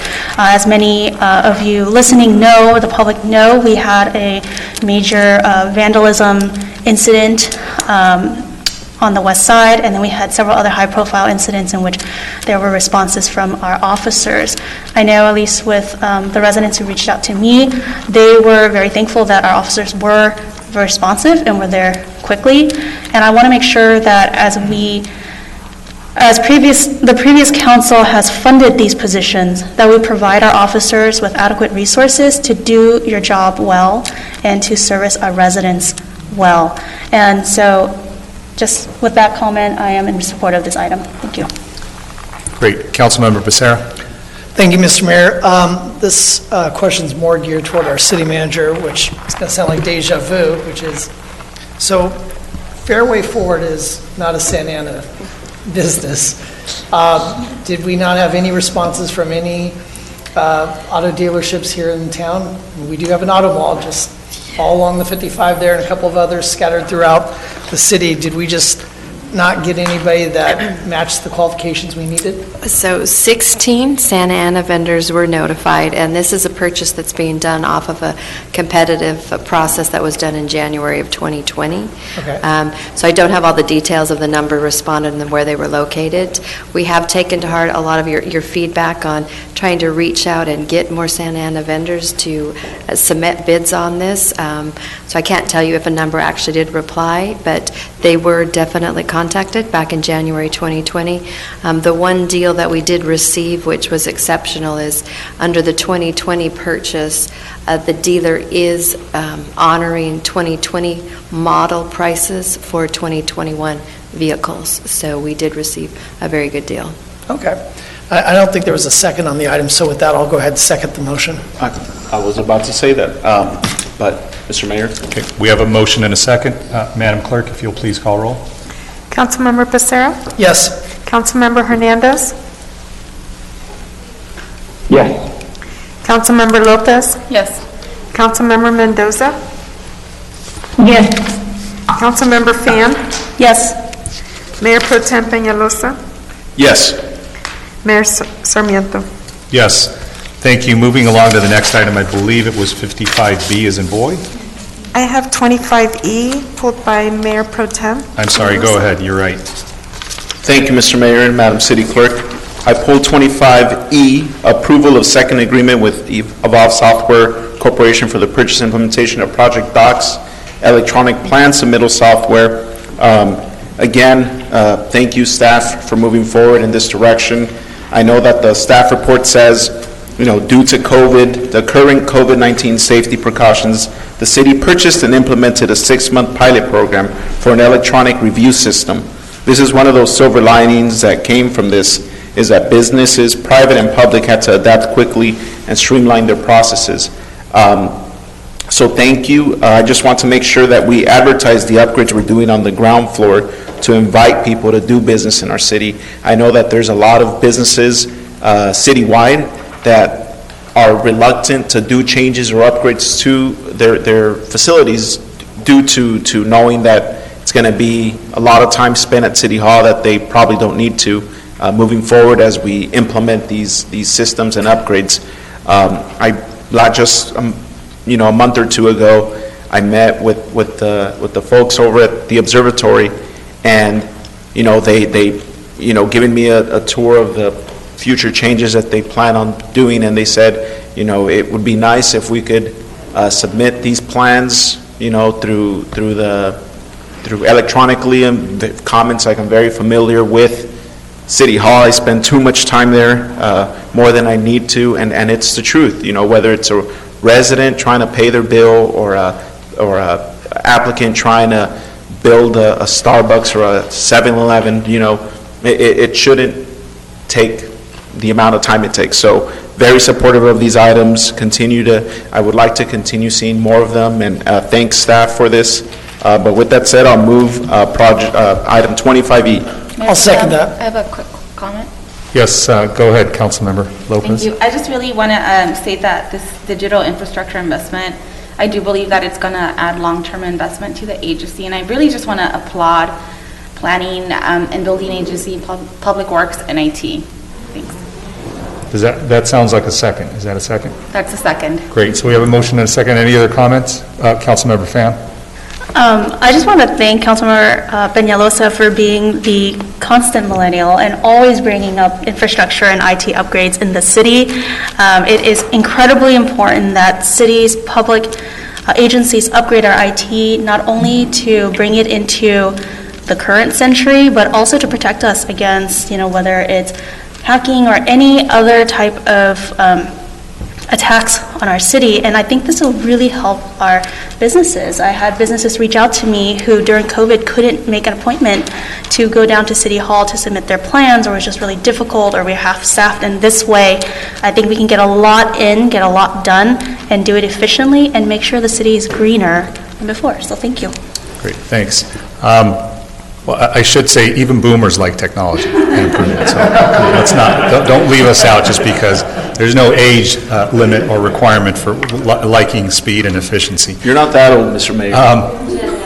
Yeah, right. Gen X. So, council members, any other comments? Seeing none, go ahead. Really quick, just because Councilwoman Fan did mention that we should advertise this more.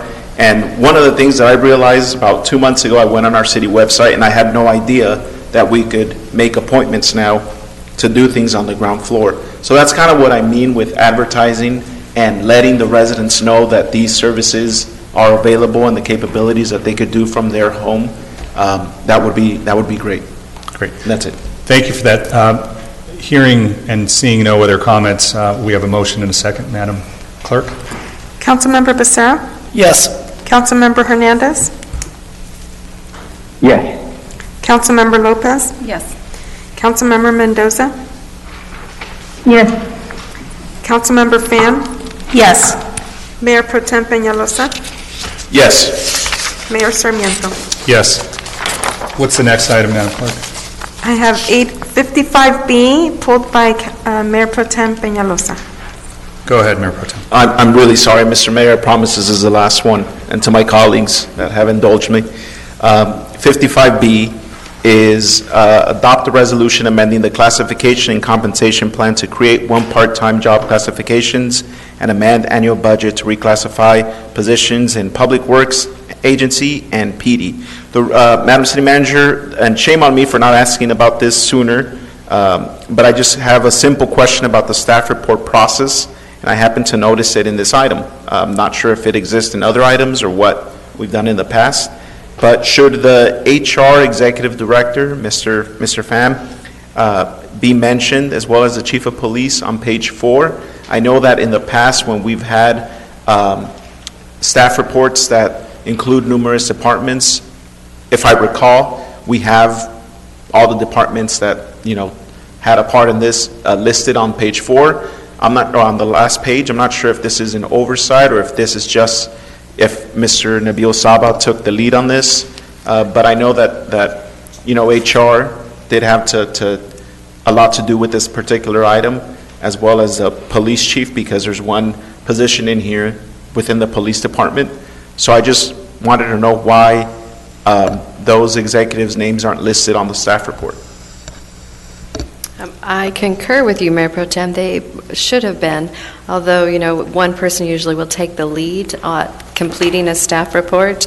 It does impact both the police department and the public works department and is in the area of human resources. So they should be reflected on that page. Thank you. Okay. Just, and again, I should have caught this sooner, but I didn't get a chance to. But in the future, just make sure that we're all, and I know we do a great job. I don't want to be that guy that's picking on typos now, but, well, now I am. So with that said, I'll move the item for approval. Great. We have a motion. Is there a second? I'll second. We have a motion and a second. Any other comments or questions from council members? Hearing none, seeing none. Madam Clerk, if you'll please call roll.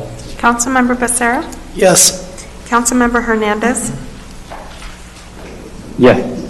Councilmember Lopez? Yes. Councilmember Mendoza? Yes. Councilmember Fan? Yes. Mayor Pro Tem Peñalosa? Yes. Mayor Sarmiento? Yes. Thank you, council. So we concluded the consent calendar. Brings us to the business calendar items. item 65A, which is the approval of the annual calendar for council meetings for 2021. Is there a staff presentation? It's pretty self-explanatory. That basically says that we would be going dark, I believe, January 5th of next year and August 3rd of next year as well. Any questions from the council or comments? I'll be happy to move the item. Okay, we have a motion, and I believe Mayor Pro Tem? do you have- Yeah, Mr. Mayor, I had a question, and I wanted to see if my colleagues would agree with me. It was more of I was looking over the council meeting calendar for next year, and I noticed that the dark meeting that we choose in August is August 3rd. I know that in July, July 5th, which is a Monday, is a holiday, and City Hall is closed because of the 4th of July holiday, which is on Sunday. I would suggest that we go dark on that first meeting in July, just so that, we don't have staff that's off for 4 or 5 days, I believe it is, if you continue from, I'm sorry, I lost track of this. Yeah, because they're off on Monday, and then to come back to have a council meeting, I feel like it would make more sense for everybody. Just my personal opinion. If my colleagues don't agree, that's fine. I don't care what day we go dark on. But is there a reason why the 3rd was chosen, Madam City Clerk? Yes, there is. So typically, the council will consider the budget during that period, and so if it gets delayed to the next meeting, as it has traditionally, the last meetings, the first meeting of August has been the one that has consistently stayed canceled. That would make sense, and seeing that's something that I didn't initially think about. So, because we would usually approve the budget in June, sometimes I believe this year went to that first meeting in July for a second reading. So that makes sense. So ignore me unless my colleagues have other comments. I'll shut up now, and I'll second that item. I'll you second, yeah. Great. So we have a motion and a second. Thank you for the comment, Madam Clerk. I think that was helpful. That I would have probably followed your lead because, you're right. We're probably going to have a very difficult, torturous process for the budget this year. But Councilmember Fan, did you have a comment? I just wanted to make a comment that I too had the desire to have that first July meeting off because it's my anniversary on the 2nd, and then July 4th is a big holiday since we're a military family. But again, I knew the budget was a big issue, and we'll probably have several meetings, so August it is. Great. Thank you for that comment. Any other comments from the council or questions? And we'll take note of your anniversary when it comes up. So thank you for telling us all. Madam Clerk, if you'll please call roll. Councilmember Becerra. Yes. Councilmember Hernandez. Yes. Councilmember Lopez. Yes. Councilmember Mendoza. Yes. Councilmember Fan. Yes. Mayor Pro Tem Peñalosa. Yes. Mayor Sarmiento. Yes. Thank you. Moving along to 65B, the review and appointment for the regional board representatives. And do we have a presentation from staff? Is that you, Madam Clerk? Yes, so there's no presentation, but in the staff report, it does make mention of every council member who was interested in serving. So if it's best or easiest, maybe we can go from one board at a time to see how council members want to vote on it, because there are some specific boards, regional boards, where multiple council members are interested. Great. Just one suggestion. No, thank you for that. And I know in the past what we've done is, sometimes these take time. So we, look at it the first meeting, then we come back and revisit it on the second, and then in between we kind of make our decisions. But you've all done your homework, and you've all, shared your preferences with the clerk in advance. So thank you for, doing that and kind of giving us a good description. So for all of you new council members, you guys did great work in doing your homework. So why don't we start with the first one and see if anybody is interested. We already have somebody who is interested in that one, unless somebody else is. So that is the Metropolitan Water District, and I believe Councilmember Fan has expressed an interest to serve. So, point of clarification, Mr. Mayor. Yes. Are we going to be voting on each board one by one, or? Is that? That's my recommendation, so that way we can go ahead and jot down the motion for each and every regional board. Some of them That's okay with require the council. resolutions, don't they? I'm sorry? Don't some of these appointments, I thought I read in here that some of them require an actual resolution? Only one requires a resolution, that's the Orange County Fire Authority.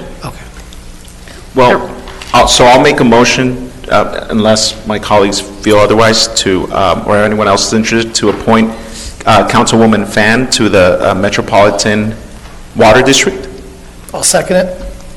Great, we have a motion and a second for Councilmember Fan to represent us at the Metropolitan Water District. Any questions or comments from the council? Hearing none, seeing none, why don't we go ahead and take that to a vote? Councilmember Becerra? Yes. Councilmember Hernandez? Yes. Councilmember Lopez? Yes. Councilmember Mendoza? Yes. Councilmember Fan? Yes. Mayor Pro Tem Peñalosa? Yes. Mayor Sarmiento? Yes, congratulations, Councilmember Fan, and thank you for representing us there. Madam City Attorney, I remember there was a rule in the past that you couldn't vote for yourself when you were being appointed, so I think that was revised by the FPPC, and I remember we were part of that challenge, so good work for everybody, so we can vote for ourselves now without getting into trouble. You may. Thank you for remembering that. That was the very first piece of work I ever did for the city of Santa Ana. It was very moving. It was landmark work. You scared me. So, moving along to the next item, which is the Newport Bay Watershed Executive Committee. Right now, we have our Director of Public Works, Nabil Saba, representing us. Unless there's anybody else, why don't we just, I didn't see any preference from any of the council members. Why don't we leave it as is? Congratulations, Mr. Saba. You're doing a great job there. OCFA, the Orange County Fire Authority, where we will need a resolution for this as well. It looks like we have two council members that are interested in serving, at least have shown some initial interest in serving, council members Hernandez and Lopez. Is there anybody who has a real strong interest either way, or anybody else? Councilmember Hernandez?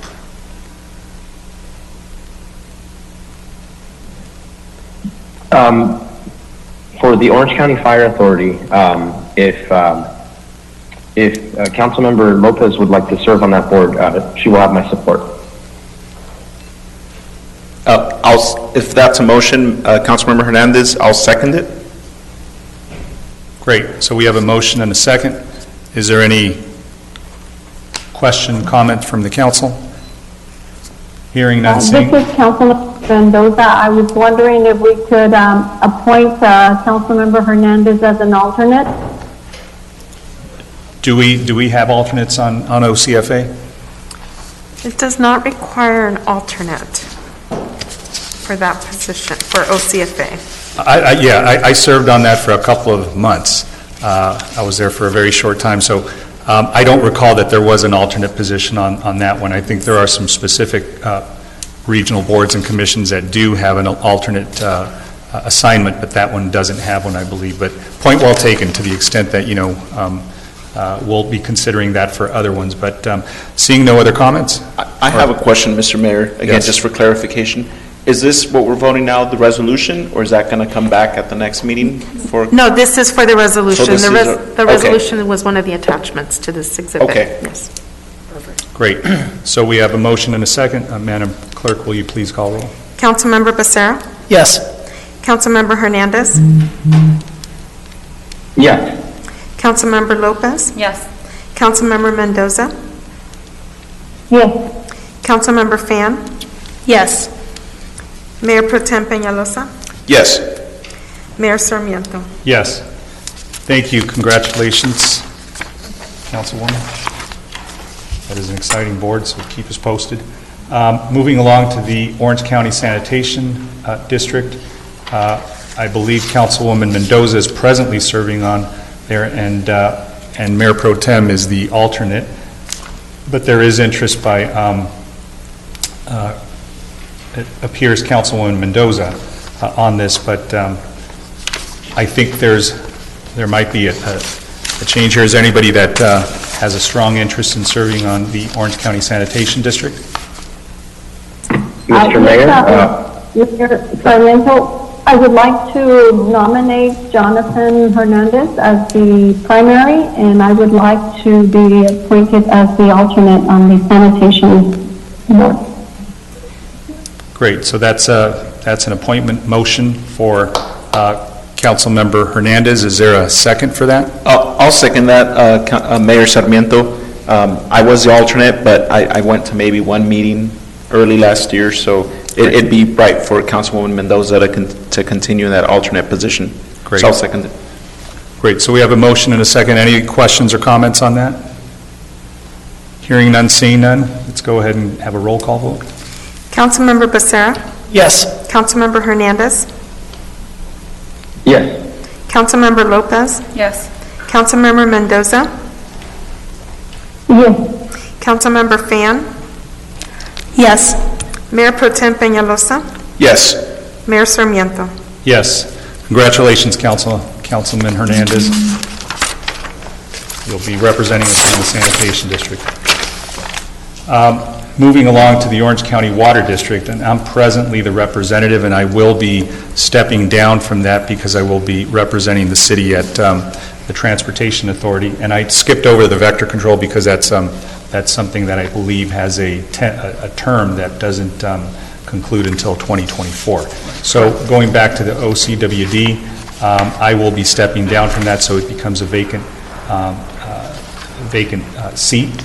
And I see that Councilman Hernandez and Councilwoman Mendoza have expressed an interest, but, because these are pretty intense commissions and boards, to the extent that Councilman Hernandez, would you be willing to support Councilwoman Mendoza for OCWD?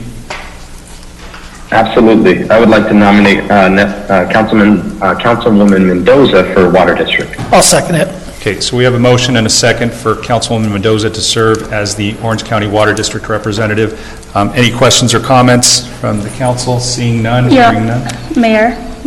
Yes. It's Councilmember Fan. Yes, I just spoke to our Councilmember. city attorney, and I'm going to abstain from this vote as Orange County Water District is a Rattan client for many years. And so I will abstain. Thank you. Great, thank you for that clarification. Seeing no other comments and hearing no other comments, why don't we go ahead and take a vote on that? Councilmember Becerra? Yes. Councilmember Hernandez? Yes. Councilmember Lopez? Yes. Councilmember Mendoza? Yes. Mayor Pro Tem Peñalosa? Yes. Mayor Sarmiento? Yes. Congratulations, Councilwoman Mendoza. You have some very large shoes to fill, by the way. Just kidding. Just kidding. Absolutely. I'm ready. Size 12, by the way. So, moving along to SCAG, the Southern California Association of Governments, and I believe, have Councilman Becerra, who is presently serving, and I believe Council members Hernandez and Lopez have shown an interest.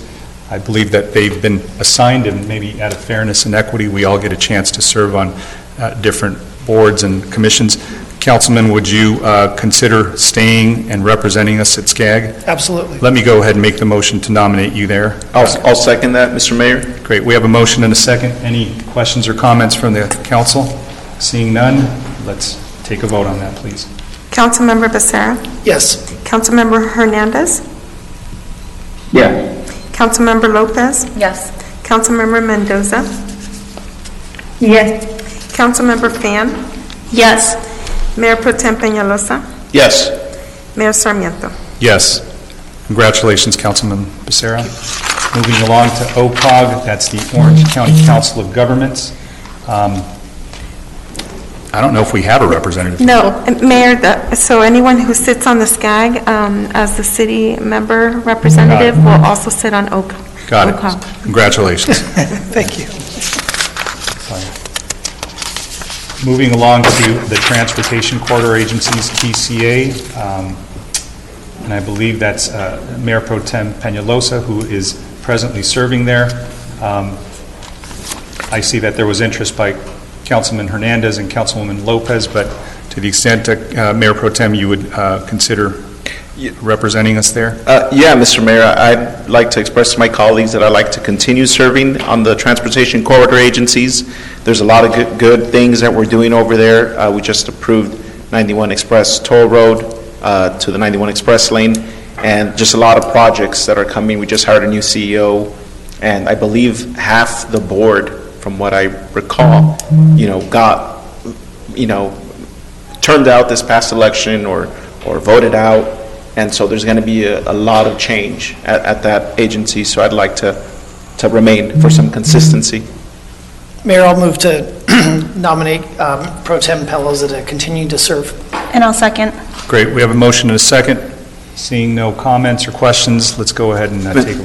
Mr. Mayor, Yes, go ahead. I believe there's an alternate position for this, right, Madam City Clerk? I think that's correct. I served on that, and I Yes, believe there is. Anybody willing to step up to be an alternate on that? I will be an alternate, Councilmember Mendoza. Great. Councilwoman, go ahead and you'll be the alternate for that. Does the maker of the first and second willing to go ahead and change that and incorporate? I'll take that amendment. Great. So we have a motion and a second for Mayor Pro Tem Peñalosa to continue being our representative and Councilwoman Mendoza being the alternate. Let's go ahead and take a vote on that. Councilmember Becerra? Yes. Councilmember Hernandez? Yes. Councilmember Lopez? Yes. Councilmember Mendoza? Yes. Councilmember Fan? Yes. Mayor Pro Tem Peñalosa? Yes. Mayor Sarmiento? Yes. Boy, that was a lot less painful than I remember we used to do it. So congratulations to all you guys. Thank you for making it smooth. Let's move along to item number 65C to approve the budget calendar for the year 2021-22. Mayor, before we proceed, I think we have one more, the TSIA. Did I skip something? Yes, Mayor Pro Tem is currently the representative, and I did not receive any interest, so if a council member would like to. Go ahead, Mayor Pro Tem. Thank you, Mr. Mayor. This Transportation System Improvements Authority, Orange and Tustin, formed in 1990. I was a baby. Hasn't met at all. I've never been to a meeting. I've never heard from anybody that I don't know exactly how this board works, because I've never had any communication with anyone that is in charge or whatnot.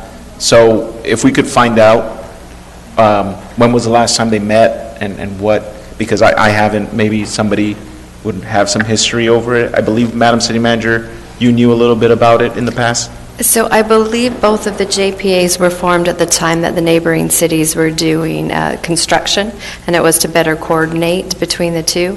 If it is still an active joint powers authority, we certainly would need to have an assigned board member for it.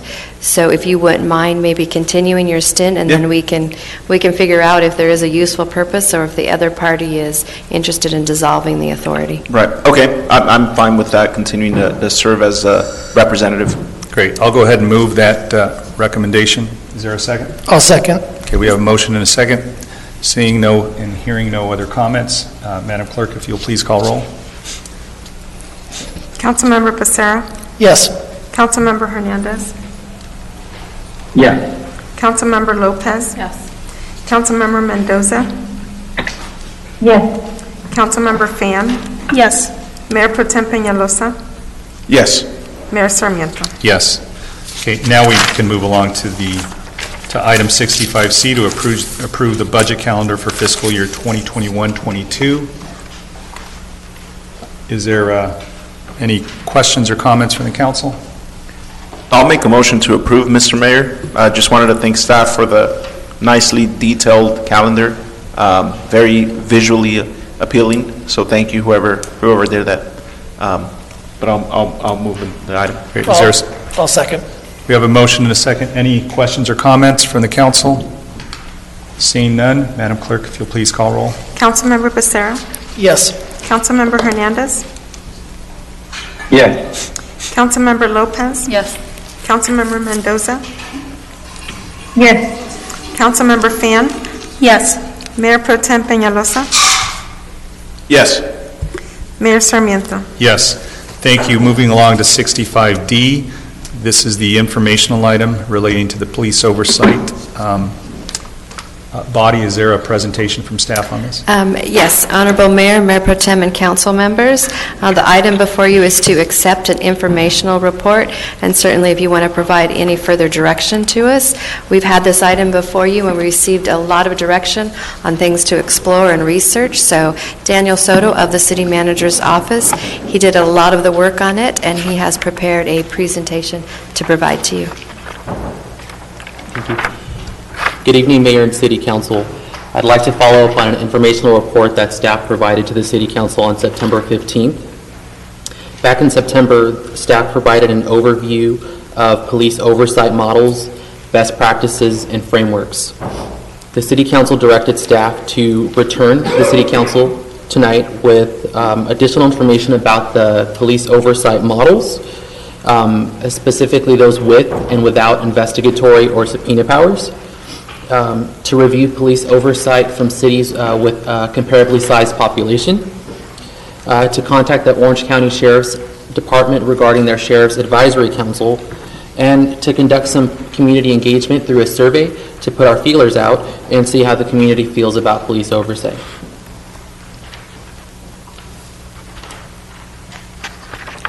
In addition, the staff report provides information about the National Association of Civilian Oversight of Law Enforcement, also known as NACOLE, and some of the resources that they provide for local governments exploring police oversight. What is police oversight? Police oversight, also referred to as civilian oversight, is a form of external oversight of law enforcement and officer conduct, whose purpose is to improve law enforcement performance and accountability. Some examples of police oversight mechanisms, if we're looking at more simple mechanisms, usually include a board or commission that reviews the findings of investigations of police officer misconduct allegations, those of which have already been reviewed by the police department's internal affairs division. These simpler mechanisms usually have little to no budgetary authority, and the board and commission members serve on a volunteer basis. The more organizationally complex police oversight mechanisms may include full-time staff, including lawyers, investigators, and analysts.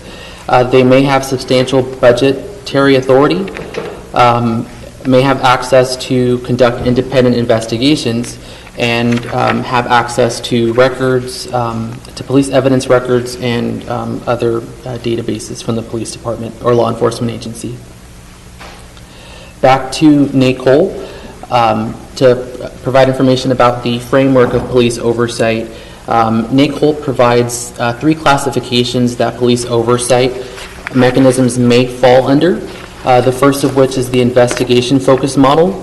This involves routine, independent investigations of complaints against police officers. The review-focused model concentrates on commenting on completed investigations completed by the internal affairs investigations of the police department or law enforcement agency. This model also allows the Board or Commission to submit recommendations to police executives and staff, and the Board or Commission is usually composed of resident volunteers that serve, and this Board or Commission may hold public meetings. Finally, the auditor-monitor model focuses on examining patterns of complaint investigations, including patterns in quality of investigations, finding, and discipline. This model also allows the mechanism to actively participate in or monitor open internal investigations. This model allows the Board or Commission to make recommendations for improvement of the police department or law enforcement agency.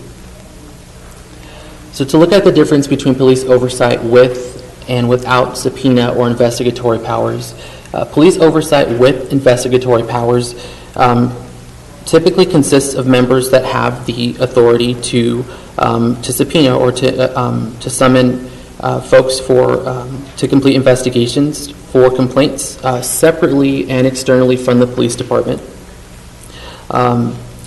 This type of board or commission may make findings based off of the investigations and may make recommendations to staff regarding recommendations for discipline. The advantages can be that this type of model may provide a perception of increased public confidence in misconduct investigations and may give the community a greater sense of inclusion. Some of the disadvantages are that the members that participate in the Board or Commission must be highly trained and willing to spend a considerable amount of time to serve on the Board or Commission.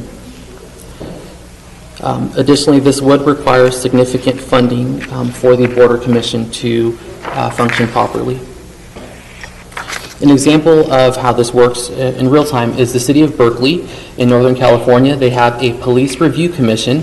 It's classified under the investigation focus model, and they are responsible and have the authority to do a handful of things. Namely, they publish statistics on officer-involved shootings, uses of force, complaints and outcomes. They receive community complaints regarding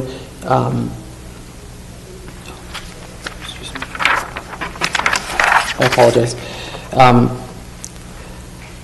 The Berkeley Police Review Commission advises and makes recommendations to the public, the City Council, and the City Manager.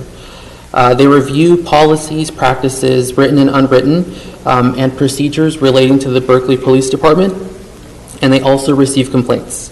They have the ability to exercise the power of subpoena, and for their membership, 9 residents from the City of Berkeley are appointed by the mayor and the council members, one for each district of the city and one that serves at large.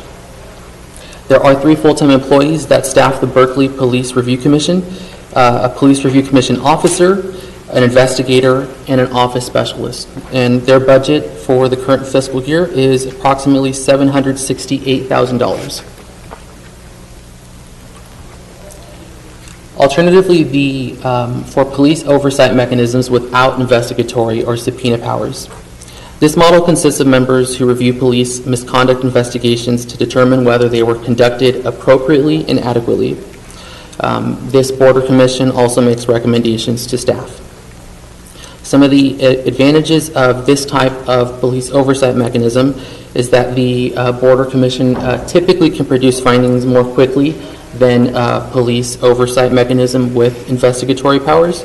And some of the disadvantages are that this type of model still takes considerable time required by the Board or Commission members. The members must have knowledge and training on how to conduct investigations relating to police misconduct. And there may be some limitations to the evidence that would be provided to the police oversight mechanism, that of which would be provided by the Internal Affairs Division of that law enforcement agency. An example of this is the City of Anaheim. They have a police review board. It is a hybrid model, primarily a review-focused model and an auditor-monitor model. They have an independent external auditor. So some of the functions that the Anaheim Police Review Board does is that they publish statistics on officer-involved shootings, incidents, and including access to body-worn camera footage. They receive community complaints and refer them to the city manager, the Anaheim Police Department, and their external auditor for review. They consider and approve policy recommendations from the external independent auditor. They audit police practices and produce an annual report to the community and to the City Council. For membership, 7 members serve on the Police Review Board for Anaheim, 1 for each district and 1 that serves at large. There are 2 staff liaisons that support the Anaheim Police Review Board, 1 staff member from the Anaheim City Manager's Office and 1 from the Anaheim Police Department who works in the Internal Affairs Division.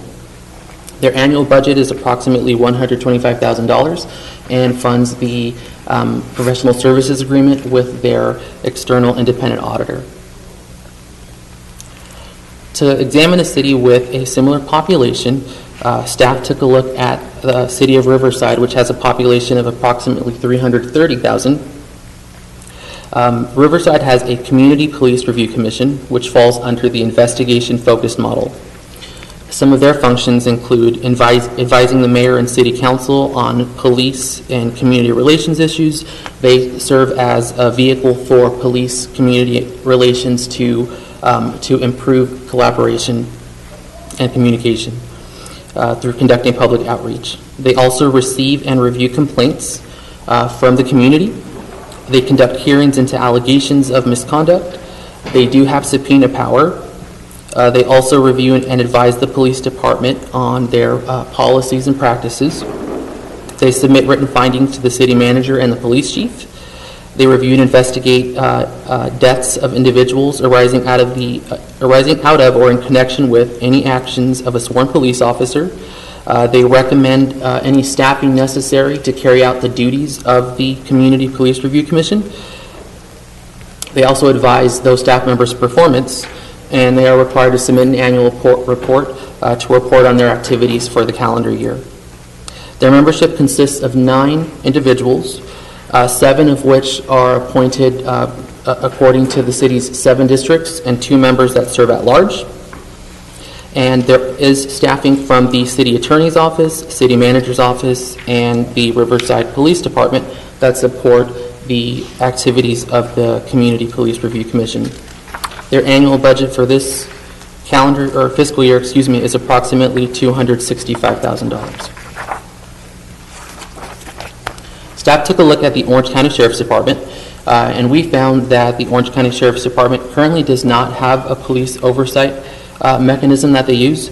Their Sheriff's Advisory Council is a nonprofit that seeks public and private funding to fund items such as tools and equipment, as well as to provide financial assistance for law enforcement officers and their families, families of law enforcement officers who have been killed in the line of duty.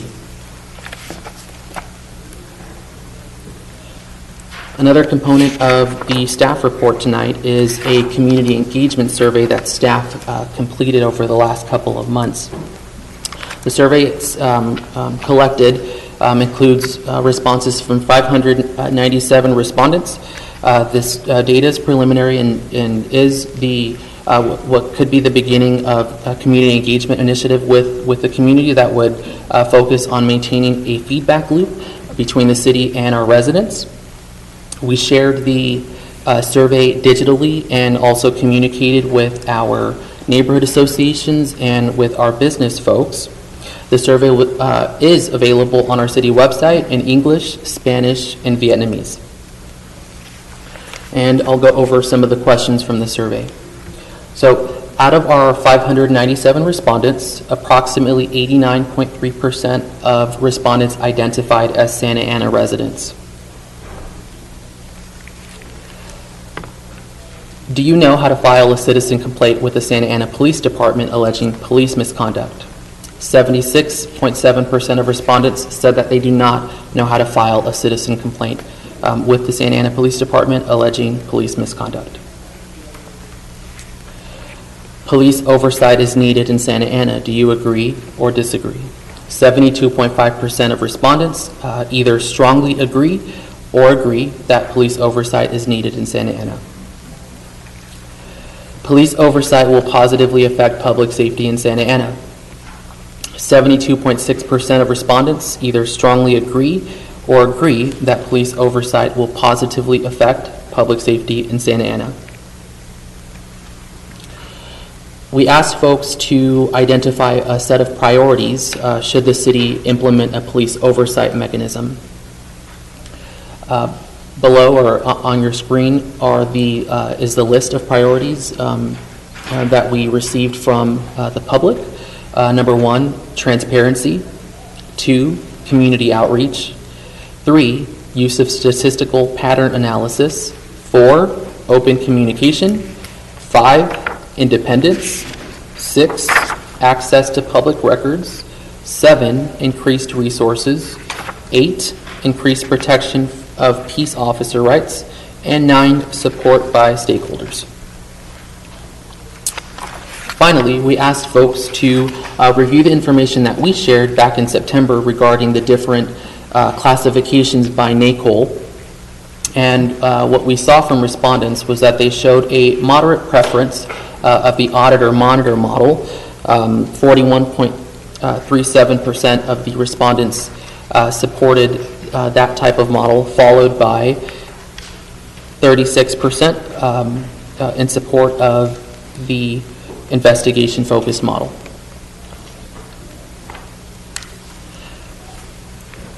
The National Association of Civilian Oversight of Law Enforcement, NACOL, is one of many organizations that provides assistance or guidance to local governments that are considering implementing or establishing police oversight, or maybe revitalizing their existing police oversight board or commission. Attached to the staff report is a guidebook that was produced in 2016 in collaboration with the U.S. Department of State, which includes information such as the basic philosophy, principles, and objectives of law enforcement oversight, methodologies, models of evaluation and assessment, and strategies and approaches to ensuring constitutional policing. So tonight, the City Council has the following options related to this matter. 1, direct staff to evaluate one or more of the presented police oversight mechanisms and return to the City Council with additional information. 2, direct staff to conduct additional research on police oversight topics and return to the City Council with additional information. Or 3, take no action. Staff recommends that the City Council accept the informational report and provide direction. I'm available if you have any questions. Great, thank you for that presentation, Daniel.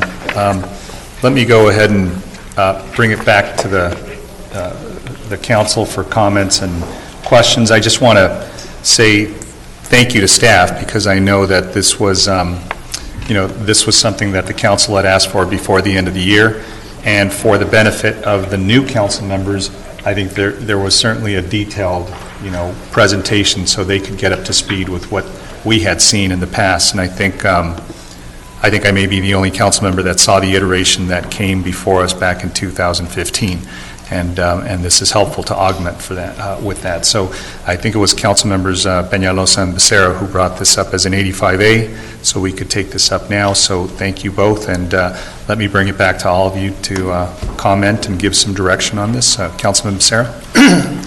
Thank you, Mr. Mayor. I just want to start off with a question. So, well, actually, first a compliment. Thank you, Daniel, for all the work that you put into this, because from the time that myself and my colleagues brought this up as an item for consideration, I know you've been putting in a lot of the legwork to provide us the information. So thank you for that. And it's a lot to digest. With that, one thing I noticed was in your presentation, you had mentioned that Riverside, with their Community Police Review Commission, had subpoena powers, and their budget was $264,000.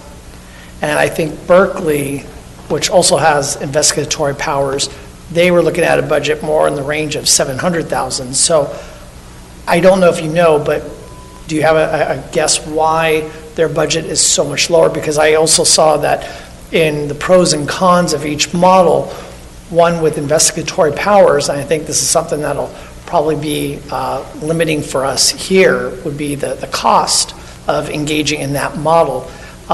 That's not to say that we wouldn't want to see something that provides that oversight that the community is asking for, but again, depending on the cost, we might have to tailor that model. But so again, the question being, $264,000, are they just using some real I would say cost-cutting attorneys, or what's going on over there?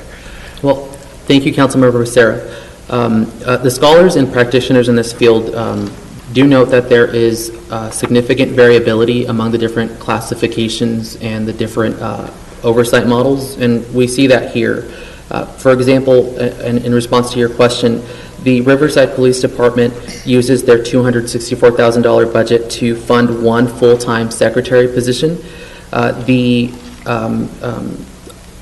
In contrast, the Berkeley Police Department the Berkeley Police Review Commission funds 3 full-time staff members with their budget, and a significant portion of Berkeley's budget is used for their staffing costs. Okay. I know a peer of mine over there on the Riverside City Council, and she had informed me that this commission came about because of some incidents over in Riverside, and they seem to like their version. And I know Anaheim's came about because of incidences over there. And I want to reiterate something that I've said at previous meetings, which is that our department has not risen to a level of widespread problems that other cities may have exhibited at one point in time. And so the way I've always viewed this is that, I had the opportunity to serve on our city's planning commission for over 5.5 years. And now the planning commission definitely does not take in or expend the resources that our public safety folks do. And I think it's fair to have civilian oversight in the sense of ensuring that we continue to be a police department that's on the cutting edge. I mean, we've always been progressive in many of the policies that we've had, and I want to continue to have that. I think we had an incident recently at 17th and Bristol regarding a protest, and the one thing that after our chief responded to the community to just inform them, update them. I mean, we don't, unless the chief has something else to say about it, I believe at this point we haven't concluded, the full scope of what's happening with that, or what happened with that incident. But I think a lot of folks expressed appreciation that the chief was forthcoming and letting the community know what's going on. And I think that this is an opportunity to formalize this sort of engagement with our community and this transparency, because I think there's a lot of times where we're privy on this council to a lot of the good things that our police department does, and the community does not always know that. And I think it's important to have a body that allows the community to understand that. I know that even with my background in planning, being on the planning commission really helped me see the wonderful work that our staff does here, and as a resident be able to give back and be a part of the process. So I right now at this point, in looking at what Daniel's presented to us, I think that something that kind of blends that review focused auditor monitor model might be something to look at. I think there's before we get to a point where our council could say that we're going to give a thumbs up or down on a model, I think there's going to be a lot of work that goes into it, and I would hope that my colleagues will support that once we get to a point where we have a proposal, that we will also go back and engage the community. And I think that Daniel's done a great job in helping do that on behalf of the city, and that we would continue to do that. And those are my comments right now, Mr. Mayor. Great, thank you for those comments. Any other comments from the council? Councilwoman Lopez? Yeah, I do.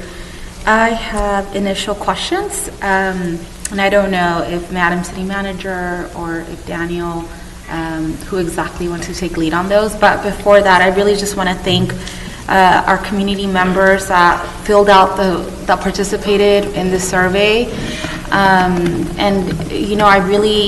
They have been guiding this conversation for a very long time. This is something that they have been asking for years, and finally we are able to have a public discussion about it. And so thank you, Daniel, for presenting this to us.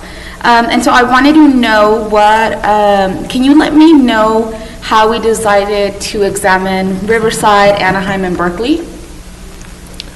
Thank you, Council Member. I selected Berkeley because their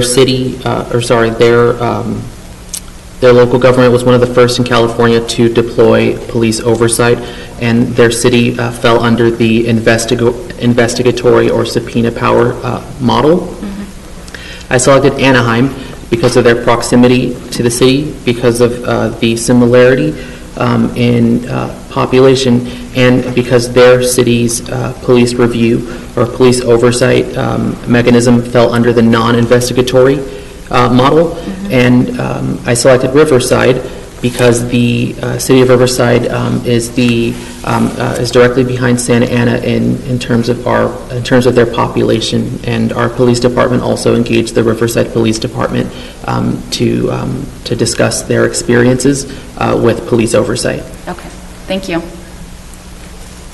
that's going to be it for now. Great. Any other questions or comments from the council? Yes, Mr. Mayor, this is Councilmember Hernandez. Yes, go ahead, council member. Yes, I want to start by saying thank you, Daniel, for... Can you, I think you're a little muted. We can barely hear you. If you can maybe get a little closer to your phone. Yeah, can you hear me now? Can you hear me now? It's still a little low. Is this better? I'm not, I'm sorry. Are you able to hear me now? There, we can hear you. Perfect. Go ahead. Oh, thank you.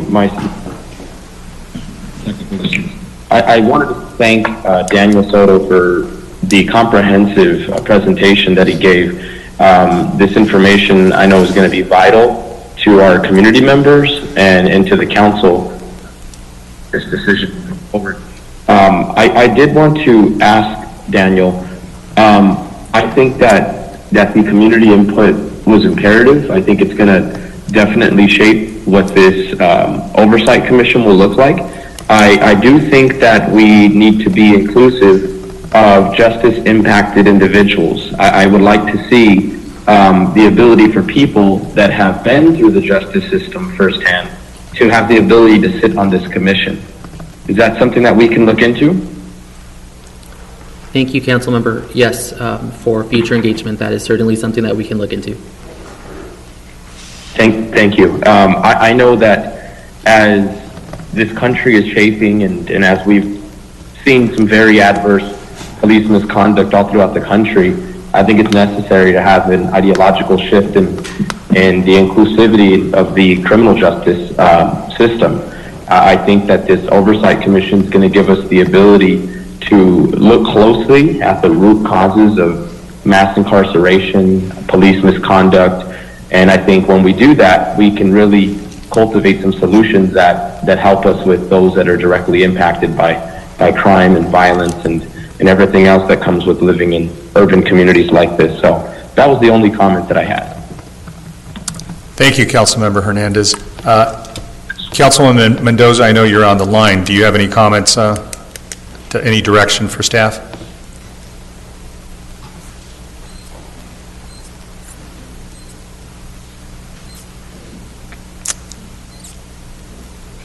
Well, let me go ahead and get back to Councilwoman. If you do have anything, just get my attention. Councilwoman Pham? Yes, thank you, staff. Thank you, Daniel, for this. It was actually really great to see how all these different cities were implementing different models. So I do have a few questions. Obviously, the cost of any of these models would be highly dependent on exactly how we structure it, but do you have any estimates, or is it just really looking at trying to compare what these other cities currently have and just ballparking it for us? Thank you, Councilmember.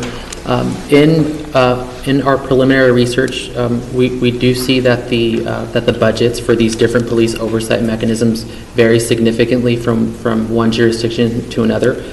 We can look at other jurisdictions that have police oversight mechanisms and classify them under the different NACOL classifications or the investigatory versus non-investigatory to have a better understanding of how much the budgets would vary for the different police oversight mechanisms. Thank you. And so I read the Anaheim model in the staff report, and they do mention OIR, which is a law firm, a police investigatory firm. And, you know, have you talked to them? Has staff talked? Has this been internal completely so far?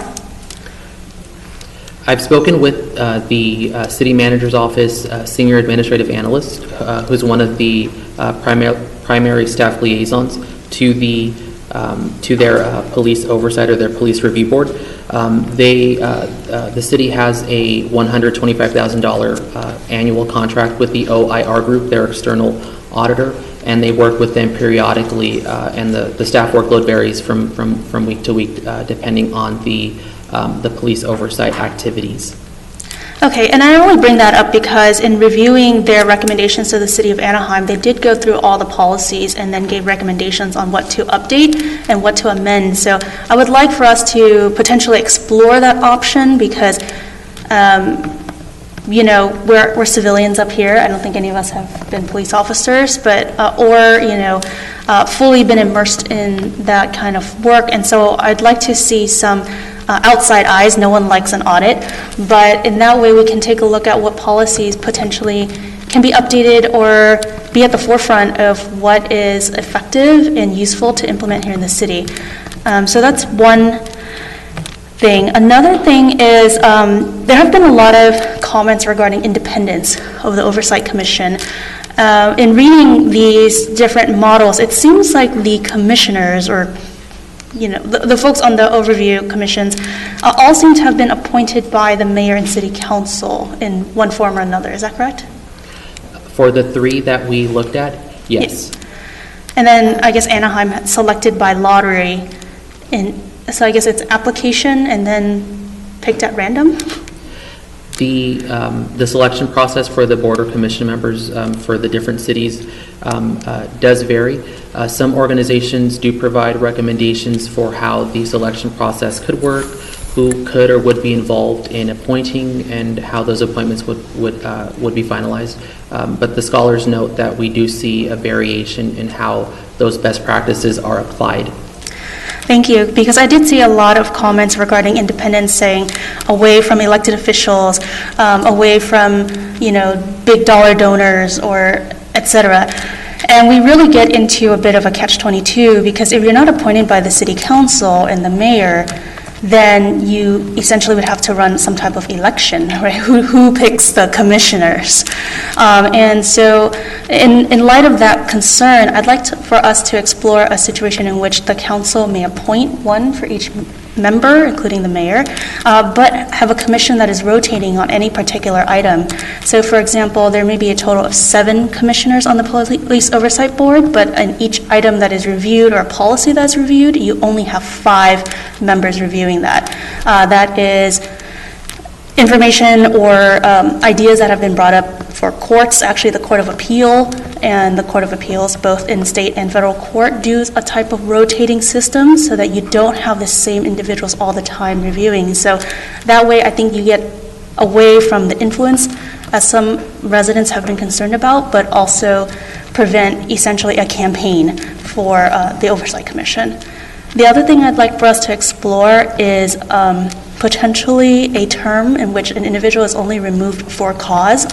Again, that would help potentially remove it away from electoral or political, you know, concerns. I think that would be a potentially something to explore.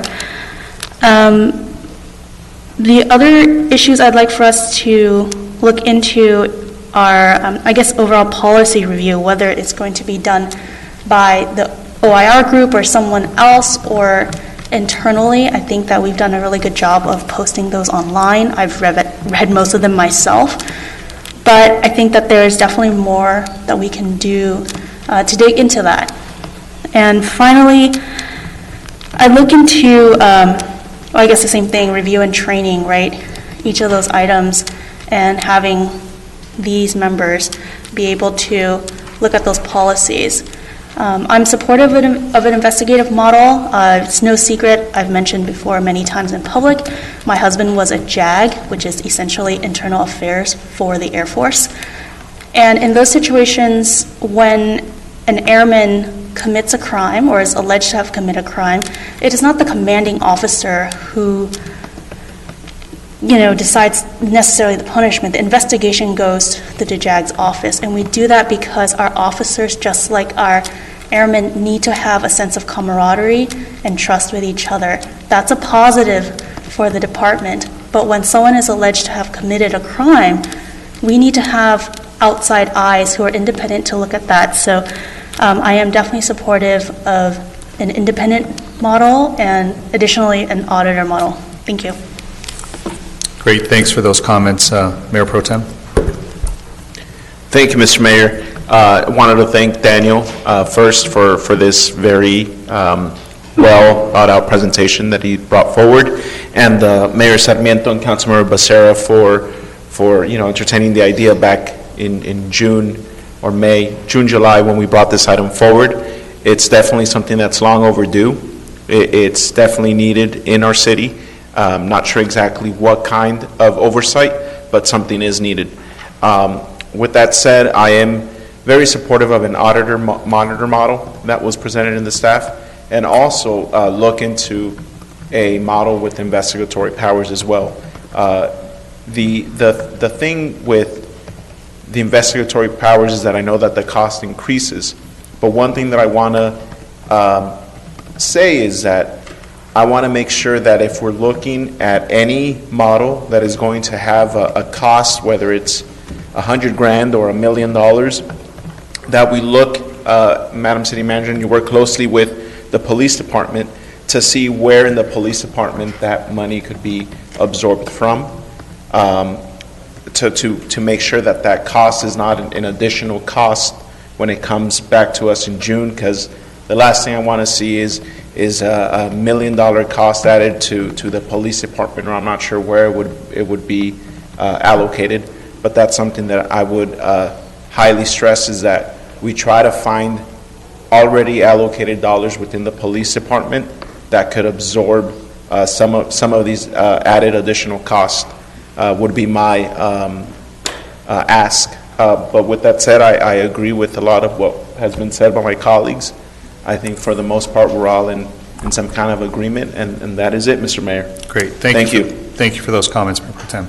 So, I'm just glad we're having this conversation, because it seems like we are consistent with the survey that was done, so it seems like we're all in lockstep with residents, which is good. That's where we should be. I think the iteration, or the version of what we will finally have, is something that we will discuss, and that's good, and hopefully we get some input. We discuss this with people in the community. Staff hopefully will guide us along this, but I think that's what this whole exercise was about. And to the extent that we have 3 new council members that really haven't been able to dig in and haven't had the background that we've had on this, it's important that we maybe digest this and give good comments. And all the comments that I've heard tonight were really instructive. I know, I think it was only Madam City Attorney and I who were left here, and maybe the chief was here as well, when we talked about this. How long ago? Was it about 5 years ago? Maybe 5 or 6 years ago? So, it's good to be at this point, because, one of the things I've always wanted to say is that, this isn't meant to be, punitive or oppressive on any one department in our city. If anything, public safety is so important to us that we dedicate almost 60% of our general fund to it. So we should have a standing board or commission, very much like we have one for planning, for Parks and Rec. We have, a commission for arts and culture. Those are all important, but this is extremely important, obviously, as as evidenced by the results of the survey. So I want to thank the residents as well for, making themselves available to comment on this and feel so strongly about this as well. So, I do think there's a lot of value in a commission, whatever, whether it's, whether it's investigatory and or auditor monitor. I think that's where, I would be leaning towards. I like the Riverside model from what I see just at first glance, because it seems like it's a blend, right? I think the one from Berkeley, and no offense to Berkeley because I love that town, I think that there's just, we want to be also cost effective, so I think we can do and accomplish maybe some of the goals that they've tried, but doing it in a much leaner way. And maybe that's where, Madam City Attorney, you can work with, the chief and the city manager staff to come up with something that's cost effective, but yet has some teeth. Because, and by teeth, it's, again, not meant to be onerous, but I think it's meant to be autonomous, right? There has to be some objectivity in whatever board we comprise. And it's simply to make sure that, some people, other cities react, like maybe Anaheim had an incident and they, decided let's have a board, an oversight board. Riverside maybe had an incident. I don't think that's the best time to make good decisions. I think you make good decisions when you don't have an incident, when you don't have a crisis, when you can methodically think about something that's going to prevent issues in the future. So we're at, I think, a good point where we can do that. And really, we hold all of our employees accountable, no matter what department you're in, whether you're in planning and building, whether you're, in personnel or human resources, any one of those. So I think this is just consistent with just civic policy that we have. So I hope that, we maybe consider having this as one of our standing commissions, like we do planning, like we do, historic resources, like we do any of our other commissions. This becomes a staple of what we have. And, again, how we're going to staff it, I think, is a question. But I think, whoever staffs it, it'll be members of the community and residents and a civilian board. So I think that'll be helpful. And they can work with the chief and the department to make it, continue to make it, a department that people can be proud of, not just here, but maybe serve as a model for other cities. And that's truly what my hope is that we become that example, that people will say, they got it right, they did it well, that's who we want to be. So, I hope that's enough information. I think all of us have had an opportunity. But I think I see one more hand. Yes, I do. Focus. I do have a comment. I think that this is a good start, but I would really like us to go further to match the crisis that we are in and to look at the Oakland Police Commission model. And I think that if we're going to do this, if we're going to invest in a new commission, then we need to have a strong one. And, that model is nationally known and respected, and they are seen as leaders in this. And so that is the model that I think that we should also look at and possibly adopt here in the city of Santa Ana. I'm sorry, Councilmember, which model were you referring to? The Oakland Police Commission model.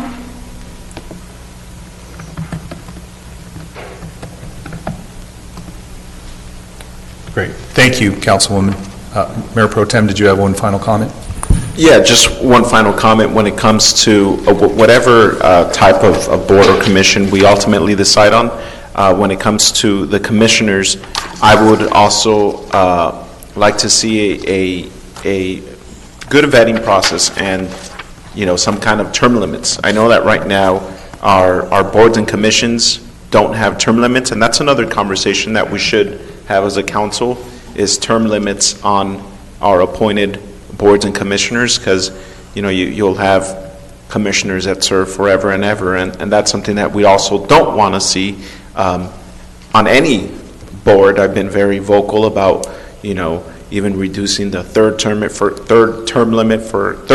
council members on here, and I want to make sure that all our boards and commissions, there's always a fresh rotation on who serves on them, because people are human beings, and people end up being compromised for whatever reason, and it's important that we have a nice change every couple years on whatever type of commission we might have, and that's that was final comment, and I had forgot to mention earlier. Thank you. Great, thank you, Mayor Pro Tem. So hopefully staff has sufficient comments and direction. Thank you, Daniel, for all the hard work and for presenting that to us. Let's move along to the next item, which is our public hearing section of the agenda, 75A. And before we get to that item, I'm going to go ahead and call on Madam Clerk to provide instruction to callers that we may have on the line who want to comment on public hearing item 75A only. Thank you, Mayor. Due to the fact that we've had many callers on the speaking queue, and we currently still do, wanted to go ahead and take this opportunity to request that any caller that is on the speaker queue and is only listening to the meeting, or maybe using multiple devices which are difficult to identify, please virtually raise your hand by dialing *9 to identify that you would like to speak on public hearing item 75A only. And just in case any of them are Spanish speakers, I did ask our translator to please interpret the statement, so that way those callers that are on the call can dial *9 so that they can virtually raise their hand and indicate that they would like to speak on item 75A. And we may proceed once the interpreter translates that. Great. Thank you. Let me go ahead and make the following comment. This is the time and place for the public hearing on the 2021. I'm sorry, may I interrupt? I think I need to interpret what Madam Go City ahead. Clerk Yes, just go said. ahead. My Sorry. apologies. Debido al hecho que tenemos muchas llamadas y todavía tenemos más, y entonces voy a tener esta oportunidad de solicitar a cualquier persona que está en la llamada esperando y solo está escuchando esta junta o solo está utilizando un dispositivo múltiples que es difícil de identificar, por favor, virtualmente levante su mano al marcar estrella 9 en la audiencia pública 75A. Si algunos de ellos son hispanohablantes, se le va a pedir al intérprete que produzca esta declaración en español. Muchas gracias. Thank you. Great, thank you for that. Let me go ahead and now bring it back. This is a time and place for the public hearing on the 2021 Downtown Business Improvement District Assessment Development, and I will ask the city manager if there is a presentation for this item. Yes, Honorable Mayor, we do have a brief presentation that will be given by my Assistant City Manager, Stephen Mendoza. I almost used your old title, Stephen. That's okay. I'll answer to Ray if you call me Ray.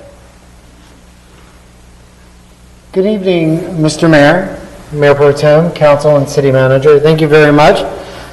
Tonight is a public hearing for the bid. The bid is a defined assessment area of our downtown, as you can see in the visual representation. The bid boundaries were established this way, and everyone within those boundaries is 520 businesses within what we call the Business Improvement Assessment District, or BID, B-I-D. The bid was established in 1984. It was disestablished in 2011 and reestablished in 2013. There's two bid organizations within them, and it's the Downtown Inc. and Santa Ana Business Council, who receive the benefits of the bid. And council has a approval action every year. We must comply with state bid law and municipal code. And the 2021 assessment report is reviewed. There's been no changes to the bid boundaries, no changes to the assessment formula. We anticipate a budget of $200,000, which will be split between the two organizations for promotional activities. So tonight is your night to take a public hearing, take any testimony, receive any protest, and then levy the assessment. Some of the events that will be sponsored in the this will be the Savor Santa Ana, the Art Walk, Blade Cup, Block Party, Easter Festival, Elder Festival, and we're hoping we get to have these things next year. We're hoping COVID gets behind us in our rear view mirror and that the two downtown groups are able to promote and create lots of traffic downtown. With that, I will turn it back over to the city clerk to talk about any protests that may have been received. Thank you.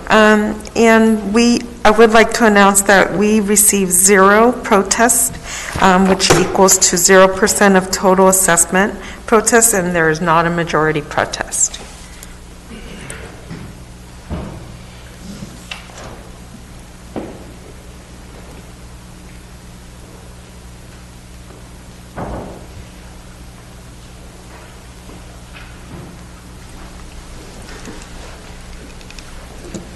Thank you, Stephen. That was a lot shorter than and more brief than I expected. So let me go ahead and open up the public hearing for members of the public. And Madam Clerk, do you have a speaker queue there? Thank you, Mayor. We do not have any members of the public that would like to speak on this item.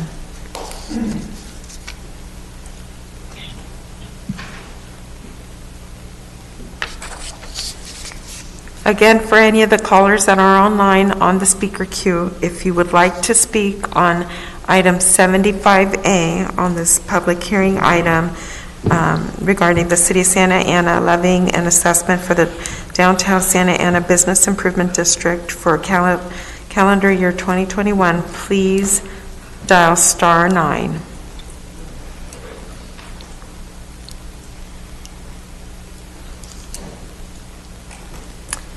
Thank you. We did have one person virtually raise their hand. Caller with the last 3 numbers, 924. If you would please dial star 6 to unmute your call and speak on public hearing item 75A only. Thank you. You may proceed. Good evening. This is Ryan Smolar from Downtown Inc. We're a diverse group of downtown businesses, residents, and property owners who help manage the downtown business district. I just wanted to support item 75A tonight. Downtown has had a really tough year. The pandemic, civil unrest, fires, smoke, wind, boarded up businesses, vandalism, constant construction. When we were back in the purple tier, our businesses were pretty much on average earning 75% less income than they're used to. And with the current closure, some businesses are earning as little as 2% of what they're used to making. And despite this, I really want to give a huge shout out to our small business community downtown because they've proven to be so resilient. Some of them have been able to pivot and do other things, you know, bridal shops turning into mask making shops, gyms taking it outdoors into public spaces, and working so hard to stay open every day any way they can to keep as many employees retained and to continue to serve local residents. So I really applaud and have been amazed by their grit to face so many challenges and so much uncertainty and to keep ponying up and coming in and trying to figure this out. And on top of that, the partnership with the city this year has been wonderful. We've never seen actions and responses and adaptations so quickly, so intelligently done, so fairly executed. When we saw people were starting to go outdoors with their businesses, the city quickly did research and created best practices, and we handheld businesses through that process. And when it was takeout only, 35 parking spaces were converted into takeout. So it's just been an incredible partnership.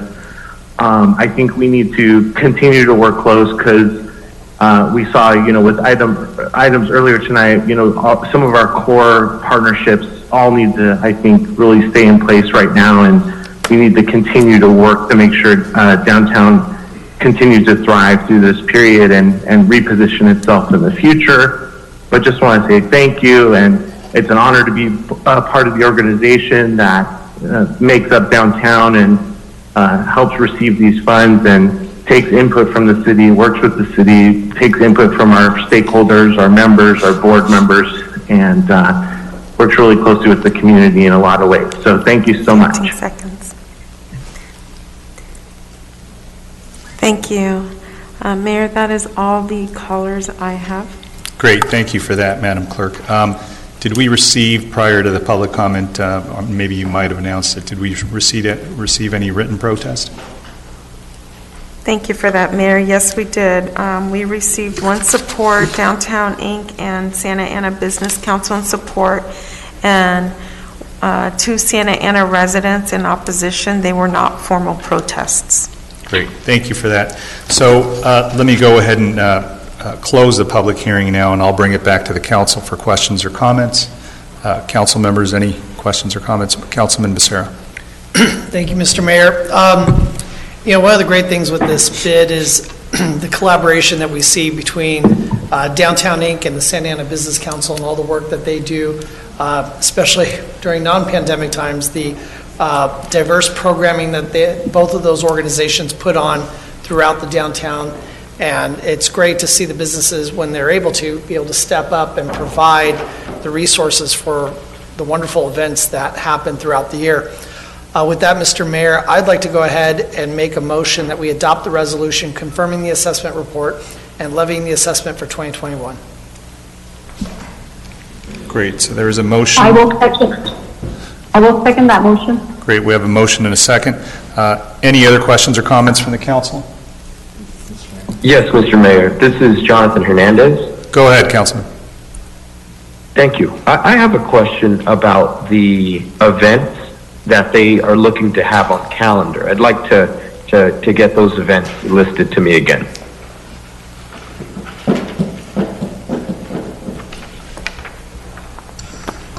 Councilmember Hernandez, we have listed for the next year is Boca de Oro, the Orange County Arts and Literature Festival, Savor Santa Ana 2021, Art Walk, which is monthly, Blade Cup, Block Party, Easter Festival, Elder Adults Festival, which is at the Senior Center, Patches and Pins, and that's it.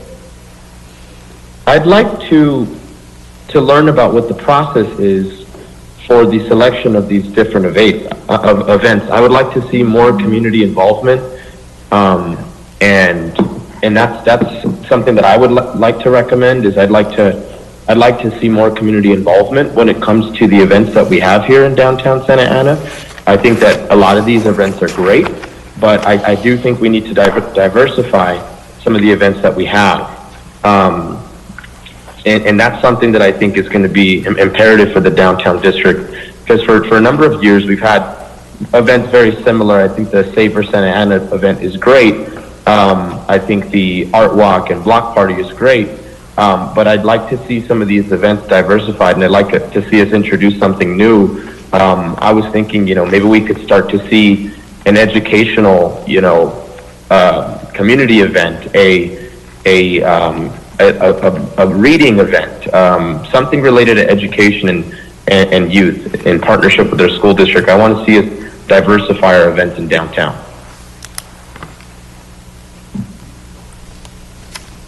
Great, thank you for those comments, Councilman. Let me go ahead and bring it back to Mayor Pro Tem. Thank you, Mr. Mayor. I have the similar questions, Stephen, about this, the different events that you listed. I know that in page 75A-3, Exhibit 1 of the staff report, the annual events listed are Boca de Oro Fashion Show, Katrina Contest, Soundwave Festival, Plaza Navideñas, Tree Lighting Ceremony, Halloween Character Trolley Engagement, Black Friday and Small Business Saturday, Business Luncheon, Easter Festival, Savor Santa Ana, Blade Cup, Block Party, Viva la Vida, Elder Adults Festival, Dia del Niño, all fantastic events. I've been to many of them, and when they're live and functioning, the events are great. I mean, it does bring people to our downtown and gets them to spend money and visit our restaurants, so I'm supportive. However, this last year, these events have been mostly canceled. I mean, we haven't had many of the events that go on. I know that they've done virtual art walks, which I can't imagine the cost would be similar or the same to what they normally are with the logistics that go on when we do have them in downtown. I know that tree lighting ceremony is listed on here.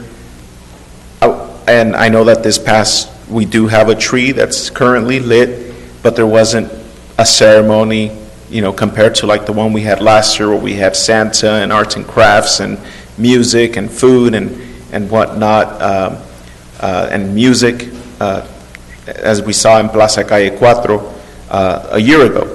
What I'm asking is, over the last year, have we done an audit of where, of what this money has been spent on, given that most of these events have been canceled or changed or modified due to COVID? I know that in the Exhibit 1 that was provided, a lot of these events, it says COVID modified in parentheses, but I can't imagine it would carry the same cost as a full-fledged production for these events as we've seen in years past.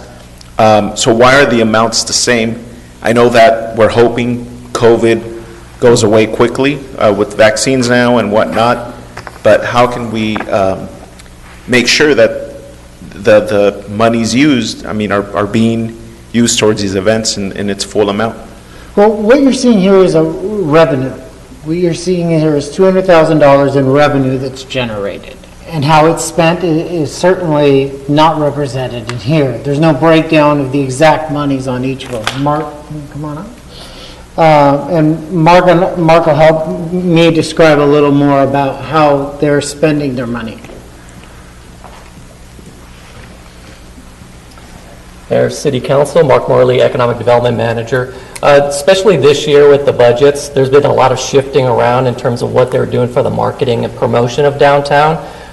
We do audit. We have staff that review all the different invoices. We do have different mechanisms in place that say, okay, are you getting 100,000? These are the events. This is the money that's going to be spent for these events. Like Mr. Mendoza said, this is just a budget for next year. This is what they're hoping to do, you know, COVID lifting, that sort of thing. Right, so, but what I'm saying is over the year, so how much money was appropriated over the last year? Is it the same amount that was appropriated? It's estimated as 100,000 each year. Annually? And both groups do have leftover money as of right now. Okay, Yes. and that's where I'm getting at. Do we know how much money is left over? Yes. Can you, well, how much is it? Downtown Inc. has less, I don't know the exact numbers, I can get that to you. Downtown Inc. has less money than Santa Ana Business Council, that I know. Approximately, do you have an approximate figure? 20,000 for Santa Ana Business Council, probably less than 10,000 for Downtown Inc. Okay, which is, I mean, that's still, if less than 10,000 for Downtown Inc., that's still over 90% of the money spent that's supposed to be for these events that haven't taken place. Well, a lot of the budgets also go to other activities. So if they focused on online marketing activities, there could have been a campaign that they put money towards for that. Okay. And just, me personally, I haven't seen the events happen since the pandemic started, and it's an unfortunate situation because I wish they were happening, but I just want to make sure that even with this money that we're approving now, going forward into 2021, if it continues, like one of the main events listed was Plaza Navideñas, there was no event, there was nothing. There was there was a picture of our tree that's lit, uploaded, and I mean, if there's a huge cost to that, I'm not sure who pays for the tree. I believe we do through the Parks and Rec budget, correct, Madam City Manager? I'm sorry, Mayor Pro Tem, I don't know the answer to that one. From conversations I had last year with Janine over at Parks and Rec, I believe it comes, because I remember I asked, I think it was like 18 grand for this tree, which I believe comes from the city, not these funds, but I'm just trying to make sure that we're not just shelling out money. And I see where you're going with it. So with the assessment, we do not give them $100,000 up front. They have to provide invoices showing that a service was rendered or an event happened, and we reimburse them for that service. So we don't give them $100,000 up front. Okay, so it's not like, here's a $100,000 check. Exactly. They have to show us the invoices, they have to show us the documentation, the canceled checks. So we require all that documentation, and then we submit for payment to them. Okay. Because it's something that we got to watch closely moving forward, and not just with downtown, it's with many groups across the city that receive public funds, is how has the expenditure of these monies changed due to COVID-19, and is it the same? And it shouldn't be the same if they're increasing, if they're buying PPE or investing into their outdoor dining. I understand, okay, we didn't have these events, but we, gave chapter one, I'm just naming a restaurant, a couple $100 or $1,000 for their outdoor patio type of things. I could see how that would keep the cost the same, but given that these events have, for the most part, been canceled, it's important we're watching this closely, and I mean, we're tight across the board, so we gotta make sure we're auditing, not just, everybody that receives public funds, because it's going to be a tight budget year, and I'm hopeful that you guys will do that. And the difference with this is a bid assessment from the businesses, so it is not public funding. We are just the pass-through agency. So that money comes in from the businesses, so it's really the businesses. That's assessed from the businesses themselves, But, I mean, it's still... Correct, right. But there's a mechanism that we... Right. It's still, you know, tax dollars Understand. that Yeah. come into the city. So, but that's it. Thank you. Thank you for that, Mayor Pro Tem. Any other questions or comments from the council? Yes, Mr. Mayor, this is Councilmember Hernandez. Yes, Councilman. Yes, I actually I'm interested in seeing how that money was spent for this calendar year. For me, I would need to see how that money was spent before I can make a decision.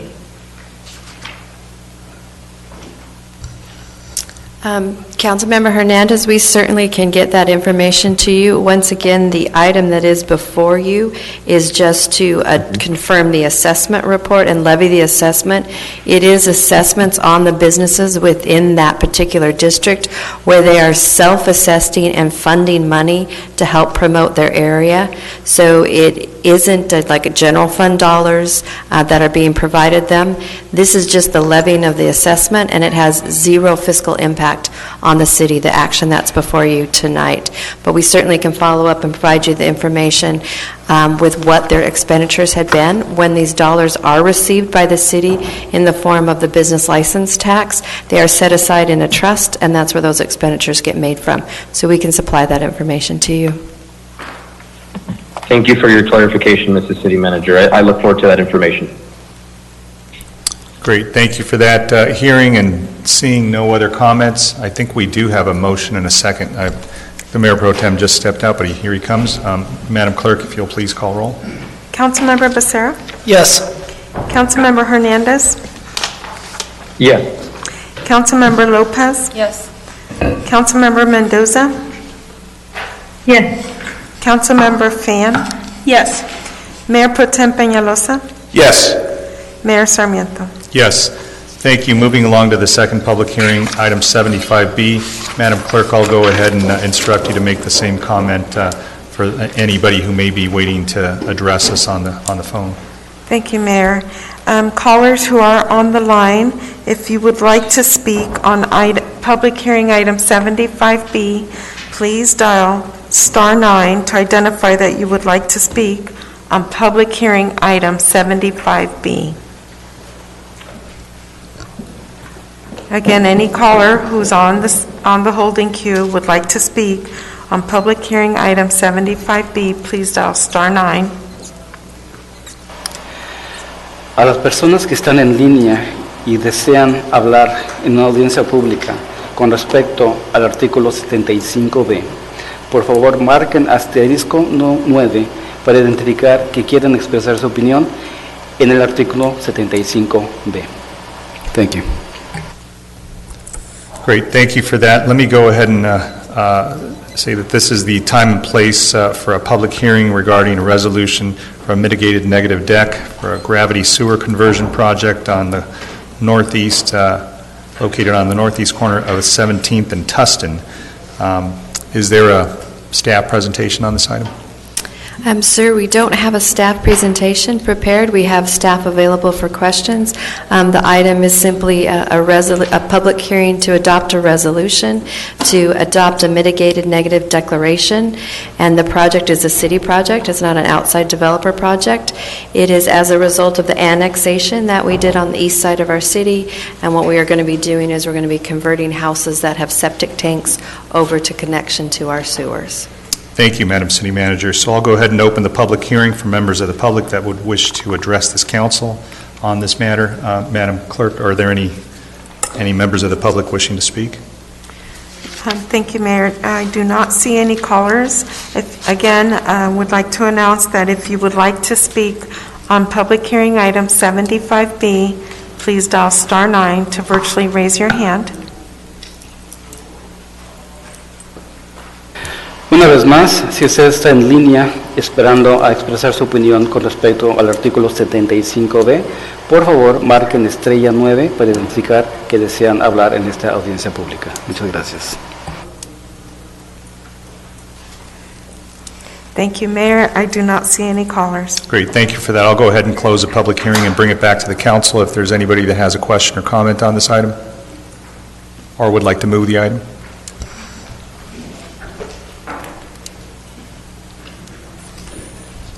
I will make a motion to approve. Thank you, Councilwoman. Is there a second?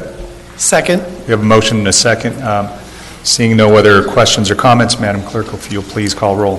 Councilmember Becerra? Yes. Councilmember Hernandez? Yes. Councilmember Lopez? Yes. Councilmember Mendoza? Yes. Councilmember Fan? Yes. Mayor Pro Tem Peñalosa? Yes. Mayor Sarmiento? Yes, thank you. Moving along to the joint session of the City Council and Housing Authority, item 80A. It's to receive and file the Housing Successor Annual Report for fiscal year 2019-2020. Do we have any council member comments, any presentation from staff? Anybody wishing to speak or object to the receive and file of this report? This is simply a receive and file, right? Do you need a motion or just? No, if there's no objections, we can proceed. Hearing and seeing no objections, let's go ahead and just receive and file that report. Let's convene the Housing Authority meeting. Let me go ahead and call the Housing Authority meeting to order. Madam Clerk, if you'll please call roll. Authority Member Becerra? Here. Authority Member Hernandez? Here. Authority Member Lopez? Here. Authority Member Mendoza? Here. Authority Member Fan? Here. Vice Chair Peñalosa? Here. Chair Sarmiento? Here. Thank you. Are there any members of the public wishing to address the Housing Authority? Do not have any members of the public. Great. The first, the business calendar item is number 2, to approve a first amendment to the option agreement with Washington Santa Ana Housing Partners for the development at Crossroads at Washington. Do we have any members of the authority wishing to make a motion or have any questions or comments on this item? Mr. Mayor, I'll make a motion to approve. Is there a second? I second. Great. We have a motion and a second. Any questions or comments from the council? Hearing and seeing none, Madam Clerk, if you'll please conduct roll. Authority Member Becerra? Yes. Authority Member Hernandez? Yes. Authority Member Lopez? Yes. Authority Member Mendoza? Yes. Authority Member Fan? Yes. Vice Chair Peñalosa? Yes. And Chair Sarmiento? Yes. So this is the section for the joint session of the City Council and the Housing Authority to, I think, have we already considered this item in ADA? Okay. That's correct. So that concludes the business calendar, and we'll go ahead and adjourn the Housing Authority meeting and reconvene the City Council meeting, bringing it back to the Council agenda item 85A to discuss and consider directing the City Manager to direct staff to prepare and bring back an ordinance that will regulate the various types of group homes operating in our city. This is from Mayor Pro Tem Peñalosa and Councilwoman Mendoza. Go ahead, Mayor Pro Tem. Thank you, Mr. Mayor. The reason I brought this item forward is because I've heard a lot of concern from numerous residents throughout the city in numerous different neighborhoods that we need to address this issue. Back in 2018, and that's the beauty of knocking on doors and getting deep into your neighborhoods, is you get to know the neighborhoods that you live in and you represent. Knocking on doors in 2018, I remember knocking on doors throughout Broadway in particular, and then specifically also in the French Park neighborhood. You would come across family home, family that's living there, great, and then immediately next door there was a house with 12 men registered to vote there, which is good. They're voters, but it was all different last names. So I was like, interesting. So you start to see how different it looked just from the just upkeeping of the house alone, which is not their fault, but it's the companies that buy these properties and whatnot. And so they cause the neighborhoods to start looking bad. I mean, you have kids playing outside next to a bunch of men that have been, either are addicted to drugs or released from prison and are trying to rehabilitate, which is good. There's a lot of good actors that that operate decent group homes and do it right. There's a lot of bad actors that don't care about rehabilitating and just care about draining insurance companies for money until their insurance stops paying it, and then they kick them out on the streets, further continuing the problem that they're trying to fix. So the reason I'm bringing this forward is because I know that we currently do not have anything in our books, and if the city manager or executive director Mintai could confirm that, just for the record. Do we have anything currently in the books that would regulate or oversee the permitting that comes with any type of group home in our city? I will actually defer to the city attorney on this one. One of the things that the state has done is they have really limited what local jurisdictions can do in order to control group homes, particularly those of 7 or less. So I will let the city attorney speak on that. I am not currently aware of any separate regulatory permits that we require. It is a position that some other cities like Newport Beach and Costa Mesa have taken. They do regulate in that area that is not preempted by the state or federal laws. They have to do so carefully. If that's something that you'd want to consider, we can research. I did prepare a draft ordinance for the city about 7 years ago on this topic, but it did precede the litigation that we've seen in Newport and Costa Mesa. So at this point, Costa Mesa has been successful and prevailed in a number of cases, but they've been mostly procedural, and they're expecting to have some future substantive decisions made on the substance of their ordinances. So we're going to continue to monitor that, and at some point we can take that draft ordinance that we have and make sure it meets all the legal requirements as we see the court hand down further decisions. Right. Thank you, Madam City Attorney. So this item really was just currently, my desire was for staff to identify where these homes are located throughout our city, how many are operating in our city. We don't know where they're at. We don't know how many are operating. We don't know what issues are causing this neighborhood. I know that in one of the correspondence that we received, they basically say, we own the historic home that was built in 1909 on North Bush Street.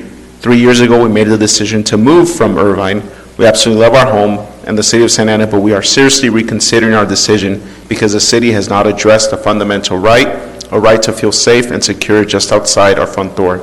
So there's a lot of concern from numerous residents throughout the city of these issues that are happening. Nobody knows where they're at, and my desire and hope for tonight is to direct staff to just simply identify throughout the city where these group homes are operating and what we could do to make sure they comply to some kind of standard, those that aren't. And that was basically my desire. It definitely lit a fire under me when there was a community driven effort to get something on the books that could address this, and that is it, Mr. Mayor.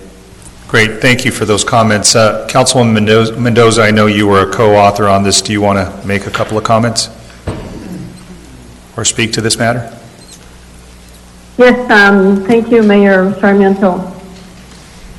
Well, in addition to all the comments that my colleague and Mayor Pro Tem Peñalosa made, I also want to add that we need to regulate and ensure that these homes are managed properly, because right now what we have is these homes that are excessive in the amount of people that are allowed there. It should be really 6 or less, but in many of these group homes, they're more than that. And then what occurs is we have felons that are there and on probation, and so they have the anklets and they cannot leave their home, right, the group home. So what happens is that their friends are invited over to that particular home, and because they're not managed, so there's no oversight,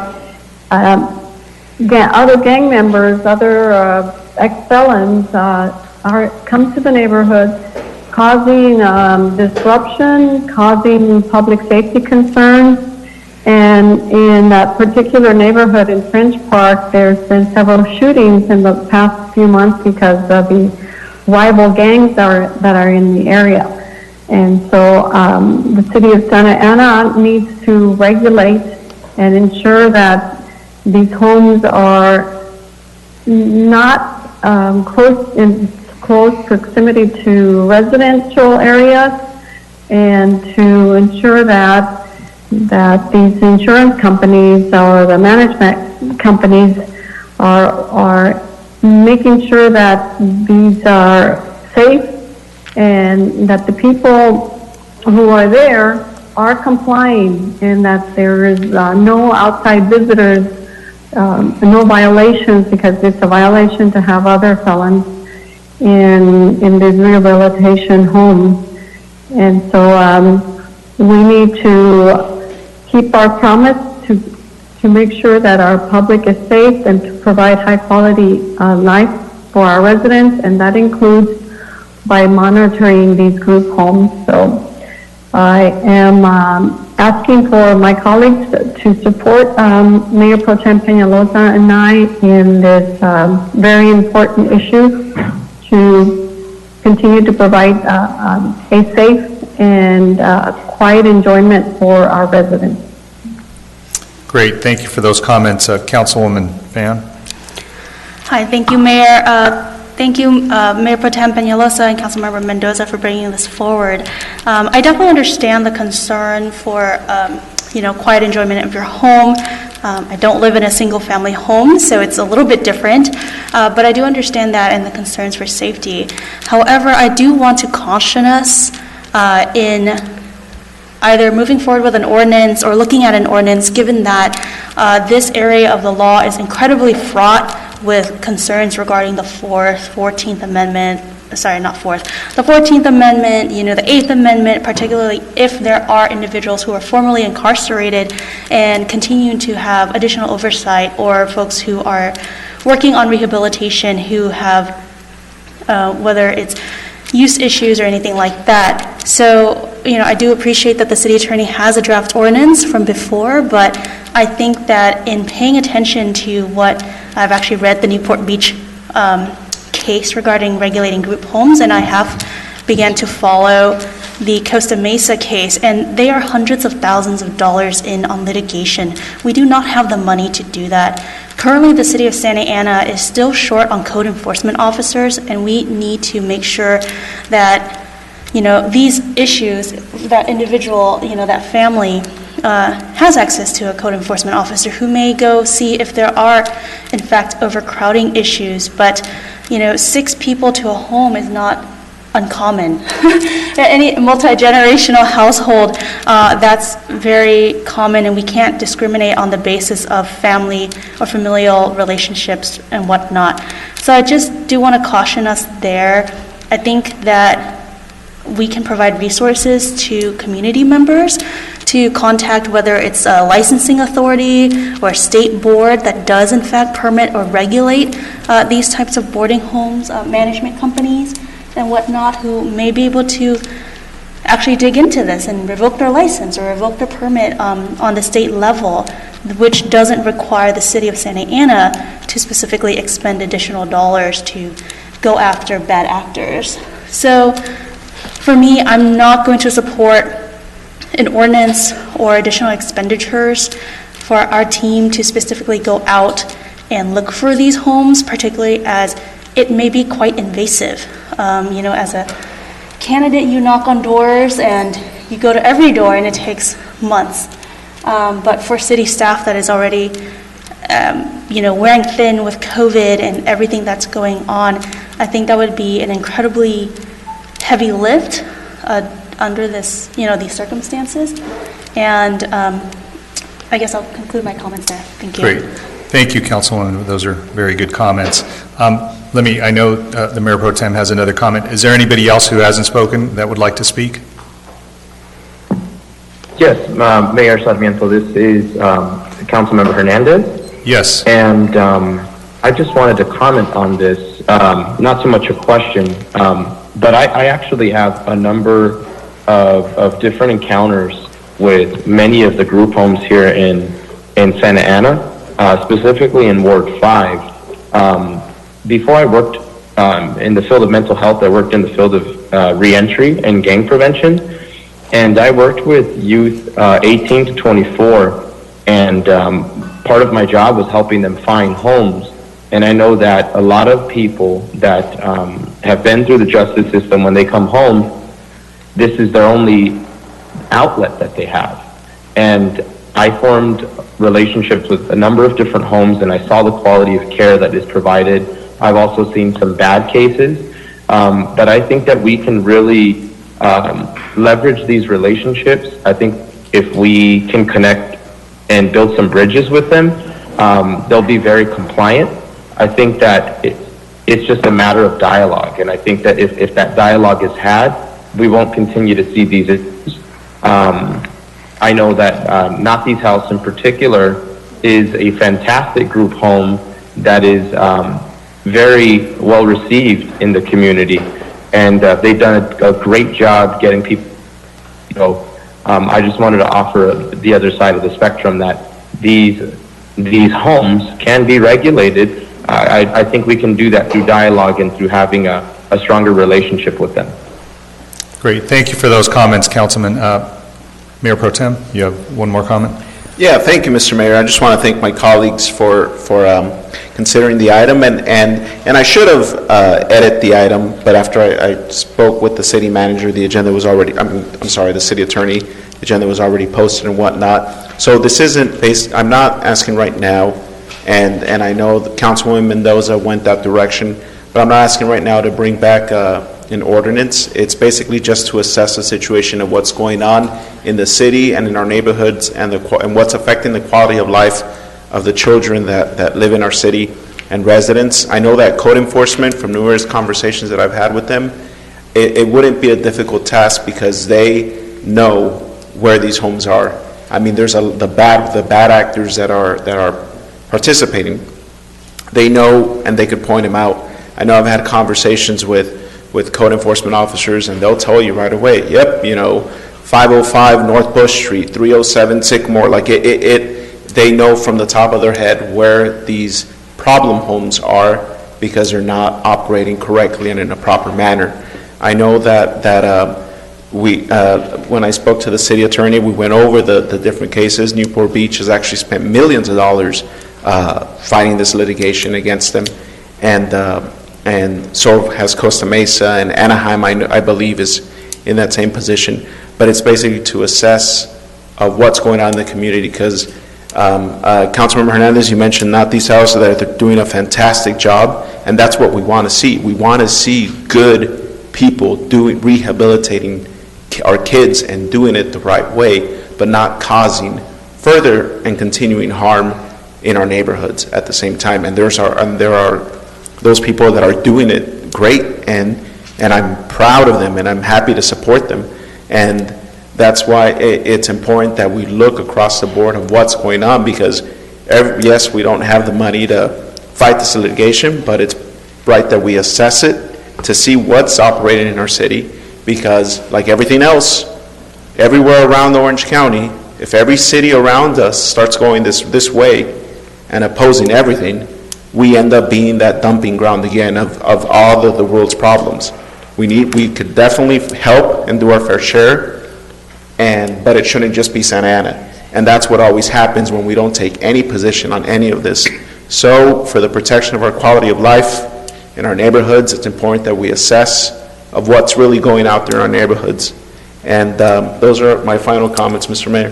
Great, thank you for those comments, and I think staff received a lot of good direction on that. I'm very supportive of the assessment or the study that the Mayor Pro Tem is talking about. I just wanted to clarify, not all these group homes have criminals, right? I mean, there are some very good, examples of group homes that provide a tremendous service, especially for those in the disabled community, right? You have people with developmental and psychological disabilities that, have a place where they can develop and grow and have services provided in a very humane way. So I want to make sure we distinguish between, group homes are not all homogeneous.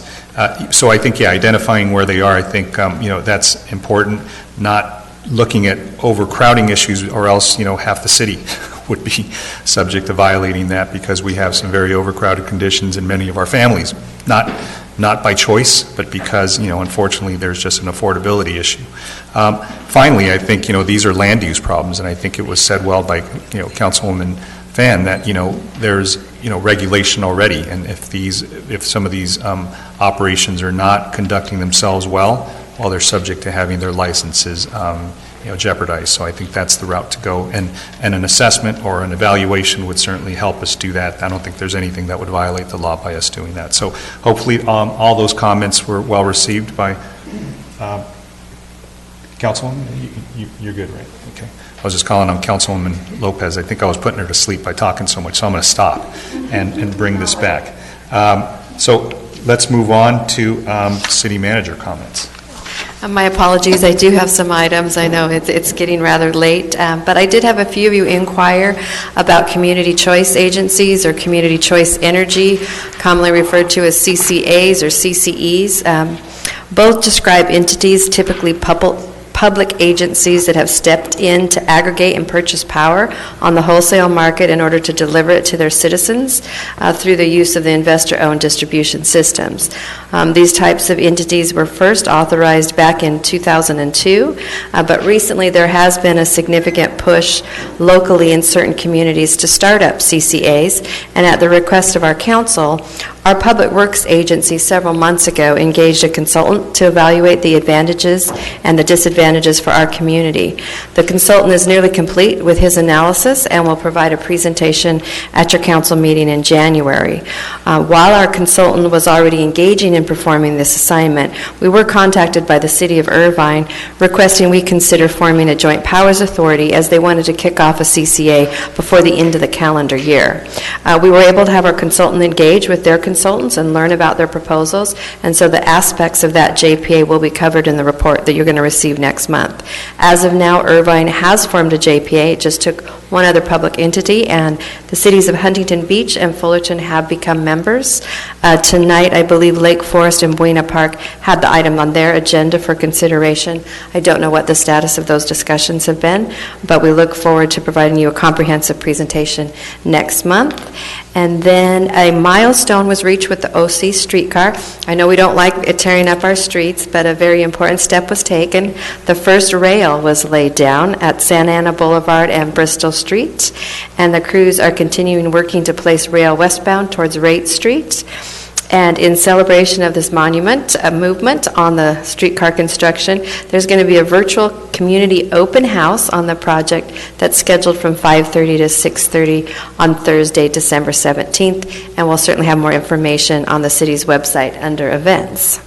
And then lastly, just to inform you, under the authority that you granted me with COVID and under the emergency order, I do plan on issuing an executive order effective tomorrow to do a moratorium on street sweeping citations to get us through the holidays. We've received a number of complaints. A lot of people are home in their house. A lot of people are negatively impacted by COVID.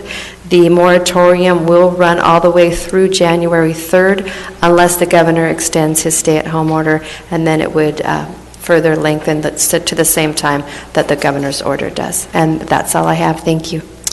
Thank you, Madam City Manager, for both your first item and your last item especially. Those were very helpful. I know all of us have been approached by the CECE folks, and I think all of us want to explore those things, but we have a study that has been ongoing, so I think that'll be instructive to us.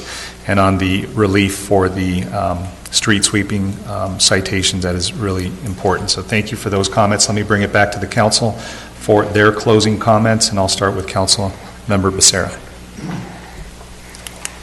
Thank you, Mr. Mayor. I first wanted to start by congratulating our new council on getting pretty darn close to concluding its first business meeting. I want us to get to that conclusion quicker than you believe, so I'll keep my comments brief. I wanted to thank our police department, our chief, for the street racing enforcement that's going on. It's not just something that impacts Santa Ana, but it's something that is a regional issue. And our chief and PD have taken a regional approach and coordinated with a lot of our neighboring jurisdictions and have done a fantastic job. We get the results on like an almost every other day basis, and it's great to see the work that you guys have put into it. I appreciate it because I know that was something that myself and some of my colleagues brought up as a concern here in Santa Ana, so thank you for that. And I just want to conclude with a Merry Christmas and a Happy Holidays to everybody. I know we won't see each other before the New Year, so have a safe New Year celebration and look forward to getting back to work in January. Thank you. Thank you, Councilman Becerra. Councilmember Hernandez. Yes, thank you, Mr. Mayor. I also want to say thank you to everybody who took the time today to use their voice and practice civic engagement and voice their opinions. It's an important part of democracy, and it's something that we absolutely should honor. I'd like to thank my colleagues for bearing with us through our learning curve. Today was our first meeting, and it was certainly a long one, but it's starting to feel like home. And as we come near the holiday season, it's coming up on us in a little bit less than 10 days now.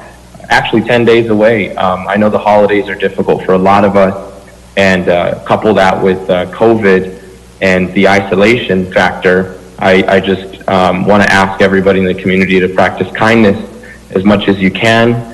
And when you see somebody in need and you have the means to do it, always lend a helping hand and go out of your way for your brethren. And in closing, I know a lot of residents are concerned about the article that came out today on the Santa Ana police officer charged with accepting $128,000 in bribes. I directly rebuke the actions of that officer. I thank our police chief, David Valentine, for addressing this publicly today. But I will look to see further action and dialogue to be had coming into the new year. I think that we have to put our foot down and not allow this type of behavior to continue within our department, or any department for that matter.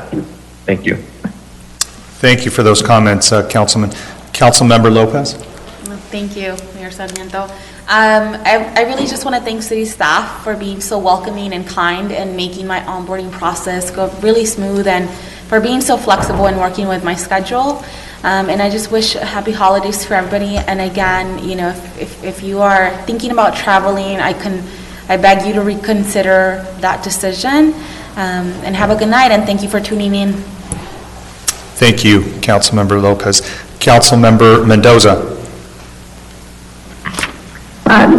Yes, thank you, Mayor Sarmiento. I want to thank staff, especially Daniel Soto, who did an extensive research and analysis on the police oversight potential adaptation by the city of Santa Ana. And also, I want to inform you that yesterday I was in Sacramento, in our state capital, as the representative for the 46th Congressional District in casting the electoral ballot for the president and vice president. So it was quite an honor, and I will bring you all some photos for commemoration purposes. So, and happy holidays to everyone, and have a very safe and enjoyable Christmas and be. Great, thank you, Councilwoman. Councilmember Pham.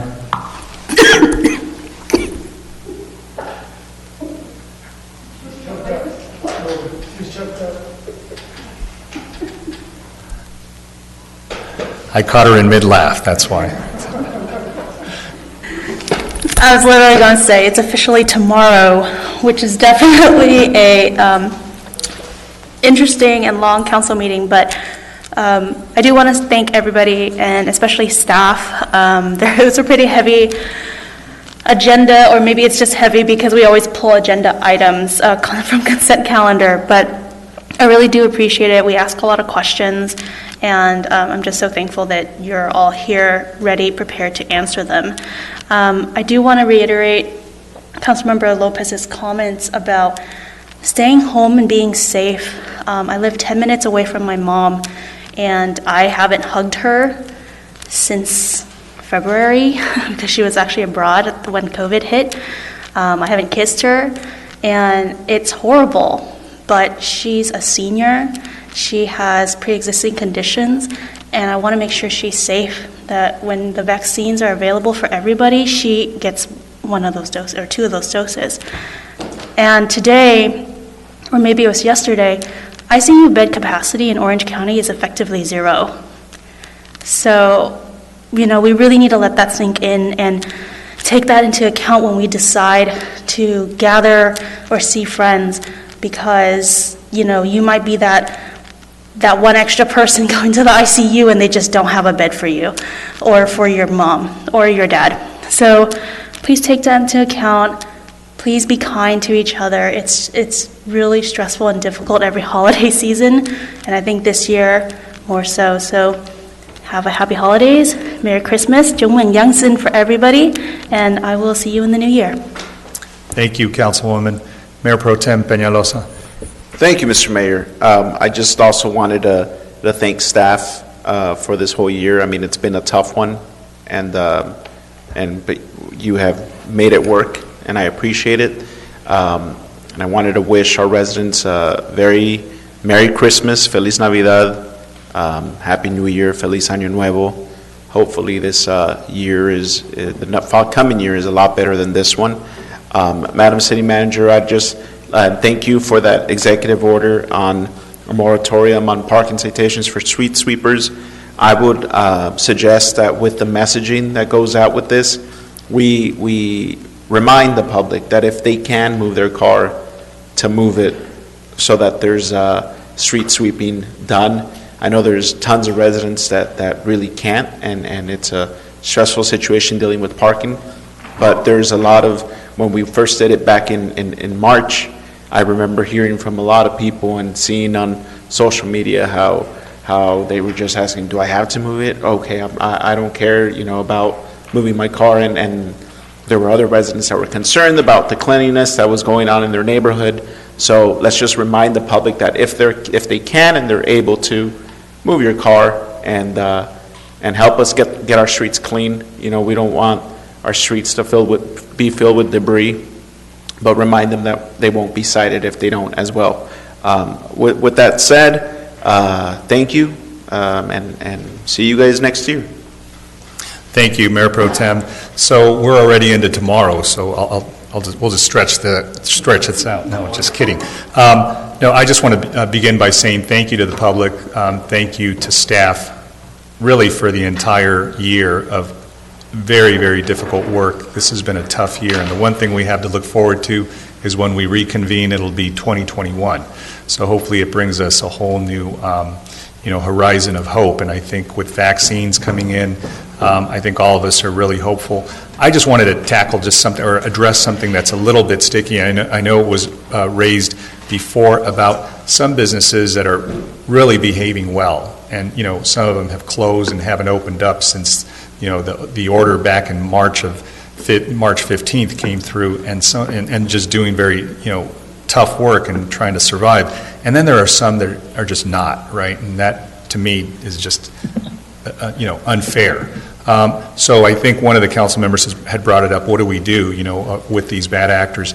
To the extent that we hopefully will get additional monies for business grants, hopefully let's use the carrot approach instead of the stick, and maybe award and reward those good actors, and give them the grants or put them at the front of the line, and maybe distinguish between those that have followed the rules and those that haven't. Because as the council members spoke, look, those 330 plus lives that we lost shouldn't have been lost, and each one of them are a valuable member to a family, right?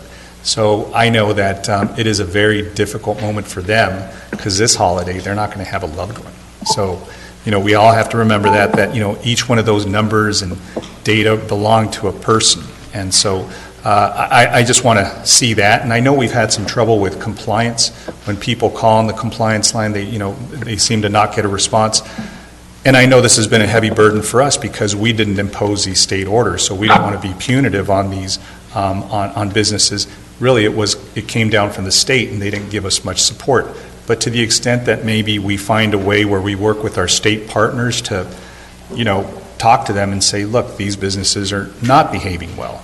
And it, encourages them and maybe becomes a deterrent for them to, not do the wrong thing and do the right thing. But, let's, be creative in using the carrot and the stick. I think it really will bear some fruit.